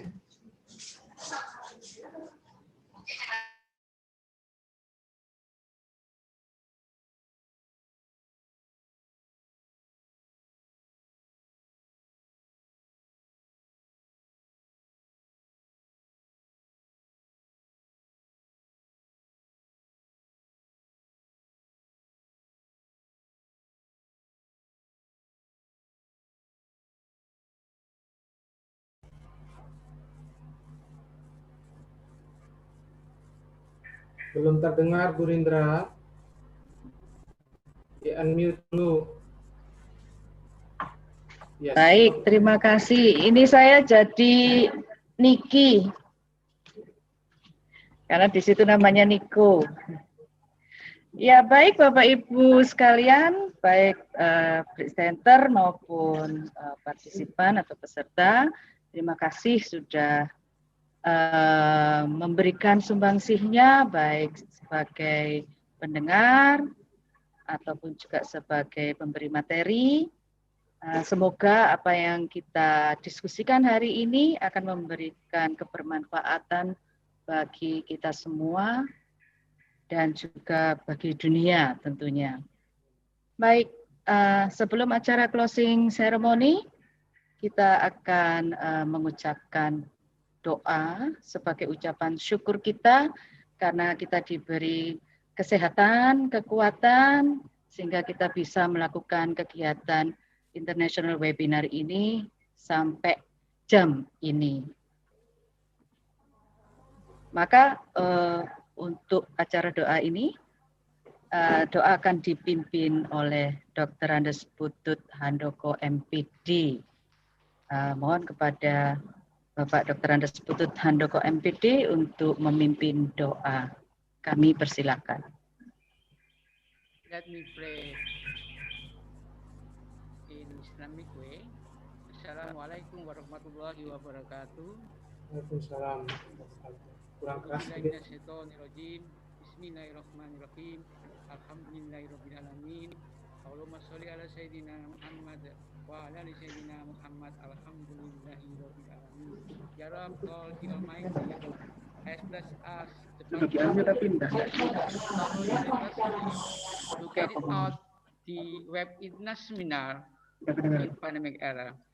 Ya Rabb, Ya Allah, God the Almighty has led us to the successful of the ECKLL the successful of the keynote speaker of 4 countries, the successful of many presenters from universities in Java, any participant in university in Java. Yaro, we pray the God for expressing that others can hold the annual international meeting of ECKLL next year. Rabbana dalam sana bilana watakan nama pun nana minal qasirin. Rabbana atina fid dunya hasanah wa fil akhirati hasanah wa qina adzabannar. Subhana rabbika rabbil izzati amma yasifun. Wa salamun alal mursalin. Walhamdulillahi rabbil alamin. Wassalamualaikum warahmatullahi wabarakatuh. Waalaikumsalam warahmatullahi wabarakatuh. Thank you, Pak Budut.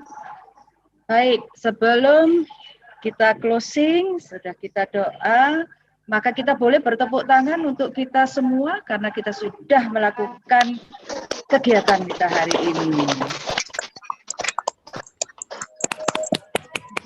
Okay, so let's go to the closing ceremony.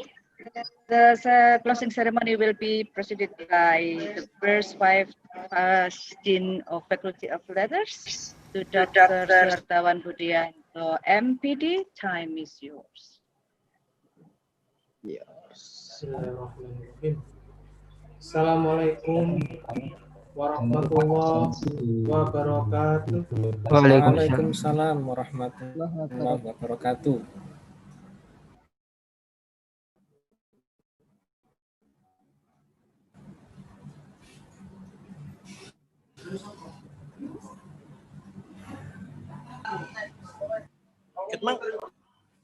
Pak Hartawan masih unmute, Pak.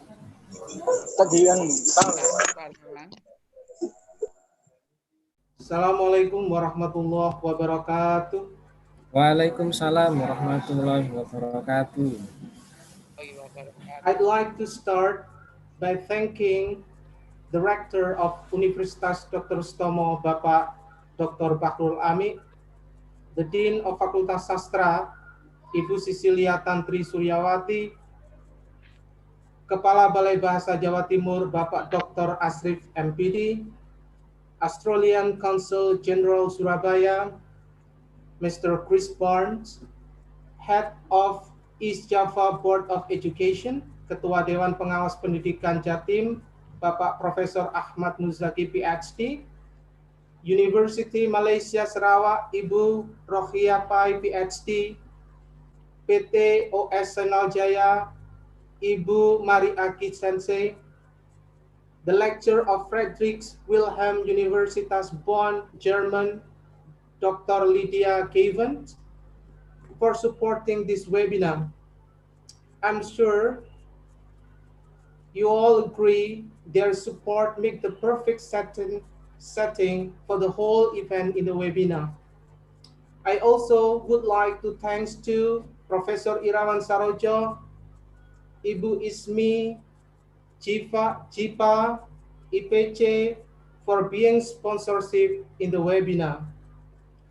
Our thanks must go to the committee who has worked so tirelessly to make it all such success, and especially the head of the committee, Bapak Rahardian Dwi Nugroho, our delightful compare this afternoon, who had made sure everything ran very well. Please allow me to give my big appreciation to all presenters and participants for sharing ideas and knowledge. In this webinar, we came here to contribute our experience for the better education in the future, especially on learning and teaching of language, literature, and culture. It has been a fantastic time and amazing things have been achieved in this afternoon. I just heard that the presenter and participants are from various institutions and cities around Indonesia. Universitas Dr. Sutomo Surabaya, SMK Dr. Sutomo, Universitas Brawijaya Malang, Stikes Yayasan Dr. Sutomo Karangmenjangan, Politeknik Ubaya, Universitas Airlangga, Universitas Negeri Jakarta, Universitas 17 Agustus Surabaya, Universitas Islam Malang, Universitas Negeri Surabaya, STIMI Banjarmasin, SMP Unggulan Amanatul Ummah, and staff Dewan Perwakilan Rakyat Republik Indonesia. So well done, everyone. We've achieved so much in this time. We have reached here and gained much knowledge and idea. This event is finished, of course, but it doesn't really stop here. And it will be soon be time to be thinking about the next ECKLL in 2021. I know I have enjoyed today enormously, and I hope you all have too. Ladies and gentlemen, let me quote the beautiful word from William Arthur Ward. He says, "The great teacher is always inspiring." So, be an inspiring teacher now and forever. Ladies and gentlemen, finally, by saying Alhamdulillahirabbil alamin, I officially close this webinar and see you next year. Thank you very much. Arigatou gozaimasu. Matur nuwun. Wassalamualaikum warahmatullahi wabarakatuh. Waalaikumsalam warahmatullahi wabarakatuh. Waalaikumsalam warahmatullahi wabarakatuh. Terima kasih, Pak. Thank you very much. Thank you. Thank you. Terima kasih, Pak. Terima kasih, Pak. Terima kasih semua. International Terima kasih, webinar on ECKLL. We hope that this webinar will be useful to improve our careers.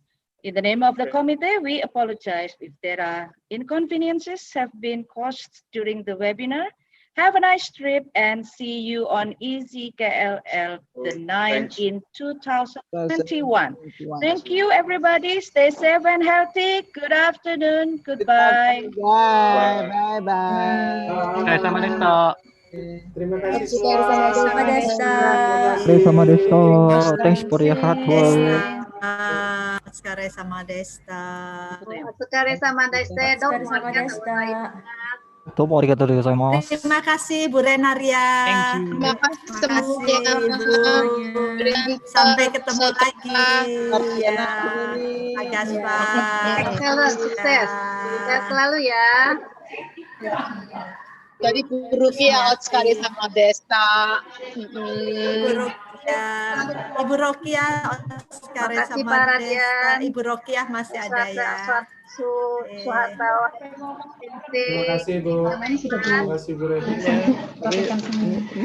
Sudah boleh live kah ini? Santri. Ya, terima kasih Bu. Bye-bye. Sampai ketemu lagi. Sampai ketemu lagi. Terima kasih banget ya Vivi ya.